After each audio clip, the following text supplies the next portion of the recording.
Chapter 1. As soon as Ning Shu opened her eyes, she was slapped in the face. A noisy voice exploded in her ears. Are you awake? Why did you take so long this time? Could it be that Miss Ning took things too hard and fell into a deep sleep? However, he died a little too miserably in this life. Look at his torn skin and flesh, it's too ugly. The slap caused Ning Shu to hit the back of her head on the 3-life stone. She almost fainted again. In her daze, she thought, here we go again. How many times have I died? Miss Ning, Miss Ning. A ghastly white bone claw swayed in front of her eyes as it cried out, oh no, don't tell me you've become stupid from all the dying. Ning Shu weakly slapped away the overly lively bone claw and gave him a scary smile. Dying won't make you stupid. It will only get better and better. Why don't you give it a try? Dendrobium was a new ghost servant who had only been in office for 100 years. He had only died once. He was frightened by her terrifying joke and shook his head. Ning Shu sat up on the 3-life stone. Do you have any food? I didn't eat anything for 4 to 5 days before I died. I'm so hungry that I'm dizzy. You're already dead. Why are you still hungry? I've never seen a ghost in hell that wants to eat. If you're really hungry, here, Dendrobium raised his bony bone claw in front of her, why don't you just take a bite or two? Ning Shu pretended to bite him. Dendrobium was so scared that he quickly retracted his arm. This lady even dares to peek at the king of hell when he's bathing. What else is she afraid of? Don't let me bite you. Ning Shu shrugged her shoulders in pity. She bent down and picked a red spider lily and put it into her mouth. This is the bad thing about being a ghost. There's no taste in your mouth. It tastes terrible. Dendrobium giggled as he followed behind her and continued to chatter. How did you die this time? Ning Shu stared at the 3-live stone, which was as white as jade and flowing with light. Her face and body were badly mangled, and the bright red color was even more terrifying than the evil ghosts of the 18th level of the underworld. Ning Shu herself was shocked. She almost became the first ghost to die because of her own ugliness. Ayaya, I'm scared to death. I didn't feel this scary when I was being executed by 1,000 cuts. What a pity for my beautiful face. Fortunately, the 3-live stone emitted a faint light. Accompanied by that light, the thousands of bloody wounds on her body healed at a speed visible to the naked eye. In the end, she returned to being a beautiful woman with picturesque features. She curled her lips into a charming smile. On the side, the old ghosts who had lined up on the bridge of helplessness for more than 10 years all climbed onto the bridge railings and poked their heads out to look. Who is she? How could she be so beautiful? I don't know. I heard the ghost constables call her Miss Ning. The male ghost at the front of the line twisted his head around in boredom. His neck was almost broken when he was pushed aside by a female ghost who was wearing red and green and had a long tongue. The female ghost dipped her finger into the bloody hole in the chest of a nearby ghost soldier and used it as rouge for herself. So it's the legendary Miss Ning of the underworld. Did she die again and come back? Let me think, when I was lining up here, she had only died 4 times. 4, 5, 6. This is the 6th time, right? 7. Other ghosts, what? This is the 7th time. Mengpa scooped a bowl of soup and threw it on the table, yawning lazily. And every time, she refused to drink Mengpo's soup. The ghosts were instantly attracted. No one wanted to fight for Mengpo's soup. They all crowded in front of Mengpa. 7 times. Last time, that heinous demoness was punished by the heavenly Tao for 3 lifetimes. Then how evil must she be to be tortured by the heavenly Tao like this? That's right, that's right. How did she die? Mengpe took out her pipe and knocked it hard on the bridge of helplessness. Then, she brought it to her lips. In the second life, she was a peony in that person's courtyard. That person pinched it and stuck it in his beloved's hair. His beloved thought that the flower was too ugly and threw it into a swamp. In the third life, she was a spirit deer. She was killed by an arrow and made into that person's clothes. In the fourth life, she was a dog raised by that person. When there was a famine, she was beaten to death and skinned by that person. The ghosts smacked their lips. That's too tragic. In the fifth life, she was reincarnated as a snow fox. She was bought by that person and served well for several years. The ghosts commented, "That's not bad. It's not bad." Meng Po's lips curled up. She suddenly opened her bloody mouth and bared her fangs, revealing a sinister smile. Then, she was skinned alive. Starting from her hind legs, up to her abdomen, ears, eyes, mouth, nose, all the way to the top of her head. She was skinned until she was half dead. Finally, she was given to her beloved to make into a scarf. Aw, aw, aw. The cowardly ghosts hurriedly covered their heads and scurried away. The other ghosts were also frightened to the bone. Not far away, Ning Shu rested her chin on her hand and winked at Meng Po. Meng Po retracted her fangs and continued to speak slowly. It wasn't easy for her to be reincarnated as a human in her seventh life. She became a beggar on the roadside and was taken home by that person to be a servant. However, that person's family rebelled and left her as bait. In the end, she was cut into pieces and executed by 1,000 cuts. Some ghosts were curious. What about the first life? How did she die? Suddenly, they saw a wooden boat slowly approaching from the end of the river of forgetfulness. On the wooden boat, there was a slender figure standing behind a screen. His appearance couldn't be seen clearly. They could only see a purple mark faintly glowing between his eyebrows. His black hair was like jade as it drooped down to his feet. His surroundings carried a supreme nobility and pressure. Behind him, two legless ghosts, one black and one white, respectfully floated behind him. The ghosts all lowered their heads and stood properly, not daring to gossip. It seems that the time has come. Ning Shu pursed her lips as if she hadn't heard enough. It's a pity that I haven't finished listening. She clapped her hands and jumped down from the 3 live stone. Looking at King Chu Jiang, who was shrouded in thick fog, she jokingly said, "Your Highness King Chu Jiang, I owed him 7 lives and have already repaid 6.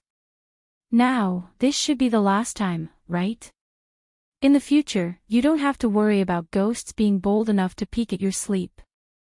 The eyes of the ghosts all lit up. This Miss Ning was indeed not a ghost. Not only did she die brilliantly, she even dared to peek at King Chu Jiang while he was sleeping. Admirable! Admirable! At the side, Dendrobium hurriedly pounced over to cover her mouth. Among the 10 kings of hell, only this King Chu Jiang was the coldest and most solemn. His appearance, however, was rumored to be the most handsome in the world. It was said that on the day he was sent from the heavenly realm to the underworld, many female ghosts fought to see his true appearance. They didn't even fear falling from the bridge of helplessness into the river of forgetfulness. However, no matter how handsome he was, it was only a legend. Those who really saw his appearance had 2 endings, either they sought death, or they were personally killed by him. Only this Miss Ning had nothing to do after she died. There were a few times when she sneaked a peek at his peerless appearance. Dendrobium remembered that when she died for the 4th time, her entire body was in pain and she couldn't get rid of it. Dendrobium secretly brought her to stroll around the underworld. He didn't expect that Miss Ning would sneak into King Chu's palace without anyone noticing. At that time, King Chu Jiang was resting. She almost broke through his concealment and saw his true appearance. Dendrobium was scared half to death. He sighed that fortunately, it was so close. At the side, Ning Shu felt that it was a pity. Why was it so close? Since then, this Miss Ning became even more lawless. After she died for the 5th time, she came back saying that she had just been skinned and felt uncomfortable all over. She wanted to treat her injuries alone. Then, she turned around and sneaked into the Chu royal palace. Coincidentally, she saw King Chu Jiang bathing. After she died for the 6th time, she still didn't see a ghost. Then, she ran to the Chu royal palace and pretended to be a servant girl, wanting to change King Chu Jiang's clothes. This was the first time Dendrobium felt that a ghost's life was so difficult. However, it was strange. King Chu Jiang, who had always been solemn and cold like ice, actually didn't punish her. Instead, he let her off lightly. This made Dendrobium and the ghost servants of the underworld dumbfounded. They said 3 times, "Strange, strange, strange." In an instant, the whole underworld was filled with gossip. Could it be that between King Chu Jiang and Miss Ning, pushing Dendrobium away, Ning Shu blinked her eyes and said with a natural charm, "You really don't intend to satisfy my last curiosity and let me take a look?" She quietly took a step forward. All the ghosts were drooling. King Chu Jiang was silent. Ning Shu frowned and gave in awkwardly, "If you won't let me see your face, then, let me see your hands." She took another step forward. King Chu Jiang was still indifferent. Ning Shu hesitated for a long time before retreating to the bottom line, "Why don't I close my eyes and touch it?" She took a step forward and arrived in front of King Chu Jiang, attempting to pounce on him. King Chu Jiang moved his finger and used the thousandly technique. Ning Shu was bounced back to her original spot. All the ghosts fell down. King Chu Jiang was still silent. Only his fluttering clothes fluttered in the wind of the river of forgetfulness for thousands of years. Only Ning Shu still shrugged her shoulders shamelessly, "You are really as boring as a day in 100 years. In this life, am I a human, an animal, or a flower?" King Chu Jiang stood in front of her and seemed to be carefully looking at her, "Human." His voice was like the sound of Buddha descending from the 9th heaven, causing all the female ghosts to feel numb. "Male or female?" "Female." "Noble or poor?" "Noble beyond compare." Ning Shu smiled, "That is a great thing. It doesn't have to be noble beyond compare. As long as you don't have to worry about food and clothing, you don't have to worry about anything. You can just peacefully be a rich and idle person, eating and waiting for death. Just thinking about it makes me impatient. Let's go." She walked halfway and suddenly had the thought of teasing him, "That's right, do I have a husband in this life? Is it enough for your highness's handsomeness? Is it enough for your highness's beauty? Is it enough for your highness's intelligence, ability, gentleness, and understanding? If it's not enough, I might as well be a widow." King Chu Jiang paused for a moment, as if he couldn't take it anymore. After a moment, he said in a deep voice, "It's enough, it's all enough." Finally getting some fun out of him before leaving, Ning Shu laughed uncontrollably. She waved her hand at the Dendrobium and turned to walk into the river of forgetfulness. The river of forgetfulness's water seemed to have a soul and was about to drown her in an instant. However, King Chu Jiang suddenly bit his finger. Dark red beads of blood gushed out from his deathly white fingertip and instantly entered the 3 live stone. "Your Highness! What are you doing?" The black and white deities were shocked. King Chu Jiang closed his eyes and didn't answer. He muttered a spell and purple light burst out from between his brows.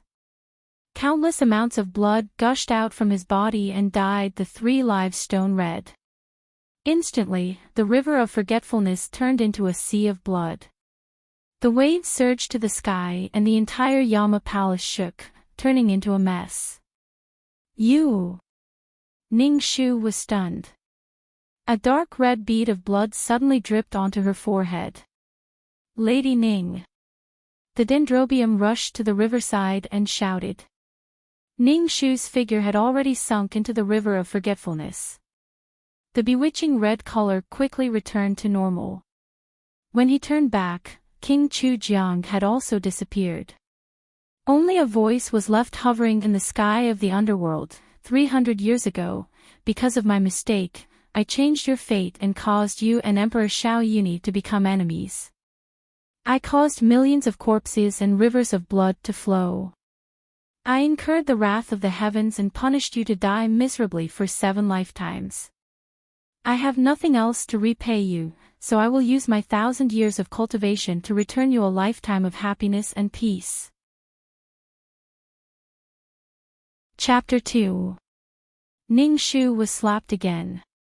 Then, she sat in the pile of dowry and sulked. Half of her face was as beautiful as snow jade while the other half had a bright red palm print on it. It complemented her fiery red wedding dress, making for a spectacular sight. Behind her sedan chair, the most scholarly young master of the imperial censor in the capital was crying while coughing blood. Sister Shu, I, Cloud Leaf, will marry no one but you. Even if I die from coughing blood, I am willing. He chased for 100 steps and shouted, Sister Shu. He spat out a mouthful of blood and fell to the ground, unconscious. The maidservant for Scythia looked behind the sedan chair and said softly, Miss. Young Master Yun vomited blood and fainted again. Do you want to stop and take a look? After all, you are husband and wife for a joss stick's time. Ning Shu did not care about her manners and rolled her eyes. Take a look. Take a look, my ass. One had to know that the wife of the imperial censor came from a family of generals. If she dared to stop and curse young Master Yun to death, it would not be as simple as a slap. She would be skinned alive. Thinking of this, she became even angrier. King Chujiang, oh King Chujiang, is this the unattainable honor that you promised me? This lady thanks the entire netherworld. On the Vermilion Bird Avenue, hundreds of people gathered by the roadside to watch. How many is this? This is the 3rd one. This Ning family's eldest young Miss Husband curse has reached another level. Isn't that so? The first husband lasted for half a year before dying, the second one did not even last a month. This one is even more impressive. Just as they were about to go through the wedding ceremony, the fine young master of the imperial censor suddenly vomited blood. The wife of the imperial censor immediately broke off the engagement and asked Lady Ning to pack her dowry and scram. Impressive. She is indeed the great Yu's #1 wife curse general. We should ask His Majesty to send her to the front line. I guarantee that in less than half a year, the enemy's army of 100,000 will be dead. Ha ha ha. Listening to the discussions outside the sedan chair, Ning Shu's face darkened, especially the half of her face that was covered by the slap. When she stepped into the river of forgetfulness, she never would have thought that King Chu Jiang would act on his own initiative and actually arrange for her to return to her first life. In that life, she was born in Duke Ning. Her mother was Princess Hexin, who was conferred the title of Princess Hexin by the late emperor. Before she was 10 years old, she enjoyed the love of her parents. She was the most precious pearl in the family. When she was 10 years old, a crazy Taoist performed a divination outside her family. He said that her fate was hard to come by in the world. Before she was 17 years old, she had to marry the most noble person in the world. Otherwise, not only would she die, but she would also die. Even the aristocratic family she was close to would not be spared. They only thought that the Taoist was spouting nonsense and no one took him seriously. Unexpectedly, when she was 17, her father was suddenly framed for treason and sentenced to the execution of his entire family. She had personally witnessed her parents being beheaded right in front of her eyes. Fortunately, the 6th prince, Xiao Yuni, had arrived in time to clear her family's name and save her grandmother and siblings. She remembered that it was that day when that thin but handsome youth gently wiped away the tears on her face and said softly, "Shu, I know that you must be very sad in your heart. But don't be afraid, Yengage will be your home in the future." Then, she was completely bewitched by him and walked onto the path of eternal damnation. In this life, she did not know what that King Chu Jiang did to make her return to the age of marriageable age. Unwilling to get on Xiao Yuni's pirate ship and unwilling to drag the entire family down with her, Ning Shu gritted her teeth and made a prompt decision to ask her father for permission. She said that no matter which family's young master was willing to marry her, even if he was crippled and retarded, she would marry him. Lord Ning had doted on this pearl since childhood and would not casually marry anyone. The first time, he chose the eldest son of the country's great general's family. Everyone said that the eldest son was handsome and skilled in both civil and military matters. At the age of 15, he had followed his father to war and had achieved many military achievements. The two families discussed and decided to get engaged first, and when the eldest son returned, they would immediately get married. Who would have thought that half a year later, the eldest son would die on the battlefield without leaving behind a corpse? From then on, her reputation of jinxing her husband began to spread. The second time, her father took a fancy to the youngest son of Lu Bohu's family. Although the youngest son was not the legitimate son of the eldest son, he was a famous and elegant young master in the capital. Even the Grand Tutor had said that he was the son of Lu Bohu. However, the House of Marquis had long heard of her rumors and was hesitant to agree. Lord Ning specially went to the House of Marquis to make a request and promised 500 sets of dowry. He also asked the Empress Dowager to act as the matchmaker before the House of Marquis finally agreed. However, for some reason, before the wedding ceremony, the youngest son suddenly fell seriously ill and passed away after a month of illness. The news of her jinxing her husband was confirmed. No matter how her father begged, no aristocratic family was willing to marry her. Until she turned 16 this year. Madame Ning was afraid that her worry would harm her health, so she ordered her to go to Peach Blossom Mountain to enjoy the flowers and relax. Who would have thought that she would coincidentally meet young Master Yun from the House of Censors? Young Master Yun was infatuated the moment he saw her and swore to marry her. How could the House of Censors allow their son to die? However, young Master Yun was stubborn. He went on hunger strike several times to commit suicide, forcing her parents to nod with tears in their eyes. Then, the whole capital knew about it. In less than the time it takes to burn a stick of incense, she was slapped and sent home. She also had a new title, Great Yu's first jinxing female general. Duke Ning and Duke Ning's wife saw the bridal sedan being lifted back and their eyes reddened. They turned around and secretly wiped their tears. Ning Shu chewed that King Chujiang 10,000 times in her heart. After sorting out her emotions, she smiled and comforted her parents softly, "Father, Mother, if you don't want to marry, then don't marry. From now on, Shu will serve you wholeheartedly. There will be less worries." Ning De Yuan glared, "How can you not marry?" "Shu, don't worry. With father here, I will definitely find you a good husband in this life." Her mother and Princess Axian wiped their tears and said hesitantly, "Why don't mother go and beg the Empress Dowager again? The most noble people in this world are not just the civil and military Lord Fortune Star. No matter how noble they can't be more noble than the imperial family." Ning Shu's head immediately became as big as a bull. "Mother. Daughter said that I would rather commit suicide at the age of 17 than marry into the imperial family in this life."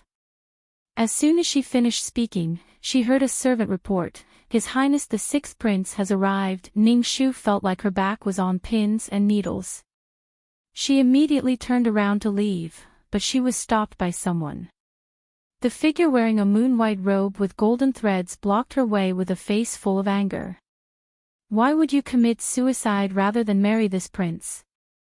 The young man's face was thin and handsome, with the unique arrogance of an imperial family. Even if he was angry, half of the women in the capital fell in love with him. Not to mention, at this moment, there was indeed deep affection in his eyes. Unable to avoid this god of plague, Ningxu patiently smiled. His Highness the Sixth Prince, don't worry. Wait another 2 years. At this time 2 years later, you will accidentally roll off a cliff during the spring hunt and be attacked by an assassin. A beautiful woman called Fei Luan will save you, and she almost lost her life for you. From then on, you two will fall in love with each other and live together as a couple, living together like an immortal couple. In that life, he used her as a shield for this singer called Fei Luan.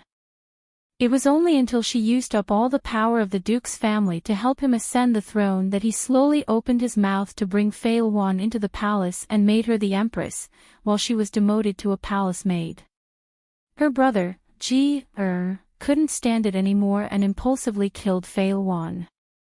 Xiao Yini was furious, and from then on, they completely broke off their relationship and became enemies. When Fei Luan's name was mentioned again, she didn't think that she would be so calm. It was as if the strong love and hatred in that life, those bone-deep injuries, had all disappeared unknowingly. She knew that King Chujiang's intention was to make up for it, but after 300 years, 7 lives of suffering, how could she pretend that those things didn't happen and continue to be on the same level as Xiao Yuni?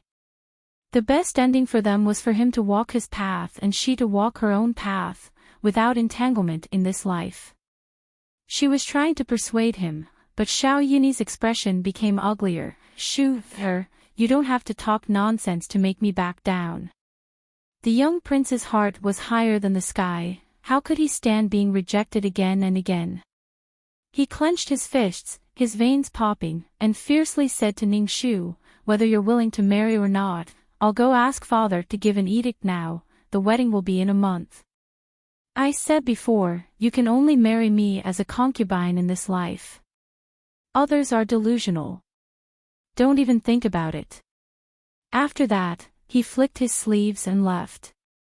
Ningxu's head was about to explode. Ayaya, how could this damn child be so stupid? As the future emperor, he had the temper of a child who didn't follow his wishes. This great you was doomed. Chapter 3. When the 500 sets of red satin dowries were carried out this morning, the joy and anticipation on her parents' faces was equal to the sadness and anxiety they felt now. Ningxu used all her strength to coax them and send them back to the courtyard to rest. Forsythia quickly went forward to help remove the extremely heavy phoenix coronet on Ningxu's head. She helped Ningxu to the dressing table and carefully combed Ningxu's long hair in front of the bronze mirror. In the mirror, the young lady in the fiery red wedding dress had skin as white as snow. Forsythia thought she was even more beautiful than the fairies of the 9 heavens. It was a pity that young Master Yun did not have the fortune.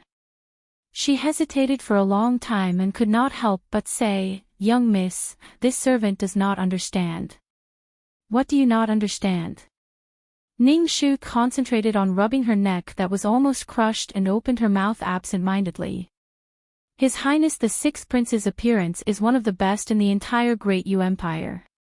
Many young ladies in the capital are eagerly looking at him. Although he is not a legitimate prince, he has always been raised by the Empress. His future is indescribable and His Highness has always been so attentive to you. Even this servant can see that kind of intention. Why don't you like it? Forsythia said and muttered softly, "Let's not talk about others. That one from the first branch has always been staring at His Highness the Sixth Prince as if she can't wait to pounce on him." She was talking about second young Miss Ningwan. Since childhood, she liked to snatch things from Ningxu. When she grew up, she even wanted to snatch men. Forsythia served by Ningxu's side since she was young and naturally sided with Ningxu wholeheartedly. Therefore, she could not bear to see Ning Shu pretending to be pitiful when she was obviously jealous. Ning Shu suddenly smiled. She was born extremely beautiful. Today, she was even more beautiful. Her eyes were curved and radiant. My good Forsythia, do you know that the most beautiful mushroom in the world is the most poisonous one? If you accidentally took the first bite of this mushroom, it was an unintentional mistake. Quickly spit it out. But if you know it is poisonous and still eat it, then you deserve to die. Moreover, in the bronze mirror, Ning Shu gently lowered her feathered eyelashes, her fingertips touching the phoenix coronet that she had worn 3 times. How can the promise of youth be taken seriously? With my current reputation, even if he wants to marry me, His Majesty won't agree, and the Empress won't either.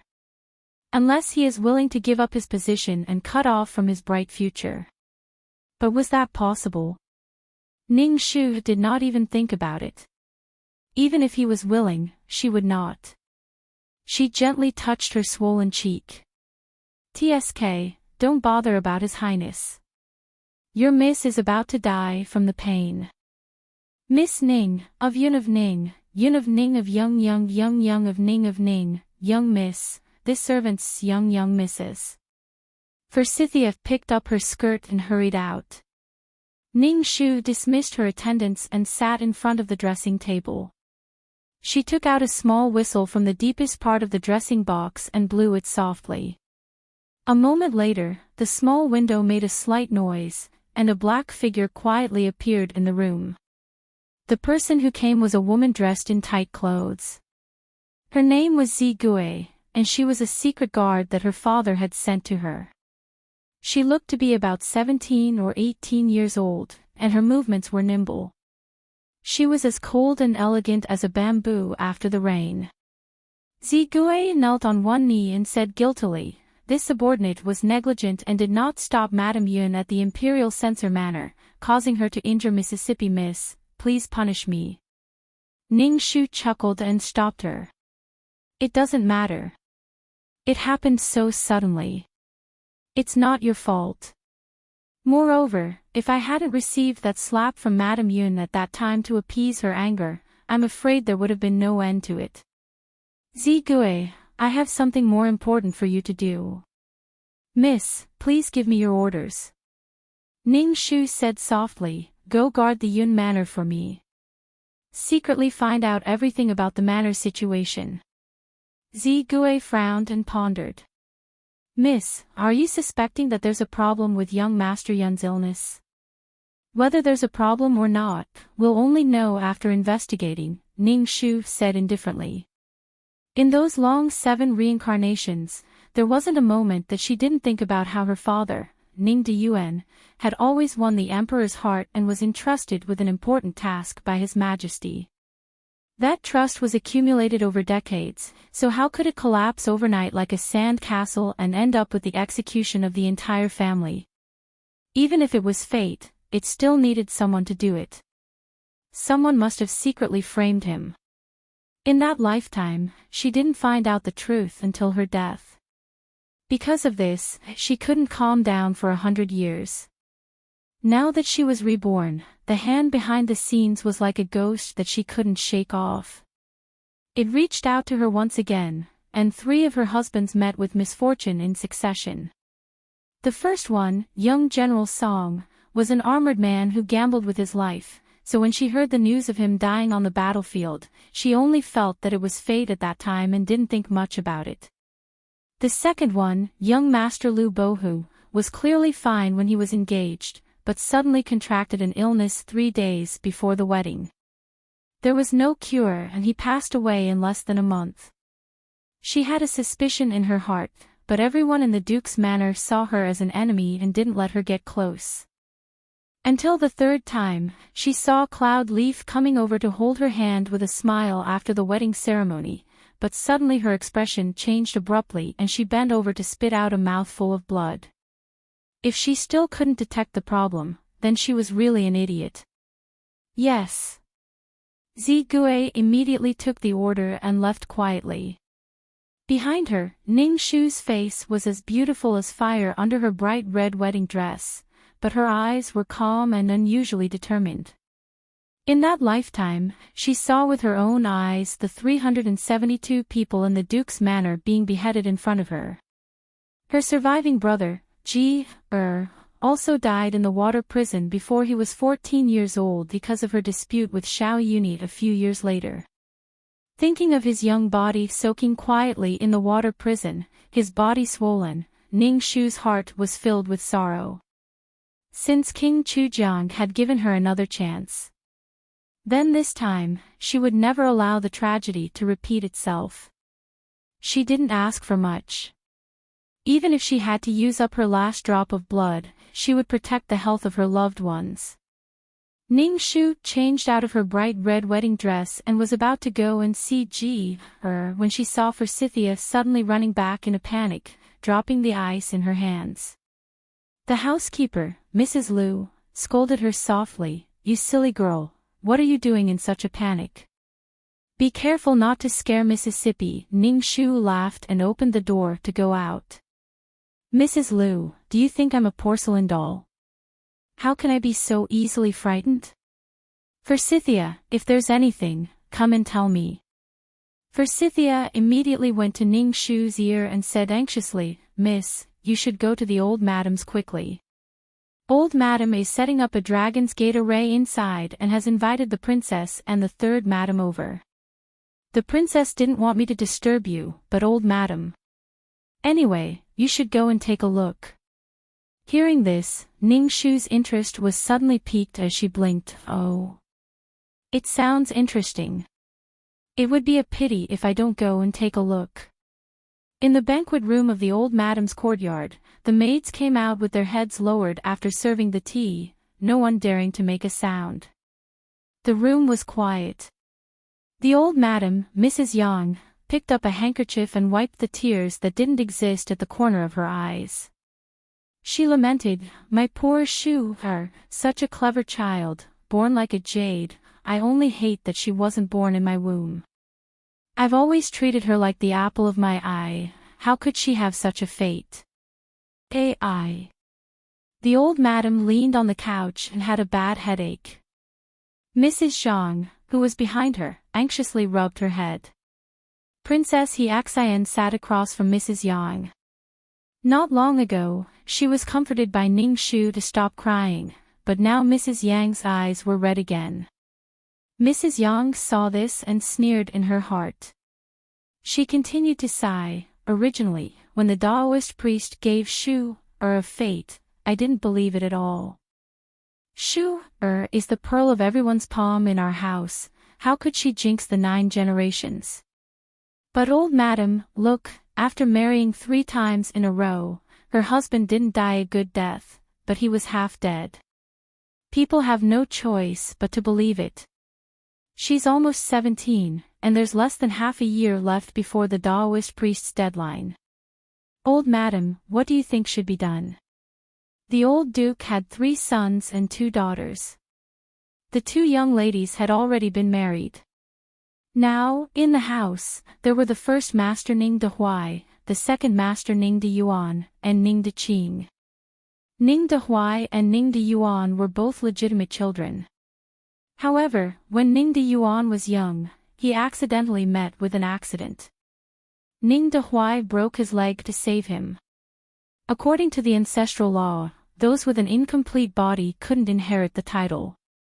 Therefore, after the old duke died, the second master Ning De Yuan was able to inherit the title. Because of this, whether it was the old madam or Ning De Yuan, they all felt guilty towards the first master. They tolerated a lot of things, but it raised the first master Yang's domineering temperament. Princess Hexian's face turned pale, and she tightly twisted the handkerchief in her hand. "Sister-in-law, what do you mean?"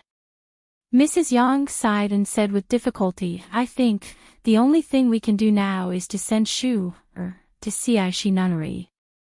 I believe that under the protection of the Buddha's Guanyin Buddha, it will accumulate over time to wash away the ominous aura on Shu's body. Princess, don't worry, I'm very familiar with Hui Jing Shirtai in the nunnery. I won't let Shu be wrong there. Absolutely not. Princess Heartwarming took a deep breath and immediately stood up. Her hand on the corner of the table was trembling. My Shu is only 16 years old. Once she enters that kind of place, her life will be ruined. Mrs. Yang pretended to be surprised and said, now, the whole capital has spread. With Shu's current reputation, not to mention any family's young master, even if it's an old man on the road, no one would dare to marry her. Is it possible that we really keep her in the house and wait for her to kill all 400 people in the house? I'm not afraid, but the old madam is old and weak. Does Princess want to be the first one to kill the old madam? Chapter 4. Young Shu's mouth was sharp. Every word was like a knife, deliberately stabbing into Princess Heartwarming's heart. But Princess Heartwarming couldn't refute a single word. Her face turned pale, and she looked at the matriarch pleadingly. Matriarch, please understand. I don't have that intention. Young Shu picked up the teacup and slowly took a sip. She leisurely said, since you don't have that intention, then why not? Princess, although you have a precious body and second uncle is a duke, there is no reason to use power to suppress people. Princess Heartwarming trembled with anger. Sister-in-law, you know that Shu has been obedient and sensible since she was a child. She has never done anything harmful. Do you want to use that baseless accusation to kill my Shu? Baseless accusation. Could it be that you want to wait for her to cause the death of her family before you admit that she is inauspicious? Young Shu's eyes were like poisonous bees, exceptionally vicious. In this house, there is not only your second branch. There is also the matriarch, our first branch, and the third branch. Li Shu, what do you say? Li Shu was suddenly pointed out. Her heart turned 3 times in her stomach, and she faintly said, I am a stupid person. What can I think? However, he had once heard a saying, it's better to believe than not to believe. If what that Taoist said is true, then, her third branch had the lowest status in the house. Today, whether it was the first branch or the second branch that was unlucky, the one to benefit was her third branch. Enough. The matriarch suddenly raised her voice. Her old and tired eyes stared at the chaos in the room. From the aggressive Yang Shu, to the onlooking Li Shu, and finally to the miserable Princess Heartwarming. She sighed and said, my old bones don't know when I'll pass away. I don't care if I'll be cursed to death or not. Shu is usually a good girl, it's better. Princess Heartwarming looked gratefully at the matriarch.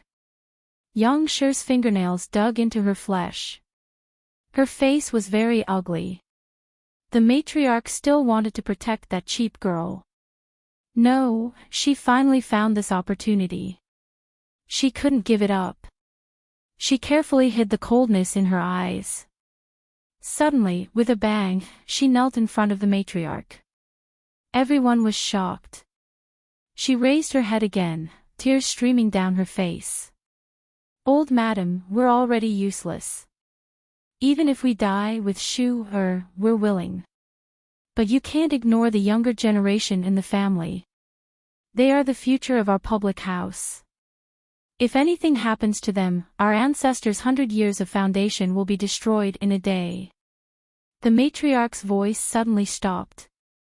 Her fingers trembled. It was as if Yang Shu had blocked her throat and she couldn't say another word.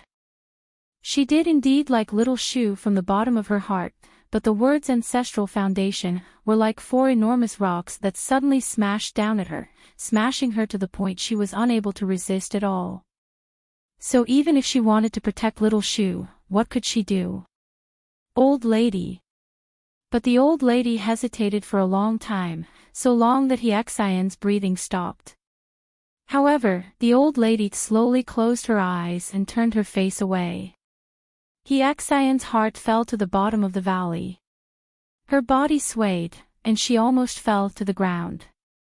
Madame Yang quietly curled her lips, her eyes filled with ruthlessness. If Ning Shu doesn't get rid of her, how can I, Wan, stand out? Heartwarming obediently accepted. Today, I've seized the opportunity, so I won't let it go. Even if you're a princess, so what? Your daughter's appearance is stunning, so what? In the past, you stole my position as the head of the household. Today, I'll see how you and your daughter die. Come, quickly go and invite the eldest young lady here. The carriage outside the Fu has already been prepared. There's no need to pack anything. Cishi Nunnery has everything, so the eldest young lady won't be wronged. Yes. Madame Yang gave the order. Her trusted subordinates immediately obeyed. I won't allow it. Heartwarming didn't care about anything else. She immediately rushed out with her maidservants. Zhu, immediately invite the master here. But before she could step out of the door, she was blocked at the door. It was obvious that they were prepared. Madame Yang took out a handkerchief and gently wiped the dust on her knees. She got up and walked in front of Heartwarming. Her smile was particularly dazzling. Princess, in the end, this is a matter of the inner residence. The masters in front are very busy, so there's no need to disturb them. Since the matriarch has already agreed, it's not up to you to not allow it. Come, the princess's body has always been weak. How can you let the princess stand for so long? Are your eyes blind? Hurry up and bring the princess back so that she can rest. Madame Yang's dagger finally appeared. With a glance, more servants guarding the door rushed in and surrounded them. They shamelessly came forward to forcibly invite the princess away. Princess Heartwarming held onto the door frame. She was so angry that her whole body trembled. The matriarch couldn't bear it and turned her head to wipe her tears. But behind her, Madame Yang still raised her voice. That's right, the 500 sets of dowry. I'm afraid that Shu won't need it anymore. It's better to take it out and give it to the other girls in the Fu who are about to get married. It's better for them to marry into a good family and help our Fu consolidate the family business. Heartwarming's vision turned black and she was about to fall. Princess. Heartwarming. Fortunately, a hand suddenly appeared and supported her. I'll see who dares to touch my mother. Chapter 5. The owner of that hand handed her mother over to Forsythia and then leisurely opened her mouth against the light. My mother is a first-rank noble. The previous emperor personally conferred the title of Junju. If anything happens to her, the death penalty will be hard to escape. Could it be that you have two heads? Accompanying that voice was a leisurely figure that slowly walked into the room and into Madame Yang's line of sight. Madame Yang saw the hair ornament gently swaying with her steps. Her waist was very straight and the smile in her eyes was like the first pomegranate in early summer, like fire. Seeing that Ning Shu had delivered herself to her door, Madame Yang's lips curled into a mocking smile. Ah, eldest miss, I was just about to send someone to invite you. It just so happened that you came by yourself, saving me the trouble. Heartwarming wanted to say something, but Ning Shu personally placed a soft cushion on the chair and helped Heartwarming sit down. She returned a comforting look and then calmly turned her head to look at Madame Yang. It really is a coincidence. I was just thinking about eldest aunt, but I didn't think that you would also think about me. Eldest aunt loves me the most and is closer to me than mother and daughter. Just now, I heard that eldest aunt wanted to temporarily send Shu to the nunnery. Shu can agree. Heartwarming was shocked. Shu what nonsense are you saying? Hearing this, Madame Yang's heart was filled with great joy. This girl really accepted her fate. She tightly clenched her fists and maintained a dignified appearance. Heartwarming, since Shu is so sensible and filial to the whole Fu, how can you stop her? Someone come, quickly send eldest miss out of the foo. Hold on. Ning Shu interrupted her. Under her anxious gaze, she said slowly, but I have a condition. What condition? As long as you are willing to go, eldest aunt will satisfy you. Madame Yang's smile was abnormally warm. Great. Ning Shu suddenly intimately grabbed Madame Yang's sleeve. Just now, I was outside the door and heard that eldest aunt was willing to accompany Shu to death. Shu was very moved. Then, I ask eldest aunt to accompany me to the nunnery so that we can continue to be close. What? The smile on Madame Yang's face suddenly froze and she pulled back her sleeve as if she had seen a ghost. Ning Shu blinked. Auntie, you promised me just now. Why are you going back on your word now? Could it be that your righteous words just now were to coax Shu and grandmother? This time, it was Madame Yang's turn to be choked. She looked at the matriarch in panic.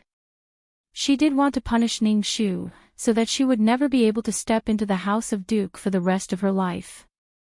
However, that did not mean that she was willing to put herself in danger. But if she refused, then what she said in front of the old lady just now would be a slap to her own face. When did this girl become so sharp-tongued? Just as Yang Shi was panicking, a slender and graceful figure slowly walked in. Eldest sister, it's not like you don't know, my mother's health hasn't been very good in recent years. Even if she wants to accompany you, she doesn't have the strength. I believe that big sister has always been benevolent and respectful, and you would definitely be unwilling to let your elders suffer, right? The person who came was dressed in pink and green. She was as delicate as a willow, and her voice was gentle and considerate. Who else could it be but second Miss Ning Wan? When she met Ning Wan's eyes, Madame Yang immediately let out a sigh of relief. Her daughter's wits were still better. With one sentence, she blocked Ning Shu's way. If Ning Shu still insisted on her accompanying her, then she was not looking at the big picture and was disrespectful to her elders. Ning Shu nodded, as if she felt that it was quite reasonable. That's true. Eldest aunt is old and can't bear the hardships in the nunnery. If something happens to her in the bitter cold mountain temple, my heart will ache. She turned her head and looked at Ning Wan. Wan will also feel heartache, right? Ning Wan softly said, as a daughter, it's natural. Ning Shu clapped her hands and praised. Wan is really considerate and filial. Big sister is overpraising. Wan doesn't dare to accept. Ning Wan hurriedly and shyly bowed. Then what should I do? Ning Shu frowned and thought for a long time, as if she was extremely distressed. On the side, Ning Wan's lips quietly curled up. Big sister, don't blame me today. You can only blame yourself, who asked His Highness the Sixth Prince to only have his eyes on you. Then I can only destroy you. Just as Ning Wan was feeling proud, Ning Shu's eyes suddenly turned and she affectionately held her hand. Since eldest aunt can't go, second sister can go instead. Thinking about it, second sister is so filial, you must be happy. Moreover, you and I have been harmonious since we were young and are as close as one person. In the future, we will definitely be able to help each other. Grandmother, let's do it this way. Servants, quickly prepare the carriage. My sister and I will set off now. As she spoke, she pulled Ning Wan and hurriedly walked out, as if she couldn't wait to live in the nunnery immediately. What? In an instant, Ning Wan was stunned, the old madam was shocked, Madame Yang was dumbfounded, and everyone was stunned. Chapter 6. Seeing Ning Shu pulling Ning Wan and rushing out, Yang Shi widened her eyes and hurried over to stop Ning Wan. However, Ning Shu grabbed Ning Wan's wrist tightly and she could not break free. How can this be? If Ning Wan was also dragged to the nunnery, then what was the use of her plan? It would only harm others and herself. Ningguan was on the verge of tears. She wanted to help her mother get rid of the thorn in her side, not die with Ningguan. She was only 16, she did not want to go. However, did she dare to say no? With so many people present, if she said no, she would be labeled as unfilial. The matriarch would be the first to look down on her. How could she raise her head in the Fu in the future? Immediately, the banquet room became chaotic again. However, this time, it was not He Axayan who stopped her, but Yang Shi, good Shu, quickly let go of Wan. She can't go. Ning Shu was puzzled. Why? Second sister is being filial for first aunt. The Buddhas and Bodhisattvas will be moved by this and will bless second sister to live a long life. Yang Shi's face was as colorful as ink. She screamed in her heart, if I'm locked up in the nunnery forever, how can I live a long life? That's simply torture. However, her mouth seemed to be gagged and she could not say a word. It seems that first aunt has agreed. That's great. Forsythia, go and invite everyone in the Fu. It's best if you invite all the families nearby to send me and second sister off. Let them know that first aunt has taught well and second sister is a filial girl. She is willing to go to the nunnery to accompany me to pray for the Fu. She can be a role model for everyone. Ning Shu was full of joy and did not seem to be faking it. Yan Ji received the order and immediately called out loudly with a few maids. Seeing that more and more people were gathering in the Fu, Yang Shi felt dizzy. Those who lived on this street were either high-ranking officials or nobles. If everyone knew, then she, Wan, would have to go even if she did not want to. In a moment of desperation, she immediately grabbed Ning Shu and said anxiously, because you don't have to go in a hurry. Every word he said was like a punch to his heart. But in this situation, if he didn't relent, he didn't know how much trouble Ning Shu would cause this time. Wanner was her treasure. She would not allow her daughter to be Ning Wan's scapegoat. Ning Shu was put in a difficult position. She frowned and said, but if I stay in the Fu, what if I bring bad luck to grandmother and the elders? Madame Yang's smile was extremely stiff. No, you won't. You're not 17 yet. There are still 6 months left before the deadline that Taoist Li mentioned. Ning Shu still didn't let go. She lowered her head and muttered softly, then what if in these 6 months, the younger siblings in the Fu fall ill? Shu was still young and could not bear the crime of destroying the foundation of her ancestors. Auntie, please let us go. Seeing that she still wanted to leave, Madame Yang's vision turned black. Her teeth almost broke from clenching, but she still had to bite the bullet and swallow the blood into her stomach. If something happens in the Fu, it won't be your fault, so it's like this. Ning Shu gave a long sigh and finally let go of Ning Wan's wrist. She obediently bowed to the matriarch. Grandmother, that good Rong Shu will continue to be filial to you in these next few months. The matriarch happily held her hand and patted it again and again. She had always liked this girl. If Madame Yang hadn't used the foundation of her ancestors to pressure her, how could she watch her eldest granddaughter jump into the fire pit? She quickly pulled Ning Wan back to her side. Madame Yang rubbed her precious daughter's swollen wrist. She was so angry that her whole body trembled. Her voice was shaking as she squeezed out each word through gritted teeth. Eldest miss, in these next few months, feel free to rest, well, in the Fu. However, when your 17th birthday arrives, if you're still not married off, at that time, don't blame Auntie, go to the ancestral hall. Chapter 7. Who said no one wants to marry my sister? A round and chubby little dumpling wearing a milky yellow jacket rushed in like a cannonball, standing in front of Ning Shu to protect her. It was Ning Shu's little brother, who was just 5 years old. Little Ji turned his head and grabbed Ning Shu's hand. He said in a childish voice, "Sister, wait for me for a few more years. When Ji grows up, I will marry you. I won't let anyone bully you." With Ning Ji's interruption, the tense atmosphere in the banquet room immediately disappeared. The matriarch was simply overjoyed. On the side, Xan, who was completely relieved, quickly wiped her tears with a handkerchief. Ning Shu bent down and gently scratched the tip of Ning Ji's little nose. Her eyes curved. "Okay, sister will wait for you to grow up." On the side, Li Shi couldn't watch the show and withdrew with a lack of interest. Yang Shi's lungs were about to explode. She narrowed her eyes and stared at Ning Shu. She silently gritted her teeth. "Just you wait." Feeling her gaze, Ning Shu turned her head and gave her a sweet smile. "Okay, I'll wait right now." "Mother." In the first branch's fragrant courtyard, Ning Shu smashed the flower pot in her hand on the ground.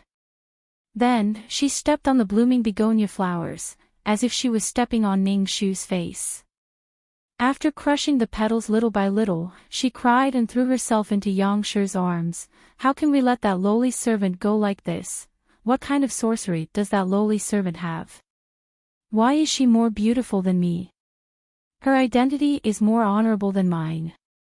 Even if she has that kind of fate, why would the matriarch protect her? Also, those 500 sets of dowry, why should it only be given to her? Just because her father is a duke and her mother is a Junju. Those should have been mine. Mother, I won't accept it. I won't accept it." Even if half of those 500 sets of dowry were given to her, she could still raise her head among the young ladies in the capital and make His Highness the Sixth Prince look up to her. However, her efforts were all for naught. How could she not be angry? "My good Wan, don't cry, don't cry," Yang Shi coaxed her baby with heartache. "She's lucky that we didn't manage to deal with her today. She didn't have much time left, at most 9 months. Once the time limit is up, she won't have any more excuses. Mother will make sure that she dies willingly." Madame Yang's eyes were filled with venom. "Moreover, it's not certain if she'll be able to survive the next 6 months." Ning Wan's eyes were filled with tears. "What should we do?" Yang Shi's gaze passed through the window lattice and looked at the red lanterns that had been hung up in the courtyard, thinking that there would be a happy occasion today. A sinister glint flashed through her eyes. "I heard that the young master of the Yun residence is still in his sickbed. The entire residence is in a mess. Madame Yun is angry and worried, blaming everything on Ning Shu. This is such a good opportunity, let's just..." Ning Wan tilted her head and listened carefully. Her face was colored with the same sinister expression. If Ning Wan's father hadn't harmed her father, the title of duke would have fallen on her father's head, and she would have been the high and mighty miss of the D family. Ning Shu, that bitch, wasn't even fit to carry her shoes. Therefore, since she was young, whatever Ning Shu fancied, she would snatch it away. Whatever clothes Ning Shu had, she wanted better ones. Since His Highness the Sixth Prince fancied Ning Shu, then she would think of a way to snatch it away. In short, in this lifetime, she would definitely step on Ning Shu's head. The spring night was slightly chilly. The cuckoo that had returned from winter in the south was hiding in the peach blossom trees, chirping. Forsythia was preparing to serve Ning Shu to sleep when Zigui returned to report the news. Reporting to Miss, the Yun residents invited all the famous doctors in the city to treat him. They all said that young Master Yun's illness was very strange. There were no abnormalities on the surface of his body, but he kept vomiting blood. After careful examination, it was found that the heart, liver, spleen, lungs, and kidneys were all damaged. Chapter 8. Zigui recounted honestly. The physicians tried their best today to preserve young Master Yun's life for now, but it's hard to say if young Master Yun can recover after this. Imperial Censor Yun was so anxious that he immediately handed over a token to summon the Imperial Physician. Ning Shu frowned and asked, "Did you find out if he was poisoned?" Zigui shook his head.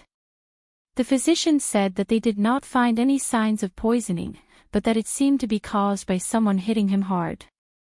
However, it contradicted what was said. They did not find any bruises on young Master Yun's body. Imperial Censor Yun repeatedly asked all the servants around young Master Yun if he had fought with anyone recently, but all of them shook their heads and denied it. Were there any other abnormalities? Zigui lowered his head and recalled carefully before shaking his head. Under the yellowish candlelight, Ning Shu dabbed water as ink and slowly wrote the complicated thoughts in her mind on the table. The night air was cool, gently drying the water stains on the table. Ning Shu was in no hurry as she continued writing after dabbing the water. Beside her, Zigui wanted to say something but hesitated. He could not help but speak up, "Miss, the whole city is now saying that you cursed young Master Yun." The storyteller at Parting Cloud Inn made this into a story and spread it widely. This subordinate will teach those who started the rumor a lesson tomorrow. I will not let them tarnish your reputation again. Forsythia was furious when she heard that. "I'll go with you. Wait for me to tear apart those fabricated mouths." Young Master Yun's illness was not poisoned by her mistress, nor was she the one who injured him. It was foolish to pin a crime on someone based on a few rumors. Ning Shu pondered and chuckled, "With the strength of the two of you, you won't be able to stop 10,000 idle mouths. Instead, you'll be used as an excuse to attack us again, which will fulfill some people's wishes. Since that's the case, there's no need to be calculative with them. The innocent will know that they are innocent. Moreover, I have thick skin. Will this bit of spittle hurt a piece of flesh on my body? There's no need to bother. Zigui, continue to guard the residence of Yun. Report to me immediately if there's any new news." Zigui accepted the order and left. Forsythia pouted angrily while making the bed for Ning Shu. She didn't disturb Ning Shu's thoughts. She looked at the handwritten handwriting and studied it carefully. It looked like poison, but it wasn't poison. It looked like injury, but it wasn't injury. There wasn't a trace of bruise on the surface, but all of his internal organs were damaged. All of his internal organs were injured, but he didn't notice it at all. This was simply the biggest contradiction. Cloud Leaf was obsessed with poetry and essays. Basically, he did not go out of the residence of Yun. The people he befriended were all scholars in the literary world. Furthermore, he was modest and did not make enemies. In the past month, he had been busy preparing for the wedding. He was either busy in the mansion or going in and out of the wedding shops in Shi City with his manservant. He didn't even have time to attend his friends' gatherings. If he was injured, where did this injury come from? But if he was poisoned, then the poison was so potent that no one could detect it. It must be a strange poison. The person who poisoned him had put in a lot of effort. Was the poison targeting the cloud leaf or her? At this moment, the night wind suddenly blew. The peach blossom tree in the middle of the courtyard outside the window made a rustling sound. The newly bloomed peach blossom petals left the receptacle and were swept into the small window by the wind. Ning Shu subconsciously reached out and grabbed a petal. There were more petals falling on the wet table. Ning Shu suddenly stood up. The moonlight that was like water reflected into her pair of jade eyes, making her eyes look clear and beautiful. Perhaps, we need to take some time to visit my second husband who died early. Forsythia opened her mouth wide. Ah.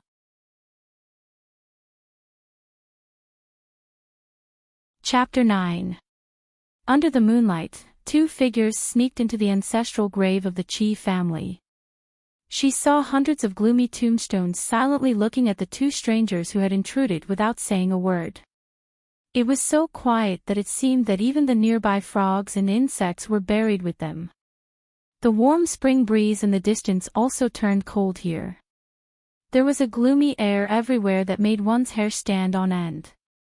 Forsythia's face was pale. She shrunk her neck and followed Ning Shu closely. She did not dare to look around, afraid that the ancestors of the Qi family would suddenly jump out of the tombstones and choke her. Ning Shu walked leisurely as if she was strolling in a garden. She nimbly passed through the rows of gloomy tombstones and carefully looked for traces of the elegant second husband. What are you afraid of? The people lying here have long rotted into a pile of bones. Even if there are any left, there are only ghosts floating here. Ghosts are not as scary as people. Really? Forsythia swallowed hard and desperately tried to gather her courage. How can it be fake? Ning Shu mischievously said, some ghosts have terrible faces, broken hands, missing heads, and bleeding stomachs, but their hearts are very simple. They don't often eat people. Even if they do, they will eat the one in the crowd who is the most afraid and screams the loudest. Aw, aw, aw, aw. Forsythia was so scared that she was about to scream, but she quickly stopped herself and stared at her young miss with resentment. After playing around, the two quickly quieted down to do business. After about half an hour, Ning Shu stopped in front of a tombstone. The tombstone of the 26th generation of the Qi family, the second son of the first wife, Hui Jin. This was it. Ning Shu's eyes lit up. Bring the tools and dig. Are we really going to dig? How can it be fake? It's not easy to come to see second husband, so we have to meet him face to face. It's not rude. Moreover, some things could not be seen without personally examining it. Forsythia made up her mind. She covered her mouth and nose with her handkerchief and started digging the grave with Ning Shu. Because it was a new grave, the soil was not tight. In less than an hour, they found the coffin. As soon as she opened it, the smell was extremely pungent. Even through the thick handkerchief, she almost fainted from the smell. However, she saw that Ning Shu didn't care and bent down to check the body. Second husband, I'm sorry to offend you. The corpse was 7 feet and 5 inches tall. Its limbs were long and slender, and its bones were intact. However, the corpse had long decayed and was emitting a thick stench. The brocade robe wrapped around the corpse was also slightly tattered, and it tore with a single tug. His skin was purplish-black and clung tightly to his bones. His hair had all fallen off, and his once handsome and elegant face was no longer as charming as before. Ning Shu sighed in her heart. She ordered Forsythia to bring the silver needles over. She pricked his mouth and nose, and the needles worked as usual. He then examined his neck and internal organs, but the silver needles still did not turn black. There were no wounds on the corpse either. Forsythia, help me flip him over. Both of them used their strength to flip him over, and the results were the same. Dagger. Ning Shu took it and cut open his stomach. She found that his heart, liver, spleen, lungs, and kidneys were all shattered. Forsythia gasped, it's the same as young Master Yun. Ning Shu frowned and checked inch by inch from his skull down. With the help of the hazy moonlight, she could vaguely see that there seemed to be a darker patch on the side of his neck, but she couldn't make out its shape. Ning Shu was about to take a closer look when she suddenly heard a commotion coming from afar. Forsythia, quickly close the coffin and hide. However, the sound was getting closer and closer. Ning Shu immediately said, it's too late. Take away a few of the burial items. We'll hide. Both of them immediately put away all their tools and tidied up Qi Huijin's corpse. They hid behind a thick locust tree and kept quiet. Creak, creak, creak. The even sound of the wheels was especially clear in the night. Through the thick branches, Ning Shu saw a carriage parked not far away. The interior of the carriage was luxuriously decorated. The coachman was a young man who was not even 20 years old. He was tall and handsome. He jumped off the carriage nimbly, then turned around respectfully. He bowed and extended his arm towards the carriage. "Sir, please slow down." A hand reached out from inside the carriage, lifting the curtain. Chapter 10. It was a pair of beautiful hands. They were not soft and beautiful like a woman's, but a man's. They were slender and white, and seemed to be whiter than the moonlight. Looking at those hands, one would know what the word precious meant. The owner of the hands held the young man's arm and slowly walked down the carriage. Only then did she see the man's body clearly. It was almost April, but he was still wearing a cloak as if he was afraid of the cold. A fox fur coat was wrapped around his neck, revealing only his beautiful chin. Because of an old illness, his lips were very light pink. Above that was a high nose bridge, but his eyes were covered with a black silk ribbon. The black silk ribbon, black cloak, and even the fox fur coat around his neck were black, which made his skin look even paler. He was very tall, even taller than the young man next to him. Forsythia had never seen such a good-looking person. She was stunned. Ning Shu could not help but be stunned for a moment. The next moment, she was surprised. Could it be him? The young man helped the man to Qi Huaijin's tomb. The young man felt something was wrong and immediately ran forward. "Master, the tomb of the third son of Qi Huaijin was robbed. The thieves took away all the valuables, and the cups were scattered all over the ground. The guards of the Qi family were too negligent." The man opened his mouth. "How is the third son of Qi Huaijin?" His voice was clear and deep. "The body was not damaged, but this smell." "Master, why don't you wait for me to clean it up first?" The smell was so bad that the young man could not help but cover his nose and mouth. The man was very calm and his expression did not change. "It's okay. Bring me some wine, I'll give a toast to the third son." The young man did not dare to delay and immediately went to the carriage to get a set of white jade wine set. He poured the wine into 2 white jade cups and offered it to the man. The man took 1 cup first. "Brother Huaijin, you and I are childhood friends. We have been writing to each other for many years and we are very close friends. Then I suddenly heard that Brother Huaijin died of an illness. I didn't have time to send you off, so I came back to the capital to apologize to you." The man raised his neck and drank the wine in 1 gulp. A thin layer of moonlight gently covered the side of his face, drawing a soft ivory white line down along the bridge of his tall nose, and the unfinished wine bead on the tip of his lips shimmered faintly. Ning Shu's eyes couldn't help but stick to the drop of wine on the tip of his lips. She couldn't help but sigh. He was truly a stunner. Unfortunately, his eyes were damaged, and his white jade was slightly blemished.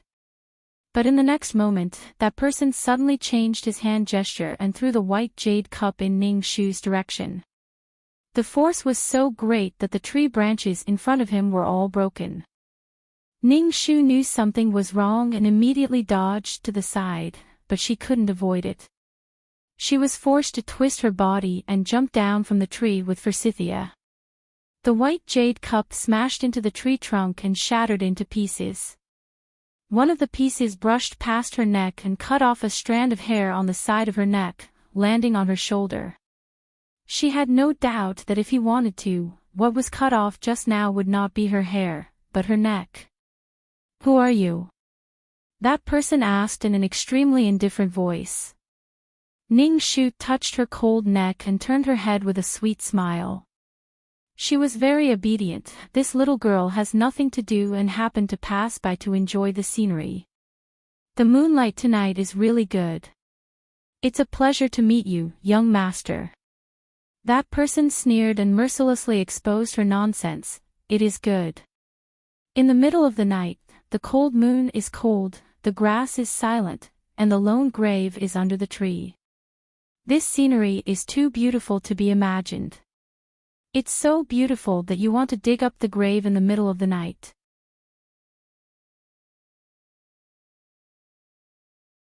Chapter 11. After being mocked, Ning Shu did not blush at all. Sigh. Young master, you may not know this, but the person lying in this tomb is my daughter's husband. I haven't seen him for a long time, and it's lonely in the middle of the night. I miss him very much. I thought that my husband would miss me too, so I specially invited him out to meet me. A cool breeze blew, lifting his long black hair. Under the moonlight, he looked like an immortal. He reached out to take another wine cup and slowly poured the wine in front of Qi Huijin's grave. How come I heard that your husband is lying on a sick bed in the residence of Yun?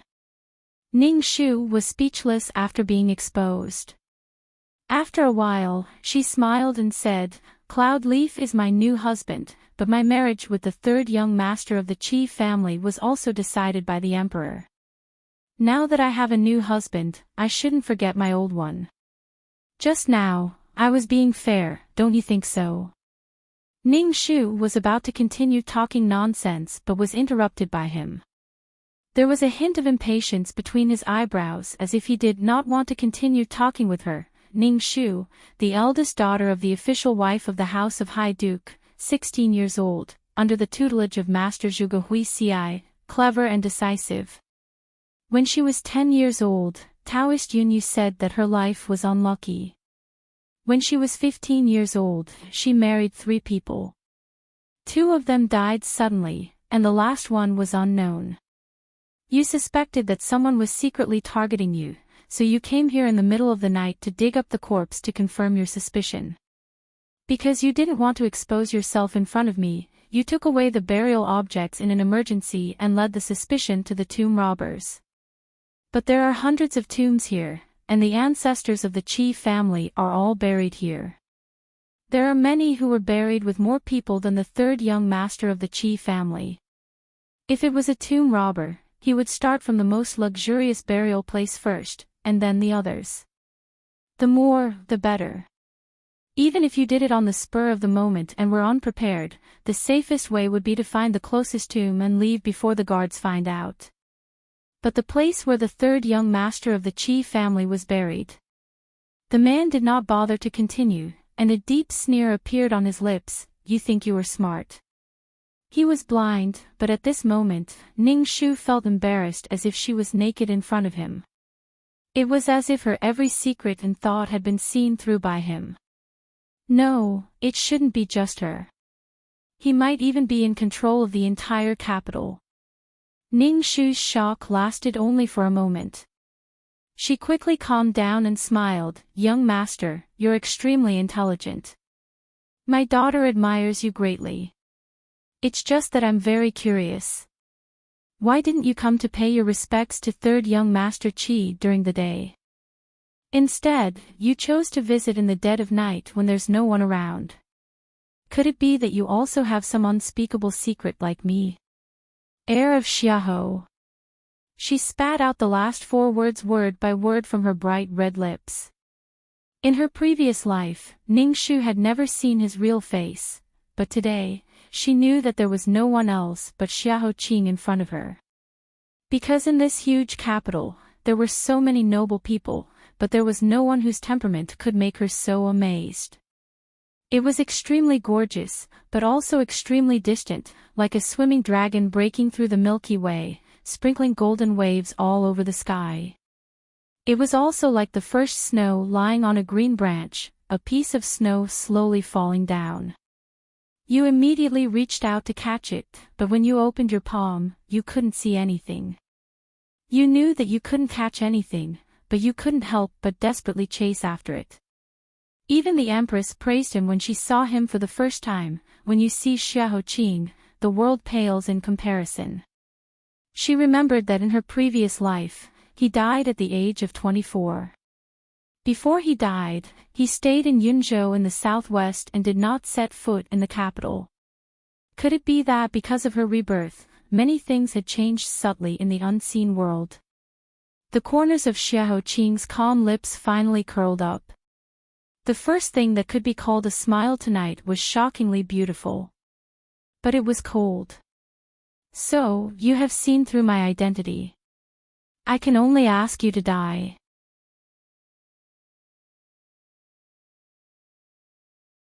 Chapter 12. Ning Shu did not expect that the first time she met the legendary Crown Prince Xiao, she would be grabbed by the neck.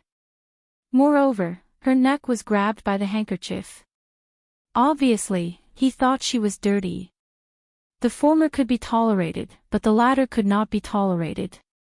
You let go of my miss. Forsythia rushed over and was knocked unconscious by the young man's hand. Ning Shu felt a spark in her chest. She was furious. She furrowed her brows and took a deep breath. Then, she smiled and said, "Your Highness, there is no one in the entire Great Yu who doesn't know about your peerless beauty. If my daughter couldn't guess your identity, it would be disrespectful to you." She could not tolerate it. She had to tolerate it. Nonsense. In the eyes of the person opposite her, she was not even comparable to a bug. He could crush her with a slight frown. Dignity was precious, but her life was even more precious. But the hand on her neck tightened, almost making her unable to breathe. The smile on his lips was chilling. "Just because I came here in the middle of the night, you concluded that I have a secret matter. It hurts." Her life was in his hands. Ning Shu could not help but feel a little scared. She did not doubt that Xiao Qing would really kill her. She kept calm and shook her head. "When you first arrived here and noticed the abnormality, I heard the young man beside you say, 'Third young master did not suffer any damage. It's just the smell. Why don't you wait for me to deal with it?' It was not, 'Wait for me to call the Qi family to deal with it.' Although there were only a few words difference, the meaning was completely different. It means that you don't want the Qi family to know what you want to do. So what if it is not a secret matter? However, I don't dare to ask what your secret matter is. And I also don't want others to know that I came to dig the grave tonight. You and I have something on each other. If you are worried that I will leak the secret and want to kill me, you don't have to. Moreover, our target tonight is third young Master Qi. My goal is clear to the Crown Prince. I only want to prove my innocence and ensure my own safety. I will not harm the Crown Prince and may even lend you a helping hand. What does the Crown Prince think?" Xiao Qing felt that the neck under his hand was surprisingly slender. The girl's warm body temperature passed through the handkerchief to his cold palm. She was like a bird that had just come out of its nest. As long as he gently squeezed it, it would break. The owner of the neck had a soft voice. It sounded very obedient, but the steady voice was like a bamboo in the wind. It was full of tenacity. "You are not too stupid," Xiao Qing said. The cold hand suddenly, the snow-white handkerchief fell to the ground. Xiao Qing ignored her and said, "Huemo, get to work." The young man called Huemo immediately accepted the order. He took out a piece of cloth wrapped in vinegar and garlic juice and tied it in front of his mouth and nose. Then, he ran to Qi Huijin's coffin and took out a bunch of tools and started to work. The tools were many times more complete than Ning Shu's. Ning Shu rubbed her neck, which had been ravaged again and again tonight, and laughed, "Ha!" It turned out that he was also here to dig graves. What a coincidence. Didn't that prove that her guess was right? Third young Master Qi's death was indeed suspicious. Huimo was very fast. Apparently, he was experienced in this field. In less than half an hour, he had finished the inspection. He nailed the coffin and even covered the soil.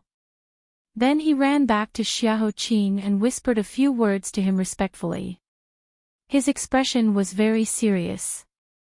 With his back to the moonlight, Xiao Qing seemed to be touched, but his face was immersed in the darkness. He couldn't see anything clearly. Let's go. Hui Mo took the order, bowed again and helped Xiao Qing back to the carriage, ready to leave. Obviously, he was not going to care about Ning Shu and the others. However, Forsythia was still unconscious because of the young man named Hui Mo Ha. Did he want her to carry a living person back to the mansion? Ning Shu narrowed her eyes and stood in front of the carriage. She sighed, "It seems that you are not going to be responsible for me."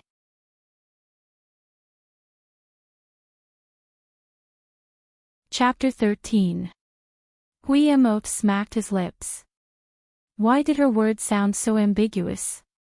It sounded like his Shitzi was a heartless man who ran away after eating. This Lady Ning was too fierce. Through the thick curtain, Xiao Qing's voice was particularly cold. "Get out of the way." Ning Shu shook her head. "It's okay if Shitzi doesn't help me. Later, if I'm careless and get caught by the Qi family, then I can only accept it." Suddenly, she slipped out a jade pendant from her sleeve. Her fingers hooked the red string in the air and she said innocently, "I just don't know what they will think when they see this jade pendant in my hand." Hui Mo looked at it with the help of the moonlight. It was very familiar. When he looked back, he found that one of the jade pendants on Shitzi's waist was missing. When did she steal it? That's right. It must be when Shitzi grabbed her neck just now. But at that time, she was so scared that she kept quiet. Who would have thought that she dared to steal Shitzi's thing at the critical moment of life and death? More importantly, she was not discovered. This woman was more complicated than he thought. Ning Shu held the jade pendant. Under the moonlight, her lips were full of slyness. In the 6 reincarnations, she was either an animal or a beggar. What didn't she do to survive? Stealing small things was a necessary skill. She walked closer to the carriage and continued, "When they see this man's jade pendant in my hand, they will be suspicious and ask who it is. I can only say that it's my lover's. It was necessary for them to ask what my lover and I were doing here. I can only say that we are meeting here on such a good day. Then, they will ask who my lover is. Then I can only say that it's Shitzi. In any case, my reputation has long been tarnished. I don't care what other people say about me, but your Highness' reputation is very important." Her expression was very magnanimous. The last sentence seemed to be for his sake. Hui Mo was shocked by Ning Shu's shamelessness. "What nonsense are you talking about? My family's young master is of noble character and is a gentleman. How could he do such a thing? Moreover, this is the Qi family's ancestral tomb." Ning Shu shrugged. "Some things are only exciting when done in a graveyard. Young Master Shitzi's elegance and bearing are extraordinary. It's reasonable for him to have some unknown hobbies, isn't it?" Hui Mo almost vomited blood. "Do you think others will believe you?" Ning Shu stepped forward and lifted the curtain embroidered with silver peonies. She smiled leisurely at the handsome man leaning against the brocade cushion. "Who knows? After all, there's a saying in the marketplace, what's it called? Dumplings are better than delicious food, and sister-in-law is better than fun."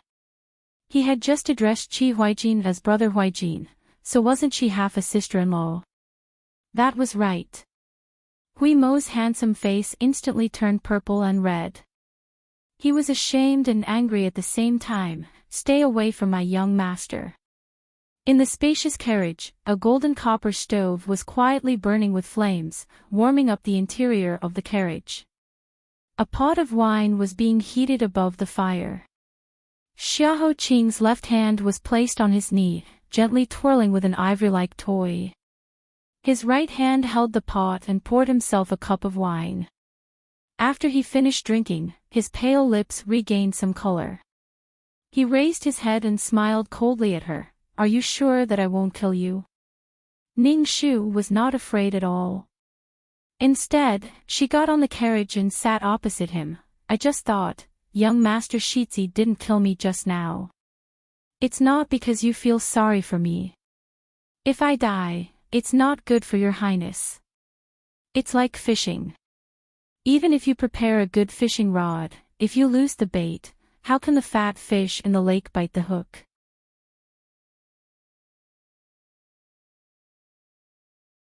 Chapter 14. When a person was about to die, how could he sympathize with another person? In that life, Xiahou Qing's death was strange. It was like a big secret that no one knew about. But now, he quietly appeared in the capital and appeared in front of Qi Huaijin's grave. There was only one explanation: Qi Huaijin's death was extremely important to him. And she, who was firmly related to Qi Huaijin's death, was an even more important chess piece on the chessboard. How could a chess piece die before it was used up? The carriage was terrifyingly quiet. He could only hear the bubbling sound of the wine boiling in the wine pot.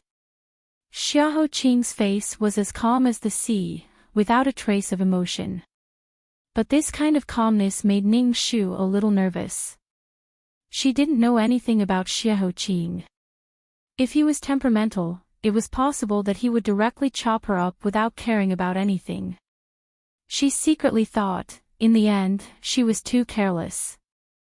After a long while, Xiahou Qing's light pink lips let out a low laugh. I've seen a lot of shameless people, but it's the first time I've seen someone like you. Being ridiculed in front of such a beautiful man, even if Ning Shu's face was as thick as a city wall, there was a layer of thin blush. Sorry. How could a person not be shameless when they were in Jianghu? Hui Mo, bring her. Xiahou Qing lightly said this sentence and didn't say another word. Hui Mo immediately followed the order and carried the unconscious Forsythia into the carriage and put her beside Ning Shu. Then he glared at Ning Shu and lifted the curtain to drive away. What Shi Yan said was right. Beautiful women were tigers, very bad. Just now when he saw Shi Ziyi wanted to strangle her to death, his heart was somewhat unbearable. Humph. The carriage traveled steadily and quickly on the road. Soon, they entered the capital. Forsythia woke up halfway. When they reached Juke Street, Hui Mo stopped the carriage and said unhappily, Lady Ning, please. When the two got out of the car, Ning Shu suddenly thought of something. She embarrassedly rubbed the tip of her nose and handed the jade pendant she stole to Xiahou Qing. Shi Ziyi, I was rude just now. I'll return your jade pendant to you. Xiahou Qing didn't even raise his chin as he faintly threw out 4 words, it's dirty, throw it away. Without waiting for Ning Shu to say another word, he lowered the curtain and the carriage quickly drove away. She looked at the jade pendant in her hand that was carved with fish swimming in the abyss. It was made of the best mutton fat white jade and was as white as that person's hand. She was afraid that she would not be able to find a second piece of such good quality in the palace. Ning Shu smiled. It would be a pity to throw away such a good jade pendant. He had strangled her, and she had taken his jade pendant. An eye for an eye, an eye for an eye. It was not a loss. As for the secret hidden on Qi Huaijin's body, Ning Shu raised her head and looked at the round moon that was embedded in the night sky.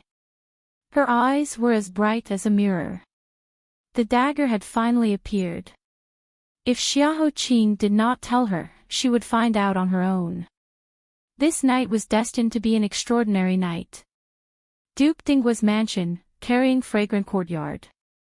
Ning Wan held the maidservant's hand and whispered, remember what I told you. You must do this secretly and not let anyone find out. You can't let anyone find out that it was us. Miss, don't worry. This servant will not let you down. The maidservant wholeheartedly agreed. She hid the things and changed into a set of grey clothes. She put on a cloak and quietly walked out of the Duke Dinggua's mansion's small door. Behind her, Ning Wan tightly clenched her teeth and pinched her palms. Her eyes were full of ruthlessness. Ning Shu, "Oh Ning Shu, you blocked my way. I can only take your life. Just you wait. I want to see how you can't escape this time."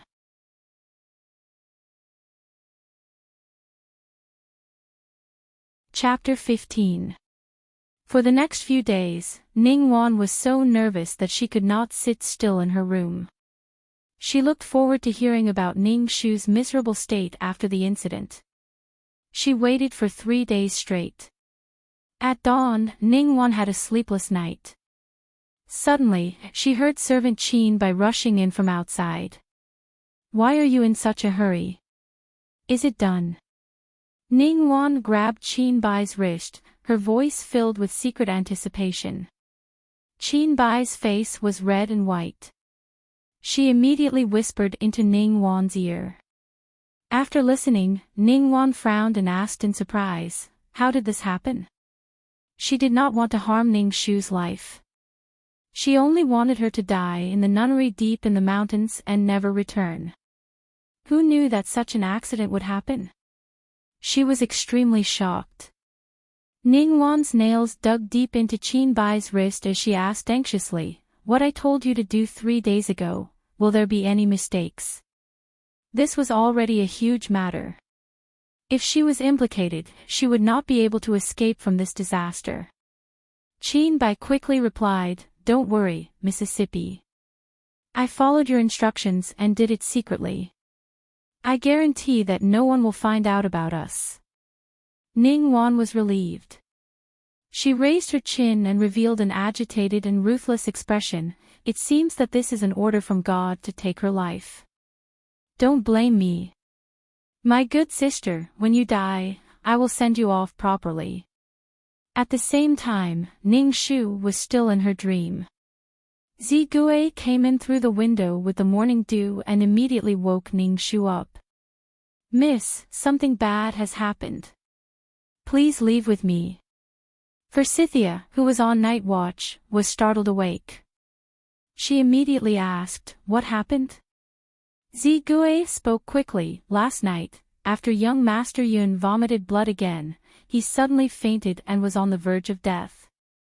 Imperial Censor Yun immediately called for the imperial physician. The imperial physician rushed to save him but was almost unable to save him. When the imperial physician was treating young Master Yun, he suddenly discovered a 4-petal-shaped red spot on the side of young Master Yun's neck. Imperial Censor Yun and Madame Yun immediately gave the order to search the entire residence. 2 hours later, a servant of the Yun residence found a pouch under the begonia tree in young Master Yun's courtyard. Inside the pouch was a blood-colored talisman and a jade hairpin. Ning Shu was already awake. She quickly put on her clothes with the help of Forsythia. The sun was already out of the clouds. The first ray of light shone through the window lattice onto her jade-like face. Ning Shu continued Zigui's unfinished words and continued, "That jade hairpin, is it mine?" Zigui gritted his teeth. "Yes. Young miss, the Yun residence has already taken the pouch to the capital to report to the officials and have someone come to pick you up." This matter quickly reached the ears of the heavens. "I have just reported it to the master. The master ordered me to immediately take you out of the city and hide in a manor outside the city. He would deal with this matter. Young miss, let us leave quickly." The current emperor hated witchcraft the most. He had ordered many times that if anyone practiced witchcraft, they would be beheaded without mercy. Forsythia was shocked and terrified. She knew the severity of the matter and hurriedly started to pack up the important things. However, she was interrupted by Ning Shu. She lowered her thick black eyelashes and pondered deeply for only a moment. Countless thoughts had already spun in her mind. She then raised her eyes and said calmly, "Let us leave, but not outside the city. We will go to another place." "Where is Lady Ning?" "His Majesty has decreed to bring her to the Supreme Court for trial." The morning bell of the 1000 Buddha temple on the outskirts of the city had just rung, waking up the bustling city of the capital. The gates of the High Duke's public house were firmly blocked by officials from the capital. The governor of the capital, Wei Zhe-Qing, personally led the troops and banged on the doors of the High Duke's public house. The surrounding people who had heard the news quickly crowded the entire Vermilion Bird Street. Every pair of eyes was shining brightly. Ning Deyuan personally opened the door. "Governor Wei, please excuse me for not coming out to meet you. What crime did my daughter commit?" Wei Zhe-Qing gave a perfunctory salute and said in a businesslike manner, "High Duke, you should have already heard what happened. Please do not make things difficult for us. This case has already been submitted to His Majesty overnight. His Majesty has approved it and ordered us to bring Lady Ning to justice.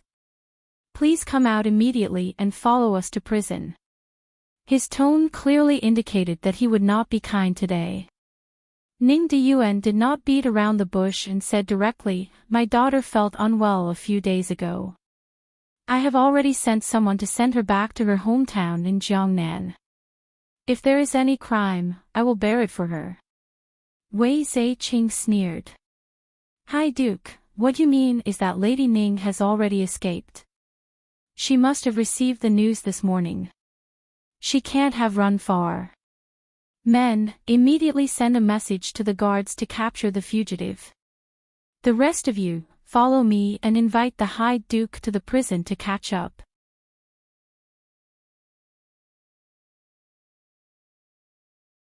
Chapter 16. With an order, dozens of soldiers surrounded Ning Deyuan, wanting to take him away. Princess Hexin immediately rushed out with the people from the residence. The House of Duke was in a mess. The first branch and the third branch watched from the side. Ningguan held Madame Yang's hand excitedly and nervously, thinking, "Ning Shu is finished now." There were countless whispers around them. It seems that the rumors are true. It was really Lady Ning who murdered young Master Yun. The House of Duke is really unlucky this time. Yes, I've long heard that Lady Ning's life carries poison and can kill all 9 generations. Isn't it coming true now? The 3 young masters are so pitiful. They were harmed by her at such a young age. It's too tragic. Duke Ning's reputation of the past few years will be completely ruined. Isn't it? Giving birth to a daughter like Shu is really a disaster. At this moment, a delicate and soft voice suddenly came from the residence. There was a hint of laziness in the voice, as if she was really awakened by the rude noise outside. "Are the lords looking for me?" Following that voice, a light green figure stepped over the high threshold and slowly walked out. The girl's figure was slender and straight, like the first blooming orchid by the green lake in spring. She didn't expect to see Ning Shu again. Ning Wan's expression suddenly changed. Didn't she run away? She actually dared to come back. Then she thought, since she's not afraid of death, then I'll let people see with their own eyes how Ning Shu walks to her death step by step. How delightful.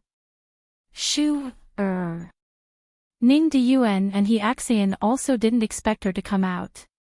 Didn't Ming Zigui take her away? Could it be that she didn't want to implicate them? Both of them felt heartache and relief. This girl is too stubborn. But what should we do now? They saw Ning Shu's clear eyes slowly sweeping around, her gaze lightly drifting over everyone's faces. Then she smiled, slowly bent her knees, and shyly bowed to Wei Zhe-Qing and the others. My daughter was too sleepy in spring and didn't have the time to personally greet the lords. Please forgive me. Wei Zhe-Qing narrowed his eyes at her. The muscles on his face twitched, and he said with a fake smile, "It's good that Lady Ning didn't run away. Then come with us." Ning Shu bowed and stood up. She raised her head, her face full of doubt. "If Sir wants to take me, I have no reason to resist. It's just that I don't know what crime I've committed." Wei Zhe-Qing scolded coldly, "Are you trying to cover up what you did?" You tried to murder the second son of the Yun family, Cloud Leaf. He's the husband who divorced you a few days ago. Ning Shu was even more confused. Why would my daughter want to kill her own husband? Wei Ziqing narrowed his eyes impatiently and voiced out the thoughts of the spectators. Who knows? Lady Ning married 3 husbands in a row and none of them had a good ending. Either you're fated to be evil and transformed into a demon, wanting to jinx all the outstanding men in our country. Or, you have another lover and are dissatisfied with the 3 marriages that the Duke arranged for you, so you did something evil on a whim.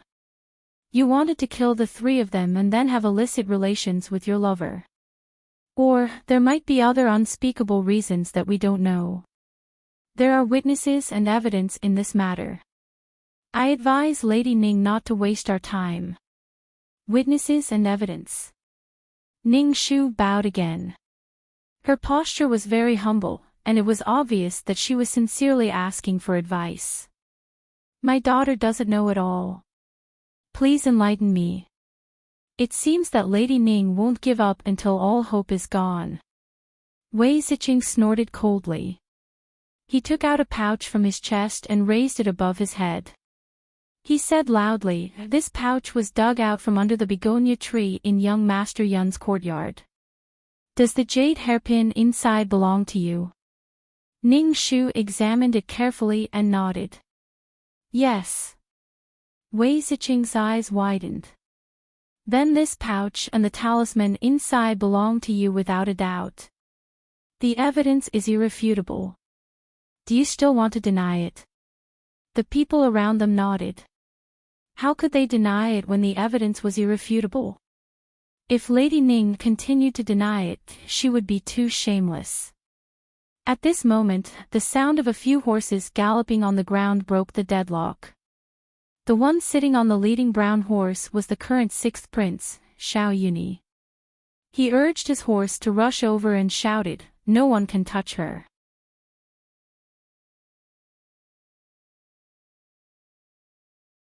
Chapter 17. Xiao Yuni's forehead was full of sweat. It was obvious that he had rushed over as soon as he heard the news. The young prince jumped off his horse and walked to Ning Shu. He said sincerely, Shu, you don't have to be afraid. I believe that this matter has nothing to do with you. I'll go to the palace to see father and ask him to investigate thoroughly to prove your innocence.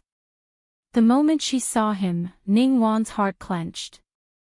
There were also young ladies from other aristocratic families watching by the side, and the discussion was endless. They were all amazed at what kind of demon Ning Shu was. Previously, when Cloud Leaf was killed, he chased her for 3 miles. Now, the dignified 6th prince was going to risk universal condemnation for her. The 7th prince, Xiao Yunsen, who had rushed over with Xiao Yuni, watched the show with great interest.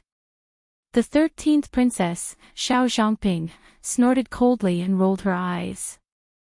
Wei Ziqing and the others bowed to the princes and princesses. Xiao Yuni casually raised his hand and told them not to stand on ceremony, but his eyes were fixed on Ning Shu. His punches were full of meaning, and it was impossible not to admire him. If it were other young ladies, they would be willing to die for the 6th prince. But Ning Shu, she took a step back, nodded with a smile, and curtsied. Her etiquette and expression were all considerate, but it made people feel alienated, as if she was thousands of miles away. Thank you for your kindness, your highness, but Ning Shu can deal with this matter on her own. Xiao Yuni's hot blood immediately cooled down. His dark eyes reflected the young lady's elegant and straight figure. He watched as she turned sideways and continued to smile at Wei Ziqing, but not at him. The people around them were even more excited. Hey, this Lady Ning is strange. It was so difficult for the 6th prince to protect her, but she doesn't know what's good for her. Is she really not afraid of death? Ning Shu continued, Magistrate, I can't accept the irrefutable evidence you speak of. I'm afraid you don't know this, but our duke's household has a long history. My grandmother, father, and mother have treated me well. Therefore, if there aren't 100 of these jade hairpins on my dressing table, there are at least 10 of them. It's common for me to lose a few of them in a moment of carelessness, or for them to be stolen and sold by the servants in the household for money. I never take it to heart. Moreover, I've been busy preparing for the wedding.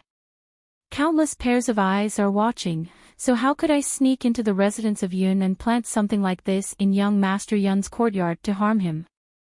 You said that I wanted to curse third young master to death, but I still want to seek justice from the Supreme Court. Someone wants to frame me. What a glib tongue. Ning Shu refuted the evidence with a few hundred words. Wei Ziqing's face twisted and he was almost speechless. Fortunately, he quickly thought of another point and reprimanded her. Do you think you have the ability to deceive everyone? You said that you were busy and countless pairs of eyes were watching to testify for you. However, on that night 3 days ago, you sneaked out. Where did you go? Don't think that no one saw you.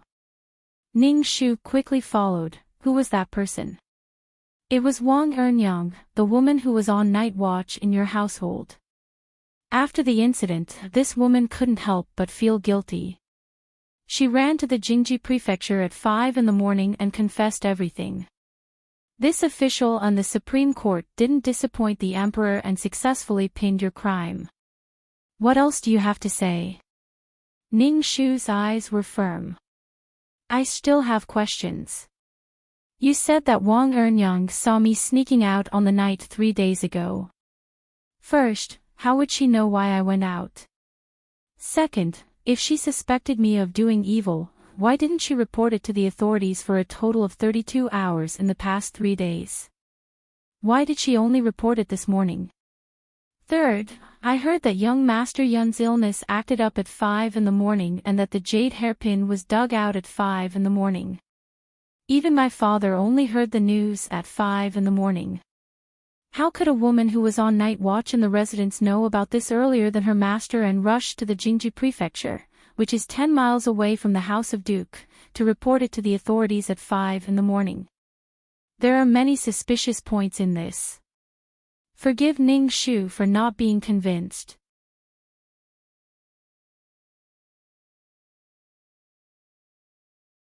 Chapter 18.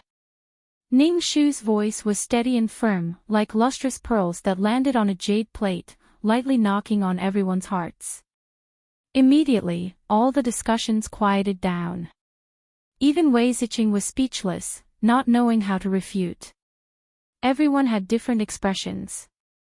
Xiao Yini was sad and happy. The girl he liked was indeed extraordinary. The 7th prince became even more excited, while the 13th princess had an awkward look on her face, saying, "What are you showing off for?"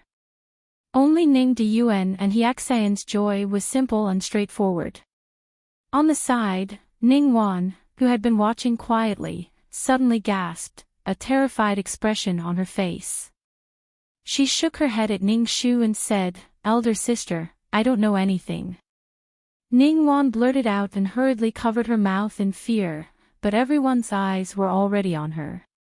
The crowd that had just quieted down was in an uproar again, even livelier than before.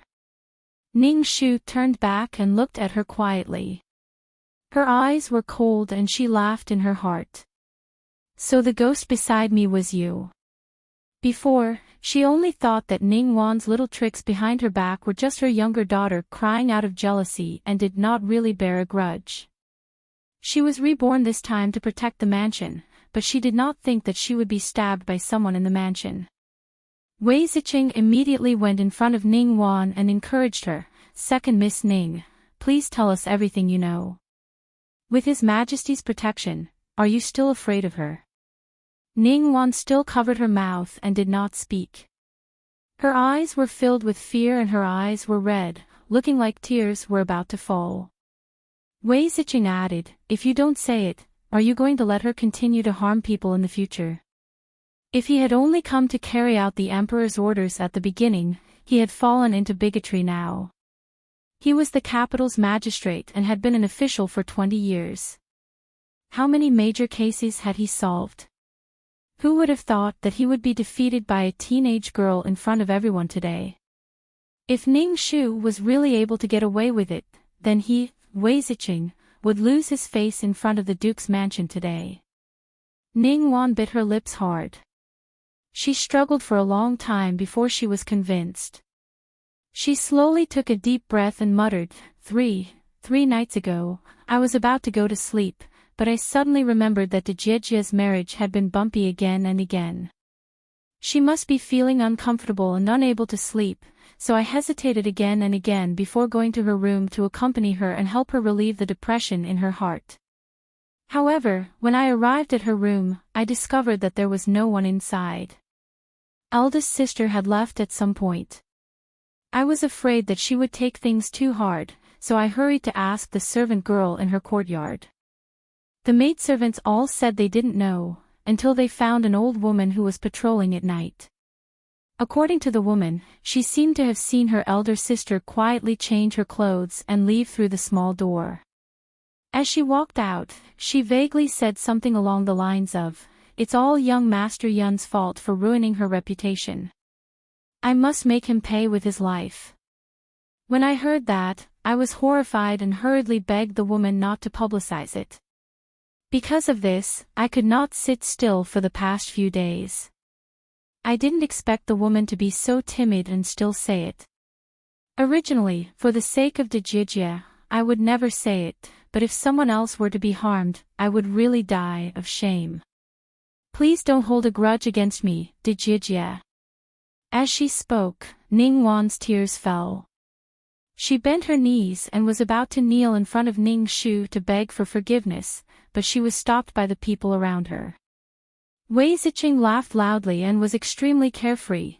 If Wang Ernyang's words are not convincing, then the second miss of the Ning residence has come out personally to prove that Ning Shu really wasn't in the residence 3 nights ago. Then, where did she go? Who can prove it? If she can't prove her innocence, then the incident at the residence of Yun is her doing. There's no denying it. Lady Ning, what else do you have to say?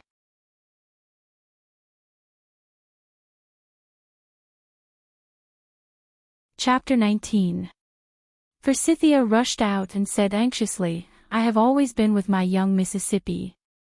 I can testify for my young miss that she definitely did not do anything to harm young Master Yun." Ning Wan wiped her tears with a handkerchief and said, "Forsythia, you are eldest sister's personal maidservant and grew up together with her. I know you want to protect her, just like how I feel as her younger sister, but this is a human life. We can't ignore our conscience for the sake of loyalty and kinship." Forsythia wanted to pounce over and bite her to death, but there were so many people here and she could not do anything. She was so angry that her eyes turned red. Wei Ziqing put his hands behind his back and looked down at Ning Shu with a cold smile. "Eldest young miss, this is your last chance. Where did you go that night 3 days ago? Other than the maidservant Forsythia, are there any other witnesses?" Ning Shu seemed to have finally accepted her fate. She lowered her head and gripped the handkerchief in her hand tightly as she shook her head with difficulty. "No. That's right. Men, take Lady Ning down immediately and bring her back for trial." At that moment, more than 10 officers surrounded Ning Shu and Forsythia with their swords. They took out shackles and raised them in front of Ning Shu, waiting for the last moment. Xiao Yini was about to speak when he heard, "Wait." A horse carriage rolled into the crowd leisurely. The young man driving the carriage waved the horsewhip in his hand and shouted. He looked handsome and was obviously from a noble family. A few sharp-eyed people in the crowd immediately said, "This is the carriage of the Prince Pingnan's heir." "Yes, yes. When the heir entered the capital yesterday, I watched from the Black Tortoise Avenue. It was indescribably lively. I remember that the carriage was this one. Then the person sitting inside must be the Prince Pingnan's heir." When the words "South pacifying King's Heir" were mentioned, the young girls in the crowd immediately let out low gasps of surprise. Their faces were flushed, and they were extremely expectant. However, what they were even more curious about was, why did this mysterious heir come here? The 13th princess immediately tightened her grip on the reins. She stared at him, her eyes filled with the expectation of a young girl. A look of surprise flashed past Xiao Yunyi's eyes, but Xiao Yunxin still had that bored expression of watching the show. The horse carriage was leisurely, the carriage was leisurely, and even the young man driving the carriage was leisurely. When the carriage reached the entrance of the public house and was less than 10 feet away from Wei Zaiqing, he shouted and ordered the horse to stop. Wei Zaiqing hurriedly stopped what he was doing, stepped forward, and bowed. His etiquette seemed to be even more respectful than when he had bowed to the 6th prince and the 7th prince. Your Highness. Currently, His Majesty had 6 princes. Ordinary people only thought that the status of the dragon's son was incomparably noble. Naturally, he was more honorable than the children of the other princes' families. Of course, this was only a misunderstanding. Under the heavens, the emperor was the most respected. Below him was the crown prince. Below him were the various princes, Wang Ye, heir apparent, and other princes who had received titles. The Prince Pingnan's lineage was the Prince Pingnan's lineage when the country was founded. The current Prince Pingnan only had one legitimate son, Xiaoqing. The throne had long been set in stone. After Emperor Jingming ascended the throne, the position of crown prince had been undecided. Therefore, although Xiao Yunyi and the others were the royal sons, their status was half a level lower than Xiaoqing's. It was silent behind the curtain. After a while, there were intermittent coughs. Everyone curiously looked over, wanting to see the Prince Pingnan's face. However, the person in the carriage did not come out. He only said one sentence. 3 days ago, Lady Ning and I were together. There was a moment of silence. Then cold water was poured into a pot of oil. In an instant, it caused a stir. Everyone's eyes widened.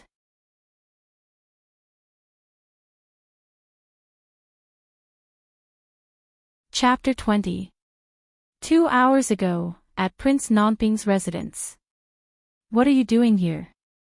The person opposite her sat in front of a table with a pot of tea emitting a faint fragrance. The silver charcoal in the corner of the room was still burning at the end of March. It was probably the only one in the capital. The aroma of the tea mixed with the faint duhing fragrance in the silver charcoal, making the air warm and cozy. Ning Shu had been waiting outside the prince's residence for half an hour. The morning breeze still carried a trace of coldness, causing her cheeks to feel cold. As soon as she stepped into the room, in less than half a year, her face was steamed into a crimson red. Ning Shu untied her cloak and did not treat herself as a guest at all. She smiled and walked over to sit across from him. Your Highness the Crown Prince has arrived in the capital a few days ago. This little girl is here to welcome you. Just yesterday, Xiaoqing finally appeared. He openly entered the capital through the Shenwu Gate and entered the palace to meet the emperor. Yesterday, the entire capital was in an uproar. All the young girls in the city who yearned for love came out. In addition to countless people who came to watch the fun, the entire Xuanwu street was packed. Thousands of young girls screamed and threw flowers, purses, and fragrant handkerchiefs at the prince's residence like raindrops. They almost drowned the carriage, hoping to catch a glimpse of the legendary prince's true appearance. The news of Xiaoqing's return spread to every corner of the capital at the fastest speed. At this time, Xiaoqing was wearing a silver cloak and fox fur coat. Because Ning Shu suddenly came to visit, he did not tie up his black hair and let it fall to the side of his body. It made him look even more like an immortal. Of course, his voice was also like an immortal's, cold and distant. If it's nonsense, you can get lost. Ning Shu personally held the pot and poured a cup of tea. She handed it to Xiahou Qing and said sincerely, "Then I will not beat around the bush with your highness. Your highness should already know. I am here to beg you." Xiahou Qing did not take the cup of tea. Obviously, he disdained to respond to her kindness. Beg me for what? Ning Shu did not get angry. She brought the cup of tea back to herself and said slowly, "Last night, young Master Yun of the Cloud Leaf suddenly fell ill and fainted. The Yun family invited the imperial physician to treat him.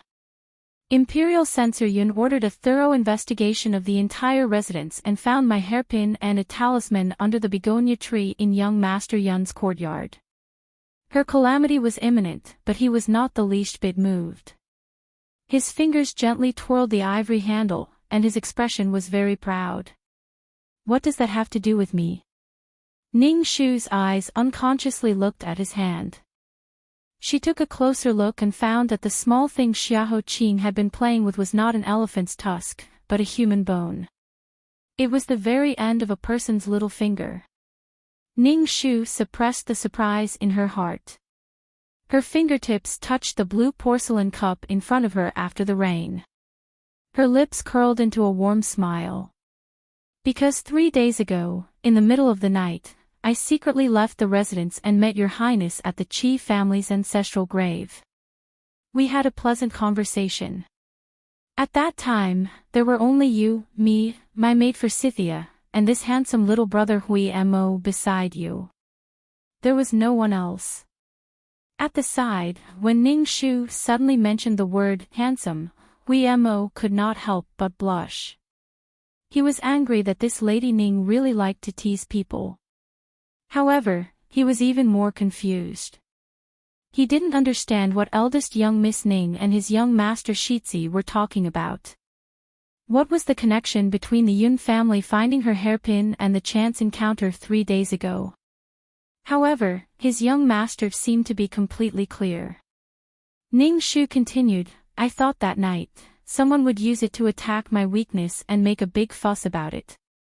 Forsythia is my personal maid. Her words will not be trusted. I hope that your highness can provide me with an alibi to block the mouths of those people and avoid this disaster to prove my innocence."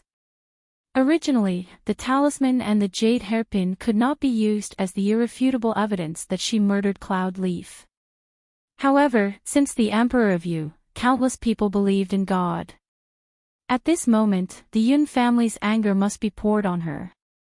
Coupled with the sudden death of young General Song and third young Master Qi, countless dirty water will be poured on her. She will definitely be known as a demoness who brings disaster to the country. In order to appease the anger of the people, it was hard to guarantee that the emperor will not kill her to prevent future troubles. At that time, even her father will be implicated. He snorted and leaned on the brocade cushion. All of this had nothing to do with him. "This is your business. Why should I help you?" "Because I can also help you." "Help me with what?" "For example, the poison in your body is called plum blossom kiss. It is also the poison that killed the previous emperor." As soon as she finished speaking, Hui Mo, who was quietly waiting by the side, took a deep breath and took a step forward. His eyes were full of surprise. "How did you know?" They had kept this secret for 11 years. Except for the old prince, there was no fourth person who knew. This Lady Ning, did she really have a great ability?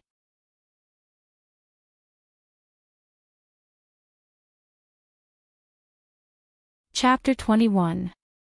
Hui Mo had a murderous look in his eyes. But he saw his young master raise his hand.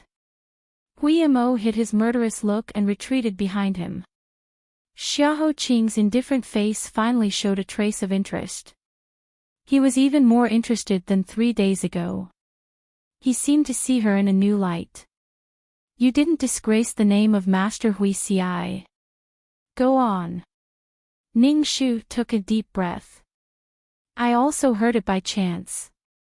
The plum blossom kiss is the most terrible poison in the world. It is colorless and tasteless.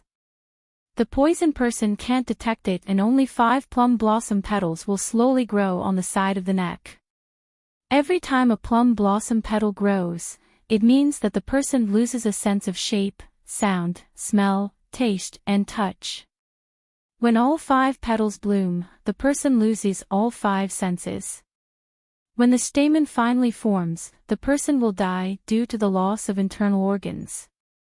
Back then, when she helped Xiao Yini win the throne, she had accidentally read about this poison in a secret file in the palace. The file was vague, only mentioning how terrifying this poison was and that the previous emperor had died from this poison. As for who had poisoned him and how he had poisoned him, there was no mention at all. After that, this poison was listed as a forbidden item by the emperor. It was sealed together with the palace chaos 25 years ago. Whoever dared to mention it would be beheaded immediately. So when Ning Shu heard that there were 4 red spots on the side of Cloud Leaf's neck, her heart was in turmoil. In a moment, many thoughts came to her mind. It was no wonder that the imperial physician who treated Yunfei was so terrified and immediately reported it to the heavens. Once the imperial physician confirmed the diagnosis, she, who was framed for sneaking into the Yun manor to cast the curse, would be involved with this poison. This matter would be a dead end. At the same time, many things that she didn't understand also had clues, such as, and I guessed that your highness was poisoned because, first, your eyesight coincides with the shape of the plum blossom kiss, second, 3 days ago when you went to pay respects to the 3rd young master Qi, the coffin was opened by me. The smell was so strong that even your subordinates couldn't help but cover their noses. But you didn't move at all at that time, so I boldly guessed that your sense of smell was damaged, which coincides with the smell of the plum blossom kiss. Third, I found out after entering the room, your clothes. He pinched the small half of the finger bone in his palm. His knuckles, which were covered with blue veins, lightly tapped on the table. Is there anything wrong with my attire? Ning Shu shook her head. I didn't overlook anything. It's just that I have a slight doubt. The whole country knows that your highness has been ill since childhood. Patients who are afraid of the cold will naturally wear more clothes than others. This is very normal. But at this moment, your room is burning with silver charcoal. Even if it is chilly outside, your room is extremely warm. You shouldn't be afraid of the cold. Yet you're still wearing a cloak and a fox fur coat, which seems a little deliberate. I couldn't help but feel suspicious. Are you trying to hide something? Looking at the fox fur coat on your neck, I might as well make a bold guess. I'm afraid there are several plum blossoms silently blooming on the side of your neck right now. As for how many petals there are, I don't dare to say. She didn't want to say too much to the unfathomable crown prince in front of her, but the situation was stronger than the person. The only way to break through this situation was with him. In order to protect her family, she could only think of a way to persuade him to cooperate with her. Listening to her gradually unraveling the clues, her voice soft and firm, Xiao Qing's lips suddenly bloomed into a cold smile. 3 petals. He said, his tone as light as the cool spring breeze outside the prince's mansion. He slowly stood up. The silver fox fur coat suddenly fell to the ground, revealing his pale neck. 2 inches above his collarbone, there was impressively 3 blood-red plum blossoms. It was frighteningly dazzling. He lifted his feet and slowly walked towards her. When I was 10 years old, the first petal grew on the side of my neck.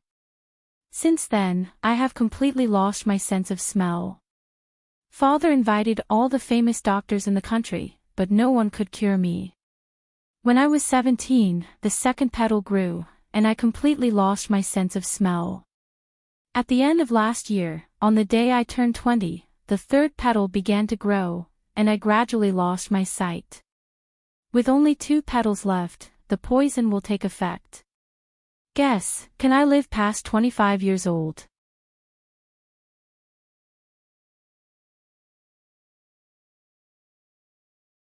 Chapter 22.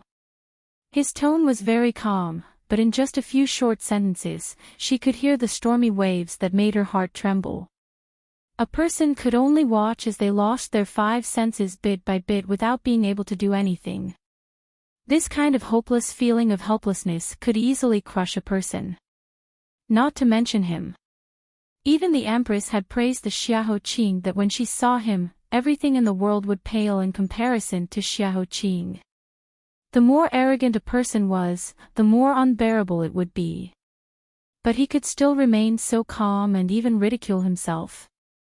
This man, she respected and feared him.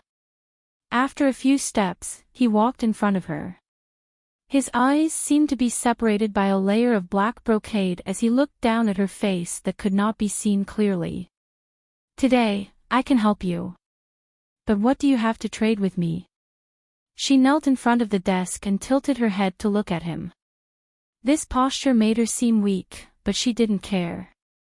She didn't call him "you" anymore, and her tone became more serious. "I can help you find out the secret of this poison." He took another step closer and bent down to ask, "I've investigated for 11 years and still couldn't find the person who poisoned me. If you still can't find it before I die, what will you do?" His face was only inches away from hers. He saw her skin as white as snow and his hair as black as ink. The two of them could smell each other's breaths. Her back was very straight as she faced him. Her words were serious and simple.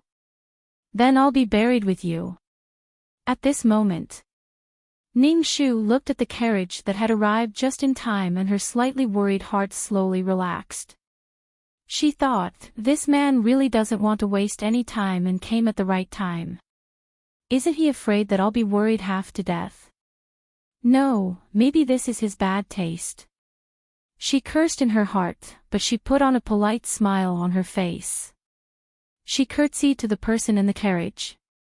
"Thank you, Your Highness, for clearing my daughter's name." Ning Shu was actually with this Xiahou Qing. And at night? Xiao Yin's thin and handsome face immediately changed and his hands subconsciously clenched under his sleeves. The 13th princess' eyes that had been looking at the Wang Fu's carriage were filled with fire. The onlookers were confused. No one had expected things to turn out this way. Lady Ning was at loggerheads with young Master Yun one moment, then His Highness the 6th Prince came to protect her the next moment. Not long after, Prince Nanping appeared to testify on her behalf. There were so many twists and turns in the process, and it was really lively. Even though Wei Ziqing had been on the job for 20 years, his heart was in turmoil at this moment. He paused for a moment and asked, "Your humble servant boldly asks Your Highness, why were you with Lady Ning that night, together?" As everyone knew, Xiahou Qing had just entered the capital yesterday to meet the emperor. How could he have met Ning Shu 3 days ago? The person behind the curtain reclined on the couch and said steadily, "This time I came to the capital to meet the emperor and traveled for 3 days to the outskirts of the capital. My body occasionally felt unwell, so I stopped at the outskirts of the capital to rest. Afterwards, I suddenly remembered that the 3rd young Master Qi's resting place was nearby. I was an old friend of his, so I went to pay my respects to him in the middle of the night to comfort my nostalgia. I didn't expect to meet Lady Ning wiping her tears at the tombstone and missing Brother Jean so much. The two of us chatted through the night and reminisced about Brother Jin's past until dawn." "What?" For a moment, Wei Ziqing's expression was extremely strange, as if he had accidentally eaten a fly. At the same time, he thought, this is too strange. It's still possible for Prince Xiahou to pay his respects to the 3rd young Master Qi, but this Lady Ning has been marrying again and again. If she really can't let go of 3rd young Master Qi, why would she marry into the Yun family in such a short time? Who are you trying to fool? At the same time, he thought, His Highness has always lived in Yunnan province, thousands of miles away, and rarely returns to the capital. He has no relationship with this Lady Ning, so there's no reason for him to lie for her. Therefore, his face was full of confusion, and 2 more wrinkles appeared between his brows. Hearing his silence, the person behind the curtain tapped his knuckles lightly on the table 3 times, then said slowly, "Why, you don't believe my words." His tone was extremely light and slow, like a feather. But for some reason, it made Wei Ziqing break out in a cold sweat, and his entire back felt cold.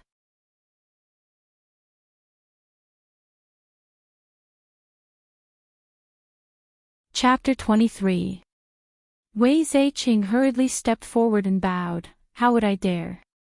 Since your highness can testify, it is impossible for Lady Ning to go to the Yun residence to commit murder 3 days ago. Someone must have framed her. I will report this to His Majesty. Catch the culprit who framed Lady Ning behind the scenes." Who would not believe it? Who would dare to not believe it? Even if his identity was not mentioned. Although this crown prince had problems with his eyes and body, he was the Xiahou Qing who had defeated the entire Privy Council all those years ago.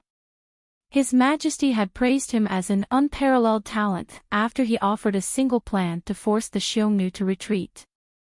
At that time, all the civil and military officials were shocked. If he was not there, it would have been hard to believe. That was 11 years ago, when he was only 10 years old.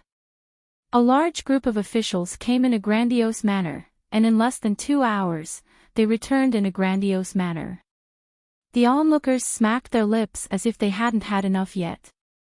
They gradually dispersed in all directions, bringing along today's great excitement to find someone to share this wonderful topic of conversation.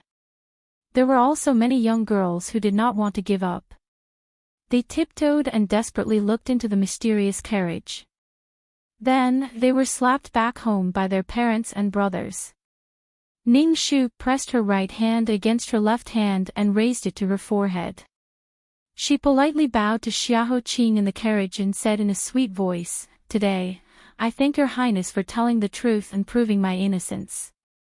I am so grateful that I shed tears. In the next life, I will repay your kindness." The person in the carriage supported his chin with his hand and sneered. It seemed that he was mocking her for deliberately pretending to be obedient. Repaying kindness in the next life. What about in this life? Wasn't it just pulling her aside? This woman's heart was full of twists and turns. He had fulfilled his promise today and did not want to waste time here. He said faintly, "Let's go." Hui Mo immediately waved his horsewhip and smiled at Ning Shu before driving the carriage away. Since this Lady Ning had reached an agreement with his master and promised to help him find the culprit, then they were in cahoots. Their previous grudges were written off. Watching Xiahou Qing's carriage leave, Xiao Yini, who had been watching from the side, immediately walked to Ning Shu's side and grabbed her hand. "Shu, how did you get to know him?" His expression was awkward and arrogant. "What do you mean by coincidental meeting at 3 different times of the day, holding candlelight and chatting all night until dawn?" Every word made him burn with rage.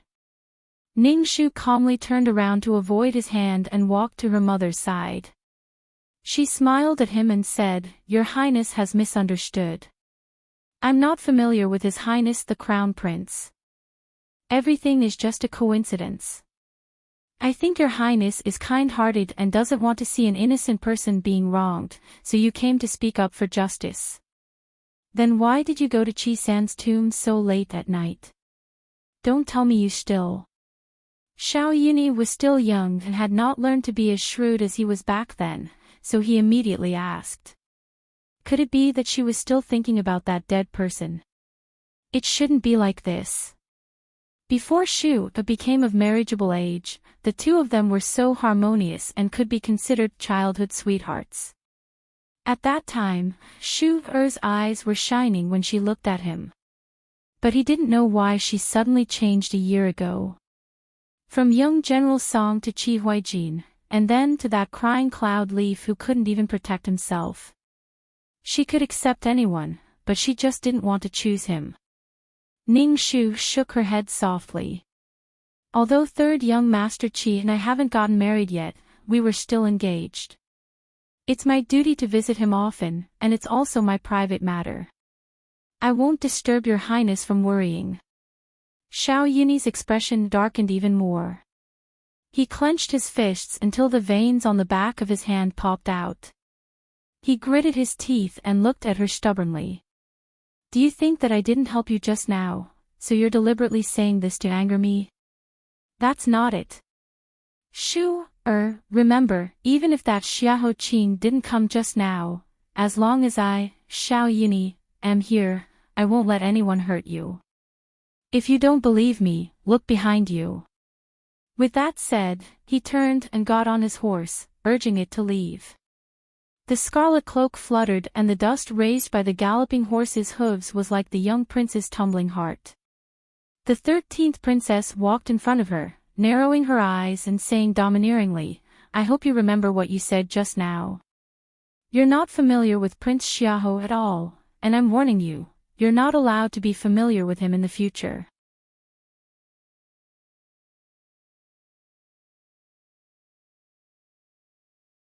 Chapter 24.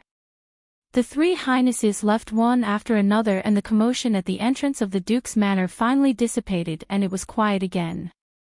Ning Shu secretly breathed a sigh of relief, feeling that it was dangerous and had a headache. She had already said so much, but why was Xiao Yunyi still so stubborn and not letting go of her, this crooked tree? But it was a good thing that the disaster was temporarily solved and she could finally breathe. Ning Deyuan immediately smiled and said, Okay, it's all right now. Shu, are you shocked? Come, help your mother back to the manor with father to rest. Ning Shu held her mother's hand affectionately and smiled sweetly at Ning Deyuan. Shu, is innocent, so I'm not afraid. But I've troubled father and mother again. Let's go greet grandmother quickly, lest she worries. Halfway there, she suddenly thought of something. We seem to have forgotten something.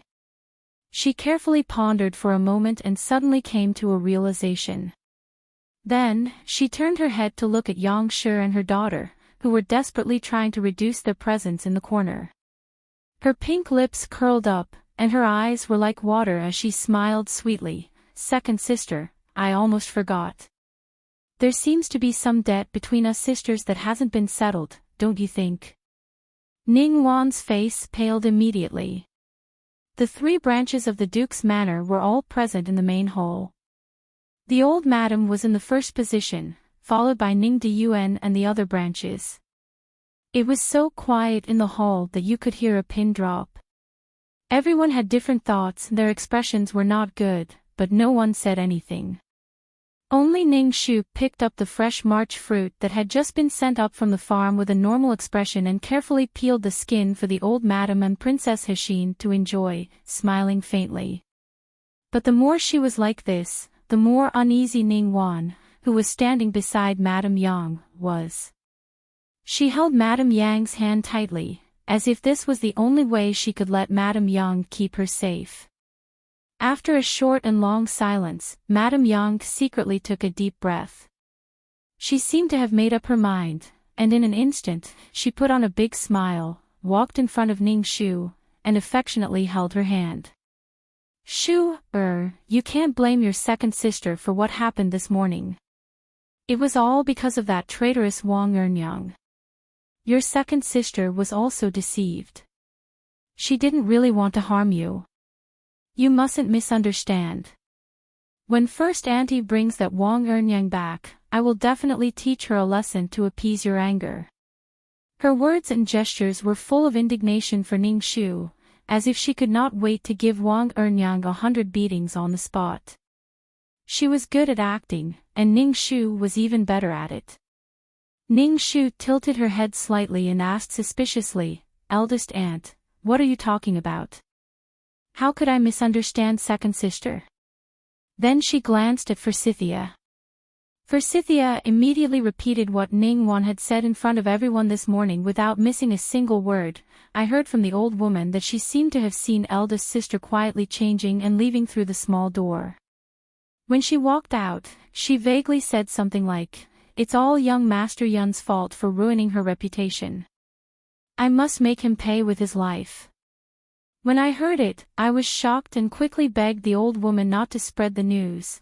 When she heard her seemingly righteous words, but in fact, evil intentions, Ningguang lowered her face in embarrassment. She didn't dare to face the different gazes of the crowd and clenched her nails so hard that they were about to break. Ning Shu's eyes shifted and she rebuked Madame Yang. Elders, listen to me. Second sister defended me so much and helped me beg Wang Ernyang not to spread the news. I can't thank her enough, let alone blame her. First auntie, you have misunderstood Shu. Ha, ha ha, Madame Yang used all her strength to maintain the fake smile on her face. Yes, yes, yes. Our Shu has been intelligent and magnanimous since young. How could Wang Ernyang sow discord in your sisterly relationship? First auntie has misunderstood you. First auntie apologizes to you. The last sentence made her heart bleed. However, their vicious plan had failed and they had been exposed. No matter how much resentment she had in her heart, she had to swallow it into her stomach. Even if she had to throw away her old face, she had to protect her precious daughter today.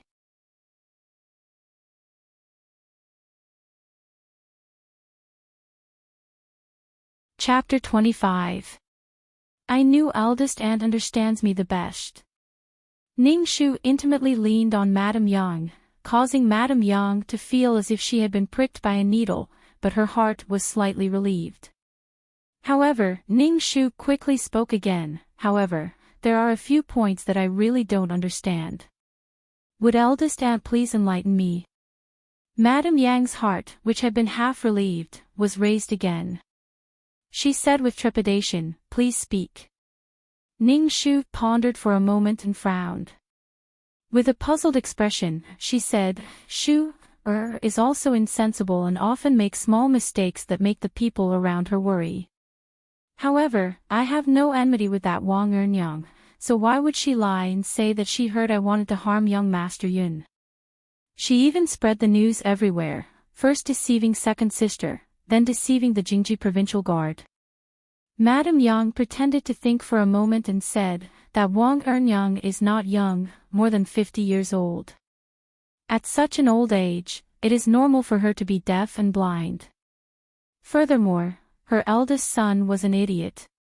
She could imagine that as his mother, there was something wrong with his head as well. He had been suspicious all day long, but he never thought that he would suspect eldest young miss and almost harmed her. Our residents can no longer use such an evil servant.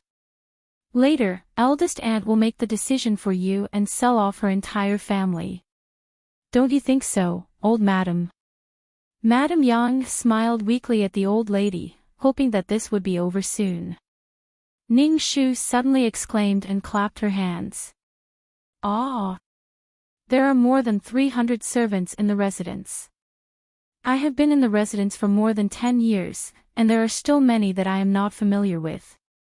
I can't even remember some of their names, let alone their family background.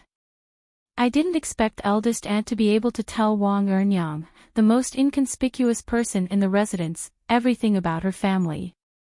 Shu is really impressed. Grandmother, don't you think eldest aunt is very powerful? Madame Yang felt a chill run down her spine. Everyone's eyes instantly gathered on Madame Yang. Ning Wan couldn't even breathe. Even Ning Dehuai, who wanted to protect Madame Yang at first, frowned and felt that he was losing face. Old Madame Yang looked at the eldest branch with a cold expression, extremely unhappy.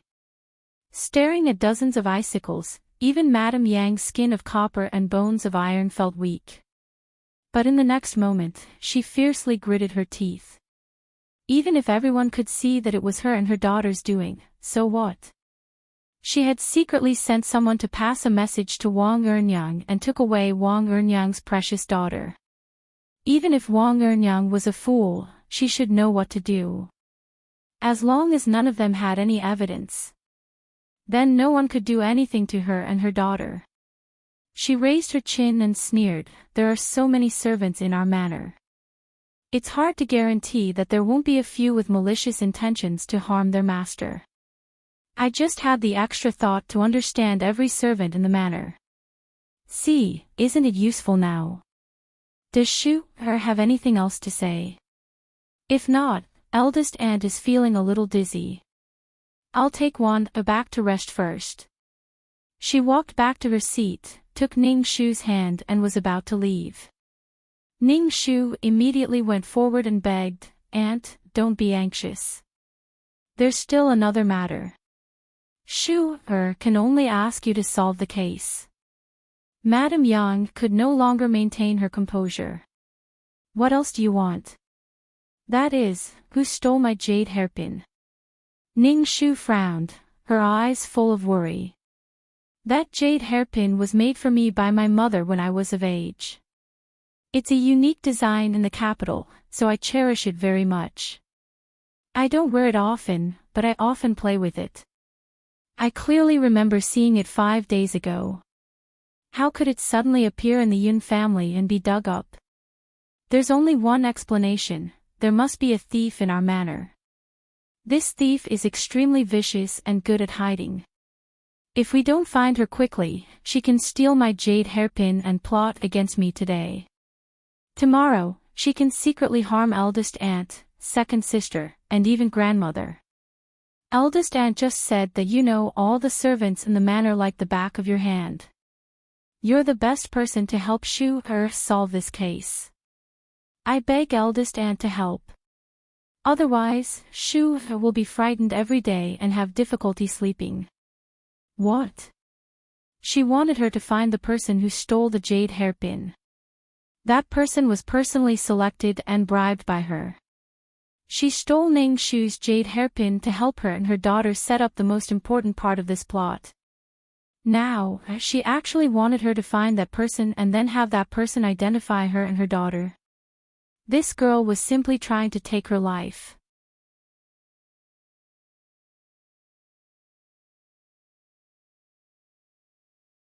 Chapter 26. Madame Yang's heart was bitter. But could she shake her head? Ning Shu said it in such a dignified manner, today you stole my jade hairpin and plotted against me, tomorrow you can secretly harm first aunt, second sister, and even grandmother. Even if she said no, then from now on, this big duke's foo would no longer tolerate her. Madame Yang looked at the young girl in front of her, who was always warm and gentle like a spring breeze. She only felt like her neck was being strangled by an evil spirit. And this evil spirit was forced out by her. Without waiting for her response, Ning Diyuan had already made a decision. He said with a cold face, Sister-in-law, if this is the case, please wait for a moment. It won't be too late to go back to your room and rest after this matter is completely settled. Madame Yang could only sit down again and quietly wait for Ning Shu's maids to arrive. Her palms were cold. There weren't many people in Ning Shu's courtyard. Other than Forsythia, there were 8 maids, 4 older women, and Lu Mama, who was in charge of the courtyard. The older women were in charge of the courtyard's cleaning and other rough chores, so they didn't enter her room. The main suspects were the 8 maids and Lu Mama, a total of 9 people. At this time, these 9 people were standing in a row, trembling in fear in front of everyone, receiving everyone's scrutiny. Ning Shu turned her head and looked at Madame Yang with expectation. First aunt, which one of them do you think it is? Madame Yang's entire heart froze. After a long time, she squeezed out a numb word from between her teeth, I only know a little about their simple family matters. As for what they do behind my back, I don't know. Even first aunt can't find out, then what should I do? Ning Shu pursed her lips in distress, and then her face showed an extremely embarrassed expression. She said to everyone, the elders all know that I was once taught by Master Hui Ci. Master was the best at reading people's faces to find out their hearts. To put it bluntly, it was reading people's faces. Although Master only had time to teach me for 3 years before she passed away, fortunately, Shu wasn't too stupid and learned some superficial knowledge. It's just that I haven't used it for a long time, so I'm afraid it's a bit rusty. Let Shu be bold enough to try my little tricks. Seniors, please don't laugh at me. The old lady was amused. She raised her hand and pointed at her. You little clever ghost, you are used to pretending to be humble. Hurry up and go. I want to see who dares to commit a crime under my nose. The last sentence was directed at Madame Yang. Madame Yang's fingernails dug into her palms. She was still thinking that she was lucky. She didn't believe that Ning Shu would be able to find 9 suspects. Yes, grandmother. Ning Shu mischievously accepted the old madam's order and ran to whisper a few words into the old madam's ear. Then, she slowly walked to the center of the hall and examined the 9 people one by one. From their hair to their facial features to their toes, she slowly looked at them. He stared at it for a long time without saying a word. The onlookers looked over curiously, wanting to see how Ning Shu was going to find him. Ning Shu looked at it for a full 15 minutes before she asked. Baiji, did you see anyone sneaking into my room to steal something? Baiji respectfully bowed her head. In reply to Miss, I didn't find anything. Fu Ling, what about you? No. Lu Mama. No. Qing Wei. Ning Shu asked the 9 people one by one. All 9 of them denied it. Their expressions and tone were similar, so it was difficult to find any clues. Then, everyone listened to Ning Shu's next round of questions. Then, did you find anything suspicious? For example, who has more money recently? Also no. No. The second round of questions didn't find anything. Ning Shu followed up with the third and fourth round of questions. They were all simple and meaningless questions. Some of the people who were originally excited became bored. The third branch, Madame Li, yawned and felt that it was a waste of time. This little girl looked smart, but it turned out that she was just pretending. The maidservants who were being interrogated began to relax a little. Right at this time, only to hear Ning Shu suddenly cry out. Bai Xiao, kneel down.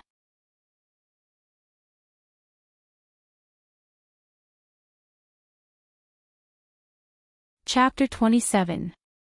The maidservant named Bai Xiao was startled. She was stunned for a moment and then subconsciously knelt down. Everyone else looked over in surprise. Bai Xiao's face was pale and her whole body was trembling. Eldest miss, shut up. Don't talk nonsense.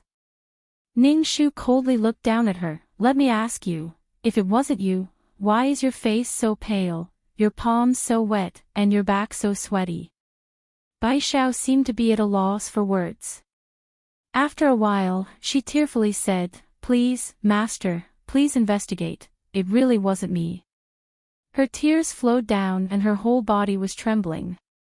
She almost cried until she fainted. Everyone was suspicious. Bai Xiao was famous for her weak temperament in the manor. Even if she stepped on an ant, she would be scared for a long time. How could it be her? Could eldest miss have made a mistake? Even he Axian felt that it was a bit strange. After searching for so long, it was actually Bai Xiao. Madame Yang and her daughter, who were originally uneasy, looked at each other and the corners of their mouths curled up in ridicule. It seemed that she had set up this formation just to scare people. She wanted to punish them like this. Dream on. Bai Xiao was so scared that she kept kowtowing to Ning Shu, her forehead hitting the ground. Seeing that she was about to hit her head, Ning Shu suddenly reached out and blocked her forehead. I know it wasn't you. Ning Shu said. If she knew it wasn't Bai Xiao, then what was she playing it just now? Madame Li stopped yawning and continued to watch the show. She had just convicted her and declared her innocence. Bai Xiao raised her teary eyes and looked at eldest miss in confusion. Your face is pale because you are very timid. Your palms are wet and your back is sweaty because you already knew who stole the jade hairpin, but you didn't dare to say it. Ning Shu helped Bai Xiao up and spread out her palms, so in your inner struggle, you didn't even know that your palms were bleeding. Ning Shu reached out and gently brushed the dusty hair away from Bai Xiao's forehead. She looked into her eyes and said, "What kind of person can make you so timid and scared that you would risk your life to protect him? Naturally, it's your childhood friend, Green Fennel, isn't it?" The maidservant who was standing at the edge of the room fell to her knees and said loudly, "I'm innocent." Young miss. Just as Green Fennel was about to defend herself, Ning Shu raised her hand and interrupted her. Ning Shu didn't even look at her. She took a handkerchief and gently wiped the tears on Bai Xiao's face. "I guess you must have seen First Aunt talking to Green Fennel a few days ago in the corner of the garden or in a hidden place behind the rockery. You were confused at that time but didn't think too much about it. It's just that when I was investigating this case today, you suddenly reacted. But you thought of Qing Hui as your best friend, you were afraid that you would harm her by telling her the truth. Therefore, even though you were falsely accused just now, you still clenched your teeth and covered up for her. But what about her? Not only did she not defend you, but she also tried her best to clear her name. My good Bai Xiao, do you know that some people's friendship is just superficial? It's not worthy of your disgusting treatment." Bai Xiao's heart sank and the tears that she had just stopped fell again. She sobbed, "That's right. Young miss, blame me for being too stupid and not being able to see through people." At that moment, Madame Yang's hands couldn't help trembling and she fiercely clenched them. Bai Xiao had confessed, but Green Fennel was still shaking her head and denying in a hoarse voice, "No. It's not like that. That day, I just happened to meet First Madam and paid my respects to her. Then, we chatted for a while. Young miss, I'm really innocent." Ning Shu smiled, "Are you still complaining? I have to say that you hid it very well. When I asked you before, you didn't show any flaws at all. The person who bought you is really good at picking people. It's a pity that you didn't persist to the end. When I pointed out Bai Xiao's name, I was just a little suspicious. But you were so happy that it was hard not to notice." Beside her, Forsythia immediately said in a clear voice, "Before the interrogation, young miss secretly asked me to do one thing. That is, after she randomly pointed out someone, I was to carefully observe the expressions of the others. Young miss asked a few meaningless questions just now to make all of you relax. Then, she suddenly pointed out Bai Xiao's name. When the others heard it, they were naturally surprised. However, there was one person who was different, and that was the real culprit. After being surprised, she burst into joy and then felt relieved. She thought that there was a scapegoat for this matter and that she would not be found out again. This reaction was completely instinctive and difficult to hide no matter how much she tried to restrain herself. "So, I found out immediately." Of course, this couldn't escape old Madam's eyes. Ning Shu had run to old Madam's side and whispered to her to pay attention to this matter. Old Madam, who was sitting at the head of the table, nodded solemnly and stamped the matter. Green Fennel, who had just imitated Bai Xiao and cried out miserably, suddenly collapsed with an ashen face. Seeing that she was going to die today, she raised her head miserably and looked at someone with a pleading gaze. And that person was Madame Yang. Old Madam, Ning de Yuan, and the others were also looking at Madame Yang, including her own husband, Ning de Huai.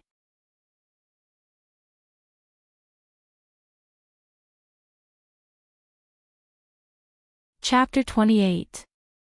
Madame Yang suddenly stood up.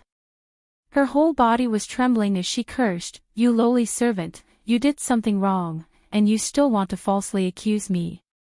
Old lady, How can you believe such a thing that even dares to murder her own master? Husband, you have to believe me. It really has nothing to do with me. If she accuses me, let her show evidence if she has the ability. She didn't expect that she would turn hostile.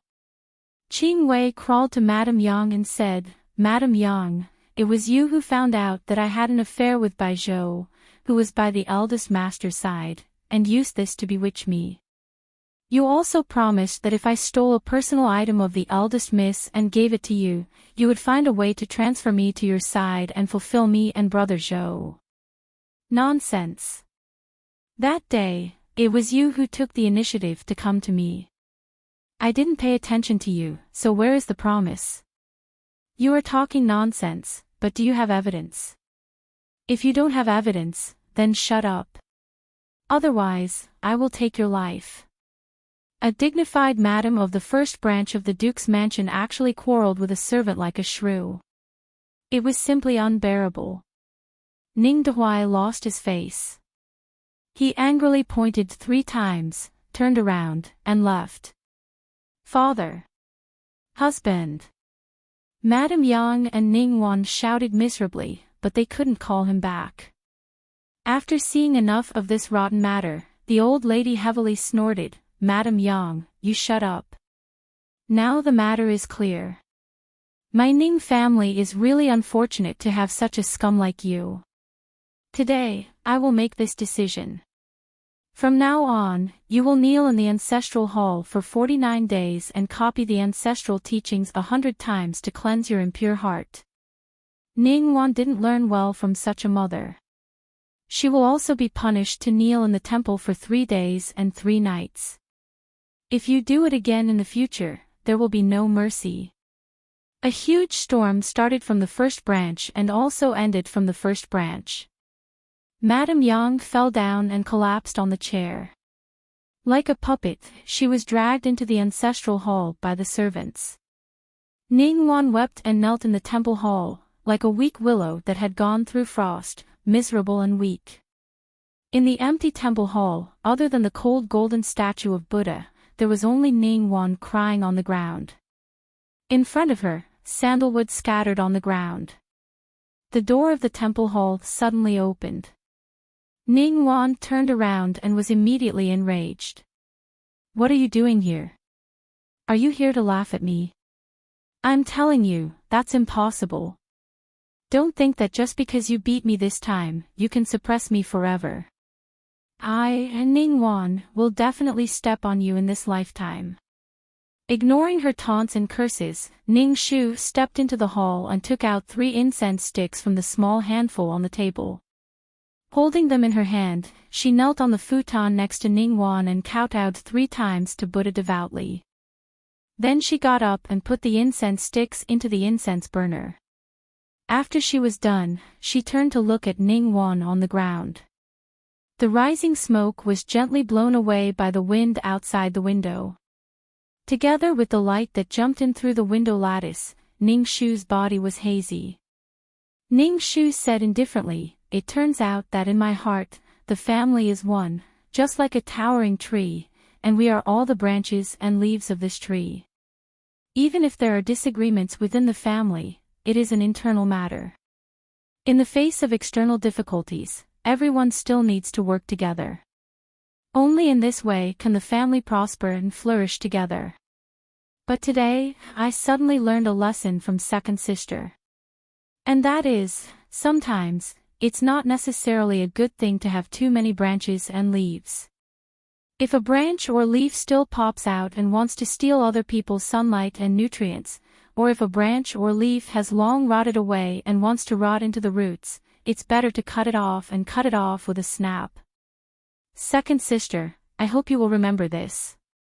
She stayed by Ning Wan's side for a moment, then continued to step out of the temple hall.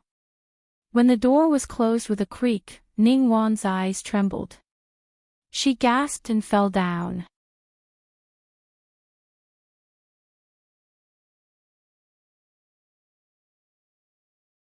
Chapter 29. Second Miss is sick. She said that she suddenly fainted and couldn't wake up from nightmares. She kept spitting out nonsense and couldn't be fed soup. It seemed that she was very sick. Old Madam went to see her and it didn't seem to be fake.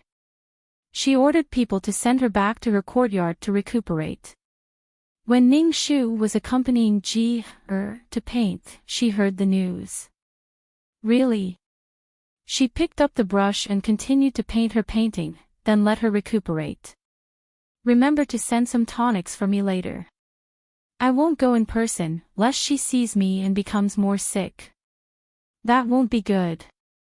Forsythia took the order and went to do it. Ning Shu continued to paint the goose yellow and dyed 2 yellow balls on the painting. The balls dotted 2 small black beans and then smiled with satisfaction. It's done. He stared at the painting with a strange expression. His little face wrinkled like a dumpling. Sister, what are you painting? Ning Shu pointed to the green lines, red dots, and yellow balls. She said with a natural expression, 2 orioles singing in the green willow. Look, this green willow is graceful, and the pink peach blossoms in the distance are full of spring. There are also these 2 orioles. Look, this little plump one is you, and the slightly bigger and thinner one is me. Who was 5 years old, just started to learn painting. Looking at his sister's vivid painting, he fell into deep confusion. Axan couldn't help but say, "You're so good at teasing your brother. My good your sister is playing with you. We won't be fooled. Come, the teacher's painting album is here. Mother will study it with you carefully." Ning Shu couldn't help rubbing the tip of her nose embarrassedly. Although she didn't think she was talented, she was good at music, chess, poetry, wine, and tea. Only the painting in the middle was missing. TSK, medicine and stone spirit. She didn't want to expose the truth, so as not to ruin her glorious image in Er's heart. Ning Shu found an excuse and left. The peach blossoms in the garden were in full bloom. A cool breeze blew, falling on her clothes and hair like rain. Ning Shu sat on the swing under the peach tree and stretched lazily, leisurely and carefree. "What time is it?" Ning Shu asked. Forsythia finished her work and came back, replying to Miss, "It's time." Ning Shu reluctantly got up and brushed off the petals on her body. After dealing with the first branches matter yesterday, he had been lazy for most of the day. Today, it was time to get down to business. Xiahou Qing had fulfilled his part of the promise, so she had no reason to go back on her words. Moreover, by promising to help Xiahou Qing investigate the plum blossom kiss, she was also helping herself. If what she saw that night was right, Qi Huijin, who was buried in the Qi family's ancestral grave, had also died from this poison. What? In the residence of Yun, when eldest Madame Yun heard the servant's report, she doubted her ears. The steward hurriedly said, replying to Madame, "The eldest miss of the Ning family, is outside the residence asking for an audience." Madame Yun was originally a fierce daughter of a military family. She slapped the table and knocked over the teacup. "She harmed my Fei to this extent, and she still has the face to see me. How dare she?" The steward immediately replied, "Madam, this servant will drive her away right now." "No, you let her in." Madame Yun stood up and sneered, "There's a path to heaven, but you don't want to take it. There's no door to hell, but you insist on coming. I'd like to see what kind of disaster she wants to cause under my watch." After a while, Ning Shu and Forsythia calmly walked into the Yun family's main hall. Not long ago, she and Cloud Leaf went through the wedding ceremony here, and it was also here that she was ruthlessly slapped by Madame Yun. At this moment, seeing Ning Shu, Madame Yun's palm itched again. She glared angrily, and without even asking the servant to see the tea, she said directly, "Ning Shu, you cursed my son and now he's still unconscious on the sickbed. Are you here today to apologize?" Ning Shu was not angry at her rudeness. She only bowed gracefully and said softly, "I'm here to help Madam and young Master Yun." Madam Yun laughed angrily as if she had heard the funniest joke in the world. "I should be thankful that you didn't harm my son, and now you want to help us. That's the biggest joke in the world." Ning Shu shook her head slowly and said with slight regret, "Doesn't Madam want to find the person who plotted against young Master Yun behind the scenes? Or do you wish to see young Master Yun die in his prime with your own eyes? You."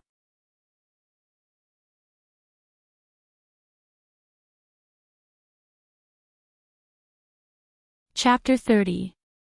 Madam Yun wanted to continue cursing, but was interrupted by Ning Shu. "Madam should already know about what happened yesterday. The case was solved by Lord Wei, which proves that the curse was not placed by me. As for who is the culprit, I will wait for Lord Wei's final judgment. You don't believe what I said, but you should believe Lord Wei's words. Moreover, I just offered to help you, which is actually beneficial to both of us. If the culprit can be found, then young Master Yun's disaster can be solved and his life can be saved. Me, because of these things that happened one after another around me, the whole capital is laughing at my Ning family and scolding me, Ning Shu. If the case can be solved smoothly, I can also get rid of the infamy and can raise my head in the capital in the future." Madam Yun glanced at her contemptuously and turned around to order people to drive her away.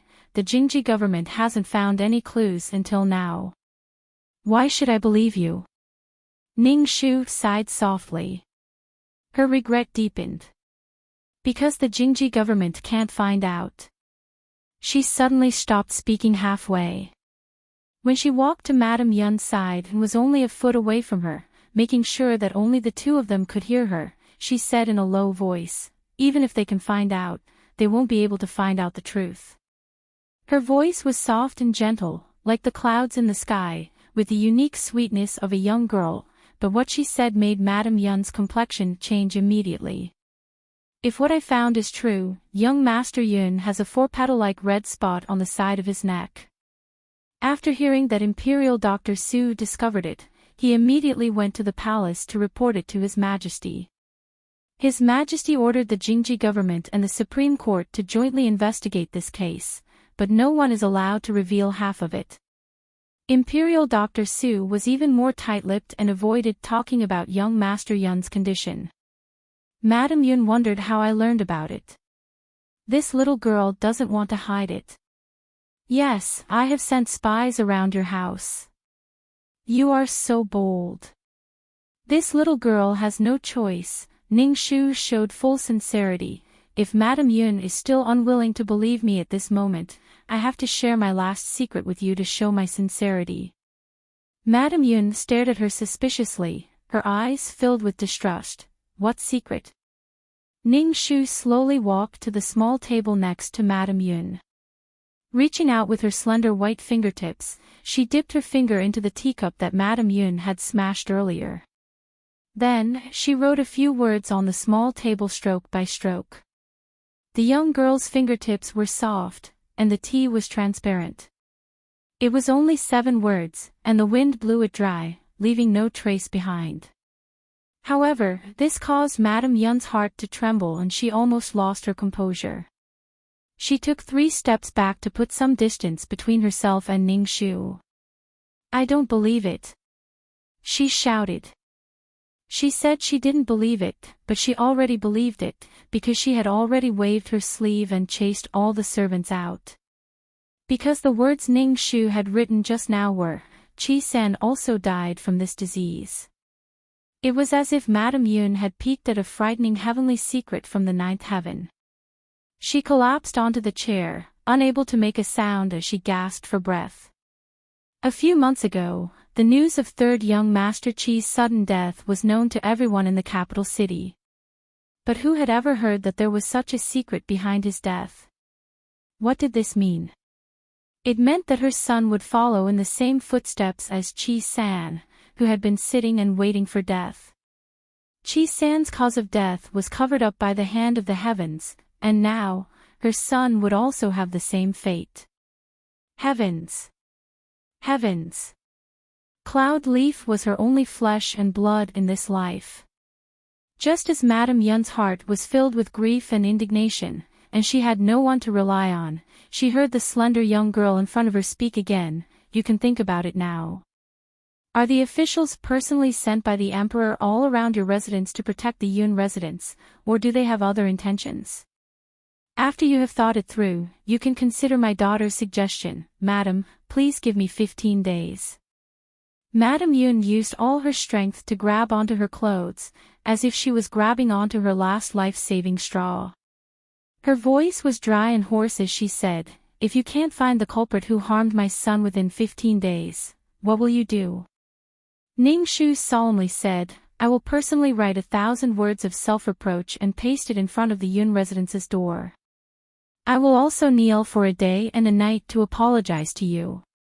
When she heard that Qi Huaijin had died from this disease, Madame Yun's heart had already been shaken.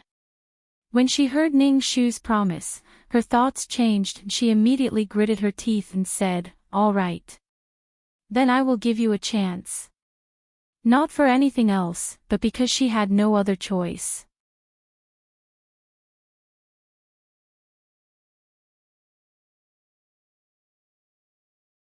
Chapter 31. By the time she left the Yun residence, it was already past 5 in the afternoon. Ning Shu let out a long sigh. Just now, she had coaxed and lied, mixing in 50% truth and 40% falsehood, adding a spoonful of false feelings. Then, she had mixed the truth and falsehood evenly and poured it all into Madame Yun's mind. Finally, she had coaxed her into opening her golden mouth and allowing her to enter the residence to investigate the case. It really took away half of her life. Especially when she had to be on guard against Madame Yun's iron palm. It was not easy at all. After she let out that long sigh, she boarded the carriage with the help of Forsythia. She immediately said to the coachman, Zigui, let's go to the southern pacifying prince's residence first. Forsythia blinked, are we going to find His Highness the Crown Prince to discuss the case? Ning Shu shook her head, there's no rush. Let's first find him to get some money in advance. She had just made a vow and even made a promise to kneel down and beg for forgiveness. Shouldn't she let him bleed a little first to appease her unbalanced heart? I want to eat the Chasing Cloud and Chasing Moon restaurant. After half an hour, Ning Shu sat in front of Xiahou Qing and said firmly. Why? Xiahou Qing stood in the corridor and pinched a few pieces of bird food between his fingers. He quietly waited for the birds on the shelf to jump down and peck away until they were full. Ning Shu said very straightforwardly, because it's the most expensive, because it's the most delicious, because it's the most difficult to eat, and also because my heart is extremely tired. For reasons, Your Highness the Crown Prince can choose any one of them. Xiahou Qing did not even turn his head. He spread out his palm and let the bold bird peck at his palm. I seem to have heard someone say yesterday in front of the Duke's residence that the Duke's residence has deep ancestral roots and should not be lacking in money. How could she hear that he was using her bold words yesterday to mock her? However, Ning Shu had her own reasons. I am not lacking in money, but it's different. How is it different? Ning Shu said matter-of-factly, although all the money in this world looks the same, there is a difference. His own money was different from other people's money. If he could spend other people's money, why would he not spend his own money? Besides, I'm investigating this case not only for myself, but also for Your Highness. It's not too much to ask you to treat me to a meal. Hui Mo, who had been listening, lowered his head and pondered. He couldn't help but nod. He felt that what she said made sense. Xiahou Qing sneered. He was not in a hurry to pay attention to her. He waited for the 4 or 5 birds on the shelf to peck at the food. After a long time, he scattered the rest of the bird food in his hand. Let's go. The most profitable place in the capital was not some brothel or gambling house, but the Chasing Cloud and Moon Chasing Pavilion. It was owned by the emperor's youngest brother, Prince Kushao Minglan. There was no need to talk about the extravagance and liveliness. There were two wonderful things about the restaurant. One was the storyteller inside, nicknamed the all-knowing man in Jianghu. He had a glib tongue and knew all the latest and most interesting things in the capital. There was nothing he didn't know, and there was nothing he didn't dare to talk about. The second was the delicacies in the restaurant. Everyone thought that the most delicious food in the world should be in the imperial palace. In fact, it was a big mistake. Although the chefs of the royal kitchen had exquisite culinary skills and could be called the best in the world, there were many rules in the palace. Every delicacy that was carefully cooked and brought out while still hot from the royal kitchen had to go through multiple inspections and layers of testing for poison. Therefore, no matter how delicious the food was, the heat would have dissipated by the time it was served. How could it be compared to the chasing cloud and moon chasing pavilion? The taste was not worse than the one in the imperial palace. Therefore, the people in the capital all flocked to it. Needless to say, the price was high. Some people queued for 3 months and still might not be able to eat it. Now, Ning Shu could sit in the private room on the second floor of the chasing cloud and moon chasing pavilion and taste the delicacies in front of her. It was all thanks to His Highness's extraordinary face. Take the 4 Seas dragon soup in front of her as an example. The ingredients used were top-notch japonica rice and dried seafood. It was simmered for 8 hours on low heat to extract the freshness and blend it into the rice. After the japonica rice had completely melted, she took the fresh shrimp and crab that had just been fished out from the water in the morning. Only the shrimp tail and crab roe meat were added to the soup. At the same time, she took a pot of shrimp head and fried it until it was yellow and glistening with oil. Finally, she sprinkled it with a handful of green onions and took it out of the pot. The taste was so fresh that it could make one's tongue fall off. Ning Shu savored the soup while looking at the opposite side. There were more than 10 dishes on the table. After consulting with Xiahou Qing, Hui Mo only chose 3 or 4 dishes and placed them on a small plate to Xiahou Qing's right. Xiahou Qing picked up the bowl and chopsticks and casually ate a few mouthfuls before he stopped moving. His body leaned against the carved armrest and quietly rubbed the small piece of human bone in his palm. The evening haze reflected on the side of his face through the carved window lattice. It was obviously orange-purple, but there was no warmth in it at all. It seemed especially cold, and also especially, if the young girls downstairs saw this, they would probably scream until their throats were broken. Fortunately, the most important guests of the chasing cloud and moon chasing pavilion did not enter from the main hall on the first floor. Instead, they entered from the side door through a special secret staircase that led directly to the private room on the second floor. As long as they sat in the private room, they would be able to see the bustling scene downstairs.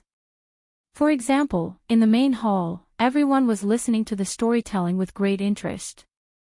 If you want to ask about the most popular person in the capital, you can't not mention Ning Shu, the pearl of Duke Ning's family. Yesterday, there was a big commotion in front of the Duke's residence. It was really wonderful.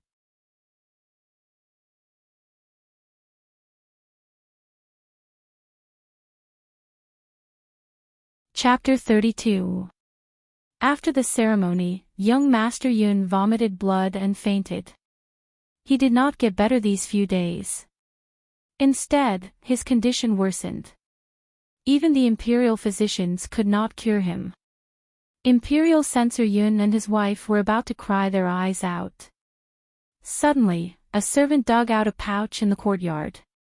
There was a jade hairpin and a charm in the pouch. Guess who had it?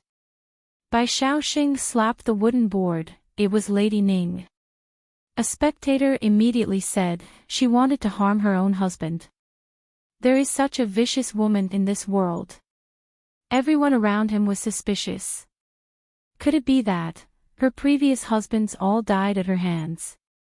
No, no, wait for me to explain in detail. Bai Shaoxing shook his head and continued. Imperial Censor Yun immediately took the pouch to the emperor. The emperor personally ordered the Jingji government to arrest her immediately. Thus, they came to the entrance of the duke's public house. They saw tens of thousands of officials surrounding the duke's public house. Ning Shu wanted to escape in a hurry. Halfway through the dog hole, Lord Wei came down from the sky and caught her. On the second floor, Ning Shu heard the word dog hole. The chopsticks that were about to reach her lips paused and almost hit her teeth. Hui Mo, who was beside her, laughed and was secretly pinched by Forsythia. When she looked at him again, she found that Xiaoho, who had always been as cold as ice, seemed to have a slight smile on his lips at this moment. TSK. Fortunately, Ning Shu was always open-minded. She did not mind and continued to enjoy her meal. Then, she heard the noise coming from downstairs. Ning Shu cried and cried. Naturally, she refused to admit it. Lord Wei analyzed carefully and found a loophole. He angrily asked her what happened if she did not poison him when she left the public house secretly 3 days ago. Ning Shu was speechless. Then, she saw His Highness the Sixth Prince leading the army over and protecting Ning Shu behind him. He was going to fight for Ning Shu. When a bloody battle was about to break out, a carriage came from afar. Who do you think it is? Bai Shaoxing had just finished when someone became impatient. Who is it? Bai Shaoxing rolled his eyes. It is the Prince of Nanping, Xiahou Qing, who just came to the capital not long ago. He. They heard that Xiahou Shizi soared out of the carriage and said in loud and clear voice, 3 days ago, Lady Ning was with me, until daybreak. Everyone was shocked. What? His Highness the Crown Prince had just entered the capital. How could he be together with Ning Shu? That's heir of Xiahou. The young girls at the banquet tugged at their skirts, and one of them couldn't help but say, this is impossible. His Highness will never take a fancy to her. Lord Wei then asked, why is your Highness with her? Xiahou Shizi leisurely told me that 3 days ago, when he went to the tomb of the third young master of the Qi family, he happened to see that Lady Ning wanted to commit suicide in front of the third young master of the Qi family.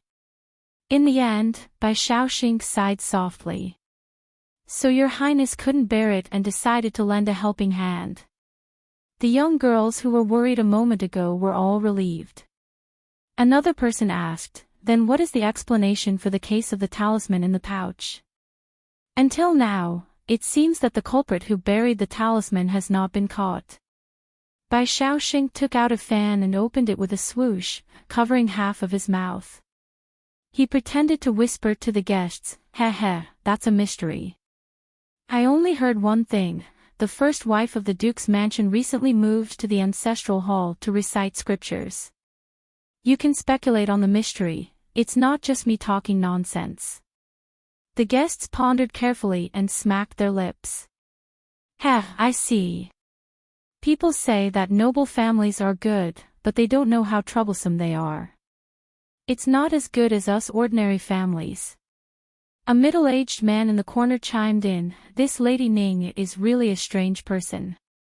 First, there was the fearless Cloud Leaf, then there was the sixth prince who didn't fear public anger to protect her. Now, even Xiahou Shizi, who just returned to the capital, is involved with her. What kind of charm does she have? Oh right, there's also the dead third young master of the Qi family. She just got divorced from young Master Yun and then went to the tomb of the third young master of the Qi family to commit suicide. Among these people, who do you think she fell in love with?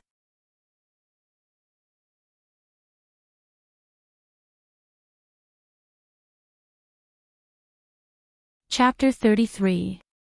Bai Shaoxing smiled again. Everyone may not know, but that Ning Shu is the reincarnation of the heavenly fox star. This star is the most affectionate, loving everyone she sees. Just like today, she willingly came to the residence of Yun and begged Madame Yun to give her a chance to take care of the unconscious Cloud Leaf. She even shouted that if he doesn't wake up, she will be buried with him. She kowtowed 10 times before Madame Yun was moved and finally agreed. Everyone was stunned by this shocking Lady Ning. Isn't she a fickle woman? No matter how magnanimous Ning Shu was, her face darkened when she was inexplicably labeled as a fickle woman. To hell with the reincarnation of the celestial fox star, they were praising her too much. Someone else smacked their lips. If she really willingly takes care of young Master Yun, she's not a bad woman. The young girl who had just said that Xia Ho Qing would never fall for Ning Shu jumped up and said in disgust, "Disgusting." Then she left with her servants. On the second floor, Xia Ho Qing asked faintly, "Who is it?" Ning Shu shook her head with a sigh without looking. "Third young Master Qi's sister, Qi Zhuanyu." Xia Ho Qing supported his chin with his hand, a faint smile on his face. "So, the reason you found for yourself is to go to the residence of Yun tomorrow to take care of Cloud Leaf?" Xia Ho Qing's pale chin peeked out from under the fox fur coat. He mocked, "Talented." Ning Shu could not help but blush. Thinking about how she would have to go to the residence of Yun for the next 15 days, she lamented. However, who could give her a better idea? Qi Zhuanyu's departure did not interrupt the bustle downstairs. Bai Shaoxing paused for a while and turned the topic back to Cloud Leaf. Young Master Yun's strange illness is also strange. Since that day he vomited blood, he has been in a coma. When he wakes up occasionally, his whole body is numb and he can't even move a finger. He's like a wooden puppet, as if his soul has been taken. Taken? Yes. According to the servants of the residence of Yun, young Master Yun's courtyard has been haunted by red ghostly shadows. They suddenly appear in the middle of the night and disappear in the blink of an eye. It really makes people think of female ghosts chasing after souls, just like the unsolved case from 3 years ago. The following words became more and more suspenseful. The sky was not dark yet, but it made people's hair stand on end for no reason. Forsythia whispered timidly, "Miss, are there really ghosts in this world?" "Of course." "Ah." Forsythia's expression changed. Ning Shu finished her meal, and then picked up the sparrow tongue that had been delivered to her, but after the death of an ordinary person, their soul would only linger in the mortal realm for 7 days at most. After that, they would be sucked into the netherworld and set foot on the road to the Yellow Springs. During these 7 days, the ghost would only wander around aimlessly, unable to harm anyone. Even those who had committed all kinds of evil in their lives would be immediately taken away by the black and white impermanence after death and directly thrown into the 18 levels of hell. If ghosts could really harm people, how many unsolved cases would happen every day? Living people like us don't have to live anymore. How did Lady Ning know? Huema, who was beside her, interrupted curiously.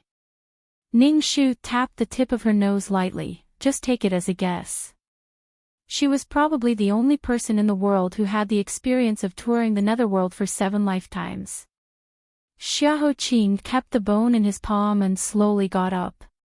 He moved to the front of the carved window, with his back facing the bustling crowd downstairs. "You insisted on coming here today just to let me hear this?"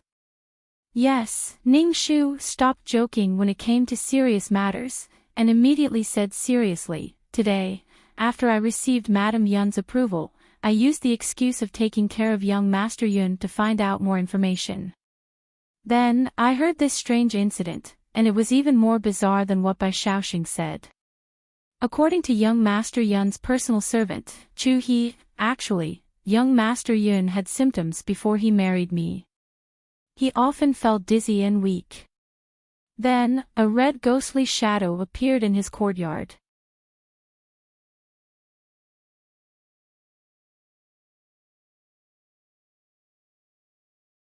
Chapter 34.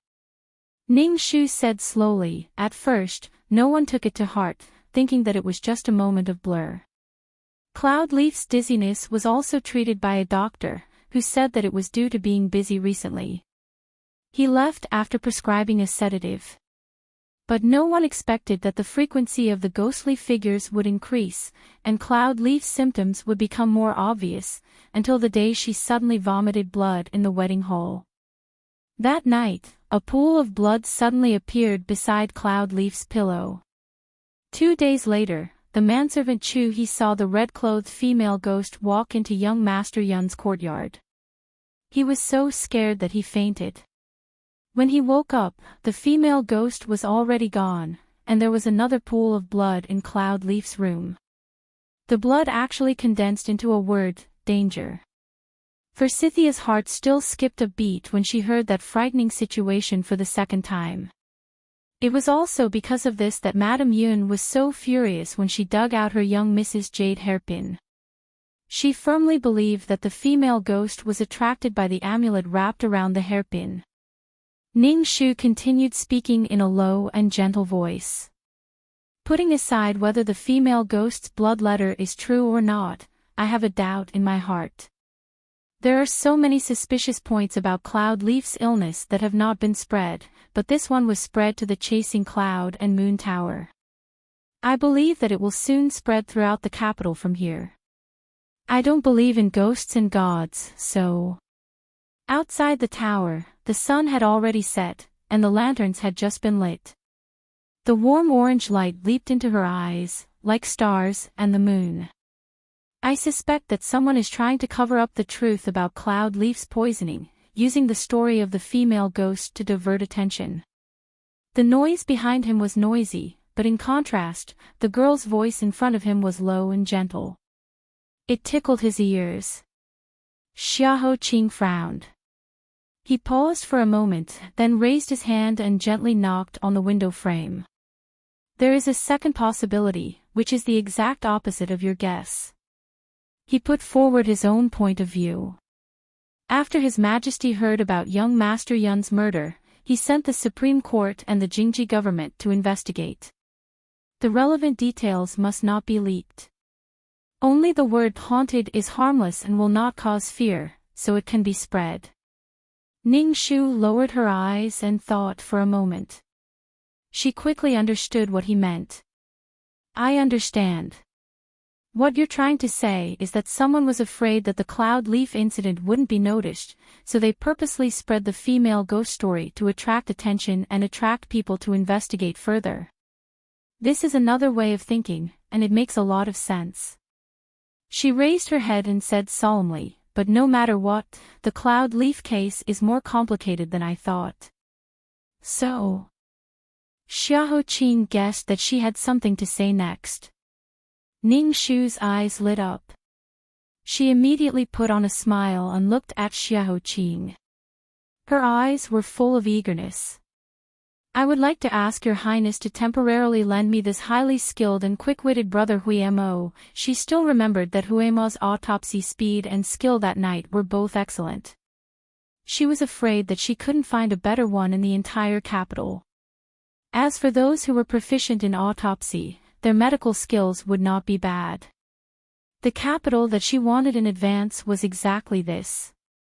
As soon as she finished speaking, Xiahou Qing showed a look of understanding. Ah! After such a big circle, she finally revealed her true intention. She even schemed against the people around him.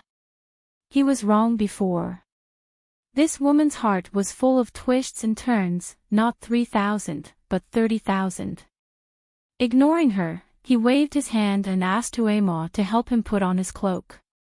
Then he lifted his leg and left. Although it's my duty to solve this case, the poison is also closely related to Your Highness. Helping me is equivalent to helping yourself. With Brother Huimo's help, I believe that the time to solve the mystery will be greatly reduced. And with Brother Huimo's supervision, seeing Brother Huimo is like seeing Your Highness.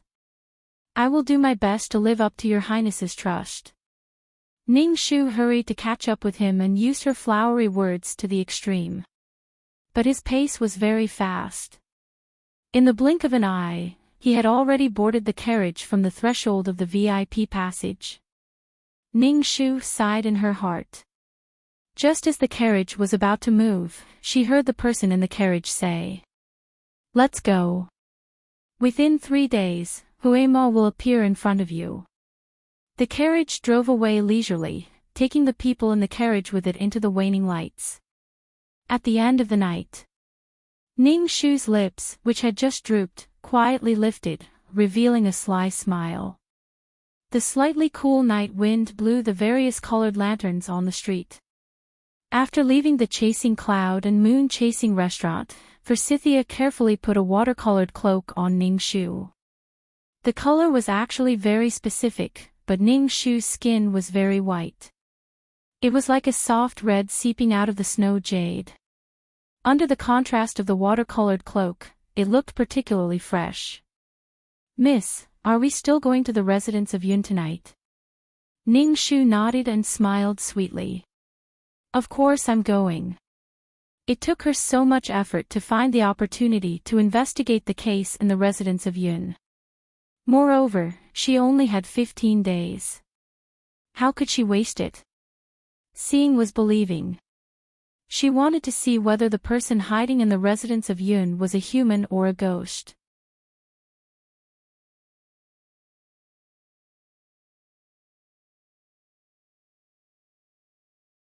Chapter 35. The treatment of the savior and the perpetrator was naturally different. Because they had reached an agreement, Madame Yun's attitude towards her was much better. For the time being, she would not use her ultimate move, the iron palm, again. She even specially sent someone to welcome her at the main entrance of the Yun residence. It was just that the person who came to greet her really made Ning Shu feel flattered, because this person was her biggest rival in the entire capital, Qi Zhuanyu, who had just heard her name in the Chasing Clouds and Chasing Moon pavilion and had spurned her with disgust. Ever since Qi Huijin was engaged to her, he died of a serious illness in less than a month. Qi Zhuanyu saw her as a thorn in her flesh. No matter where she went, Qi Zhuanyu would give her tit for tat. For example, at this moment, a pair of eyes were fiercely glaring at her, as if an arrow could shoot out from her eyes and pierce through her heart. "You actually have the face to come here." Ning Shu glanced at her and found that she was wearing the same clothes as when she was at the residence of Yun. She was afraid that once she heard that she was coming to the residence of Yun, she would rush to the residence of Yun to stop her. However, Qi Zhuanyu's mother and Madame Yun were sisters. Madame Yun was her aunt and Cloud Leaf was her cousin.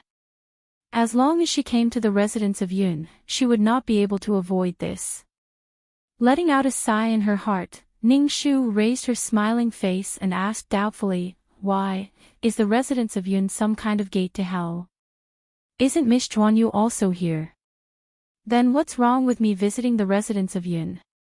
Qi Zhuanyu pointed at her hatefully and began to talk like a knife. "You poisonous woman. You haven't forgotten, have you? You killed my elder brother a few months ago.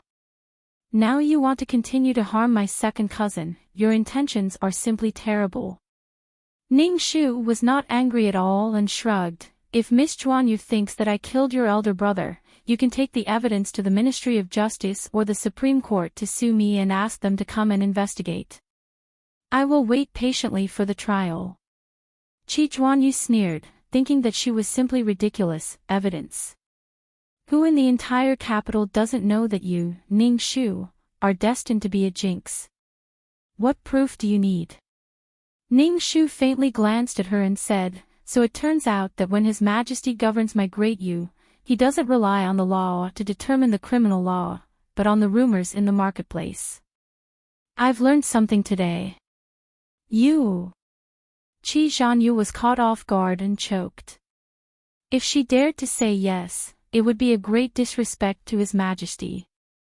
If she said no, then she wouldn't be able to find trouble with Ning Shu today. This made her so angry that her face turned red. Qi Zhuanyu gritted his teeth as he spoke. "Do you think that just because you have the power of the House of High Duke, the Liu Bo's household will be afraid of you? Let me tell you, today I will avenge my elder brother. After saying that, she raised her hand and sent a slap towards Ning Shu. Ning Shu's eyes swept and slightly leaned to the side to avoid the slap. Then, she took the opportunity to grab Qi Zhanyu's wrist in her palm. When she was slapped by Madame Yun, it wasn't that she couldn't avoid it, but that she tolerated a grieving mother. It didn't mean that anyone could reach their hand to her face. Ning Shu's smile faded. She looked at Qi Zhanyu's distorted face and said, "Are you jealous of me?" Qi Zhanyu tried hard to pull her hand back but failed several times. Her face was extremely ugly. "I'm jealous of you." "Jealous of what?" Ning Shu said matter-of-factly, "Jealous of my beauty." Qi Zhanyu's eyes trembled. "What?" Ning Shu suddenly realized, "Then you're jealous that I'm smarter than you." Qi Zhanyu's face turned green and she burst out with vulgarities, "Nonsense." Ning Shu finally magnanimously released her wrist and said with a smile, "Since you're not jealous, then why do you keep pestering me? If Miss Zhanyu doesn't have any other advice, then I'll go in first." After saying that, Ning Shu smiled and bowed to Qi Zhanyu. Then, she lifted her left foot and stepped through the door of the residence of Yun with Forsythia. Qi Zhanyu's flustered and exasperated voice came from behind, "Ning Shu, I curse you. I curse you to be alone for the rest of your life, to be trampled by all the men in the world, to be unmarried, and to die a horrible death." The experience of dying a horrible death was too strong. Ning Shu was unmoved and continued to step forward with her right leg. However, Qi Zhanyu's next sentence was even more vicious. "I curse your whole family to die a horrible death. Die without a complete corpse." The smile in Ning Shu's eyes completely disappeared. She turned around and slapped Qi Zhanyu hard on the face.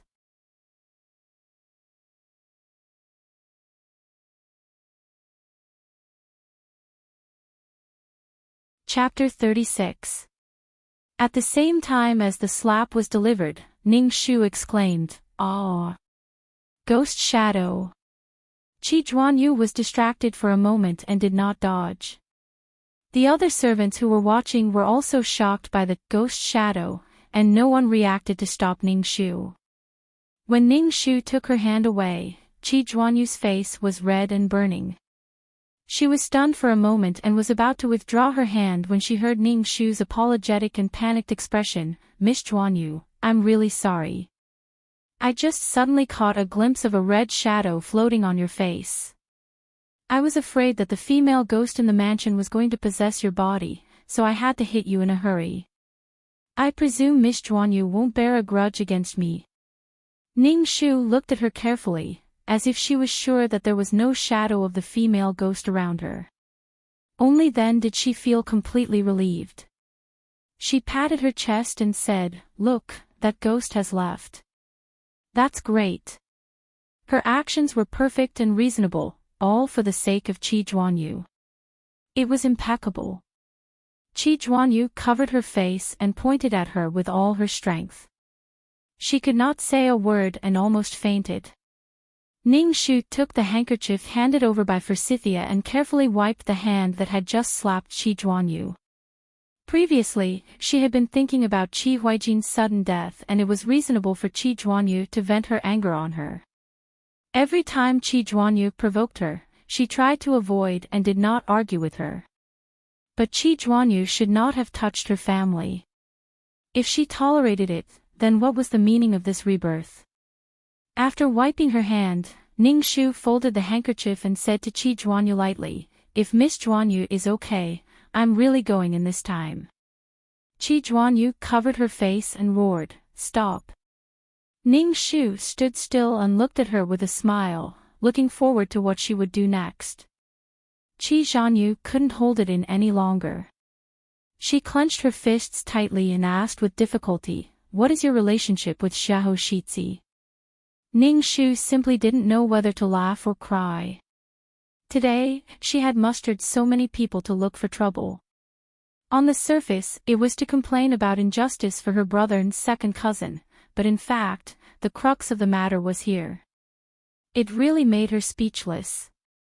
Just because of a moment of jealousy, she wanted to curse someone else's entire family. If he didn't teach her a lesson, it wouldn't be right. Ning Shu's eyes flashed with a sly light. She spread out her hands and said in a casual tone, "What can it be? It's just because of that night." Hearing these words, Chi Chuyu's face, which had turned red from hatred, immediately froze. "What do you mean?" Who in the capital did not know that Chi Juanyu had one extreme joy and one extreme hatred? What she hated the most was Ning Shu. She hated Ning Shu for causing the death of her most respected and beloved brother. What she was most happy about was the Crown Prince of Nanping. Chi Juanyu had admired the Crown Prince since she was young. She had said that she would only marry the Crown Prince in this life. She had even made a big joke of two women fighting for the same husband with the 13th princess. She had become the laughingstock of the entire capital, but she still did not repent. At this time, when she suddenly heard Ning Shu's words, she was stunned. What nonsense are you talking about? This is impossible. How could the Crown Prince like someone with a ruined reputation like you? Just based on your status of being married 3 times, he will never marry you in this life." Ning Shu's face revealed a sad and satisfied expression. She sighed softly and said, "Yes, the Crown Prince is so peerless and has an outstanding status. How could people not yearn for him? With my lowly status, I don't dare to dream of marrying him as his wife.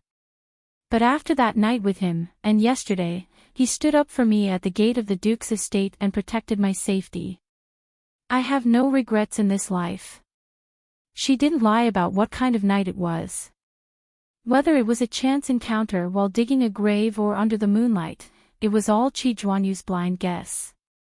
In any case, it was enough to anger her to death. Chi Juanyu's face turned white. Her eyes widened and she flew into a rage. "This must be nonsense. You shut up immediately.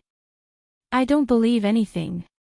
I'm telling you, you can't dream of touching the Crown Prince in this life. I won't allow it. I won't allow it." Ning Shu said indifferently, "If you don't allow it, what does it have to do with me? In any case, my relationship with the Crown Prince isn't something you can shake with just a few words. There was no messy relationship, only a life and death alliance relationship. Naturally, it couldn't be shaken." Chi Juanyu was so angry that she stomped her feet. She couldn't care less about her ladylike demeanor and almost slipped. Successfully teasing her into an angry little hen, Ning Shu almost couldn't hold back her laughter. She decided to add one last strong medicine. Ning Shu leaned close to her ear and playfully winked at her. Her charm was natural. "Oh, by the way, I forgot to tell you that the Crown Prince has a very cute birthmark on his right shoulder." Plop, Chi Juanyu completely fainted. The maidservants beside her quickly helped her up and carried her into the Yun residence to find a doctor to treat her. Seeing them leave, Ning Shu covered her mouth with a handkerchief and laughed. This child looked fierce, but she didn't expect that she couldn't be teased. She wasn't too annoying. But soon, she couldn't laugh anymore. Because a carriage slowly came from the shadow of the corner and stopped in front of her. Hui Mo, who was driving the carriage, looked at her quietly with a complicated expression.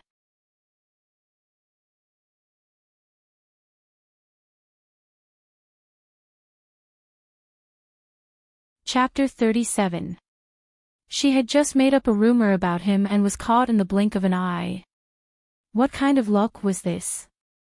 No wonder people said that if you walked too much at night, you would always bump into ghosts. Hui Mo looked at her with a complicated expression and said with difficulty, "It turns out that you have already." Ning Shu was stunned for a moment before she reacted. Others did not know that she was just casually making up a story to teach Qi Xiaoyu a lesson. They only felt that she had analyzed her true feelings and wholeheartedly. She had long been deeply in love with Xiahou Qing. She subconsciously looked behind the curtain and asked, "Your Highness?" Hui Mo nodded at her sympathetically, which made her hope completely shattered. "Lady Ning, you don't have to feel embarrassed. There are too many women who admire my master." In the past, in Yunnan province, there was a line at the gate of the prince's mansion every day. In the capital, it is almost the same. You don't have to feel inferior, although, Hui Mo was very kind and wanted to comfort her, but this kind of kindness simply gave Ning Shu a headache. She silently looked inside the carriage. It was so quiet that she could almost hear Xiahou Qing's breathing inside. It was shallow and even, but it was impossible to ignore. In the past, she'd taken liberties with King Chu Jiang countless times in the netherworld, but taking liberties in front of him was different from confessing her feelings behind his back. This feeling of secretly admiring him but not daring to confess it in front of his face and only daring to confess it behind his back was especially shameful. The most shameful thing was that it was heard by the person involved. No matter how thick-skinned Ning Shu was, at this moment, she couldn't help but blush. Fortunately, Xiahou Qing couldn't see her embarrassment at this time. She rubbed the tip of her nose and walked to the front of the carriage shamelessly. She bowed and said, "My daughter spoke recklessly just now and offended your highness. Your highness, please don't take offense. My daughter is serious." Before she finished her words, a white hand reached out from the carriage and interrupted her. His voice was still so indifferent that she couldn't hear his emotions. "Take it." He slowly opened his palm, revealing a small sachet with a blossoming peach blossom embroidered on it. It was the sachet that Ning Shu had dropped when she was riding his carriage to Chasing Clouds and Chasing Moon Pavilion. Xiahou Qing paused for a moment when he felt 3 soft fingers taking the sachet away from his palm. He took back his hand and said to Hui Mo, "Let's go." Hui Mo showed her a pitiful expression and waved his whip to drive the carriage away. Behind him, Ning Shu looked at the sachet in her palm, her mind a complete mess. In the end, she let out a long sigh. Forget it, forget it. In any case, he already knew of the Heavenly Fox Star's reputation as a loose woman. Let him think whatever he wants. Being thick-skinned was sometimes a good advantage. Without Qi Zhuanyu's obstruction, Ning Shu finally stepped into the Yun residence smoothly. She saw Madame Yun and Cloud Leaf lying on the sickbed. Yun Furen personally stood guard by Yun Fei's side.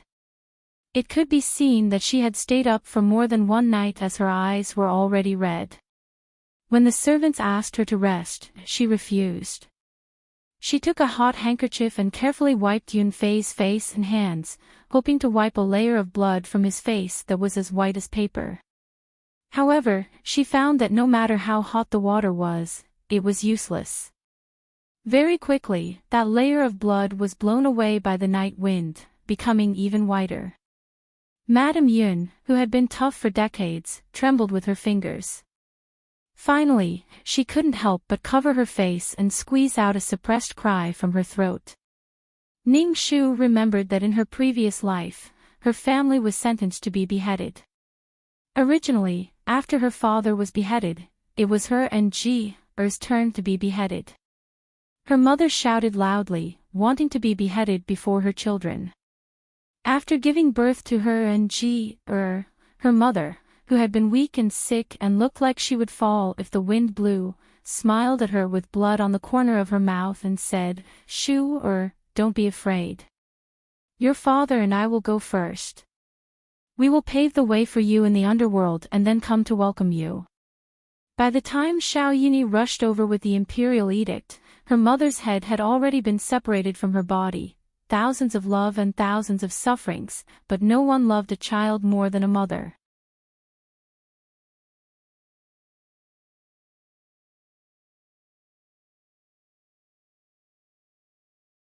Chapter 38.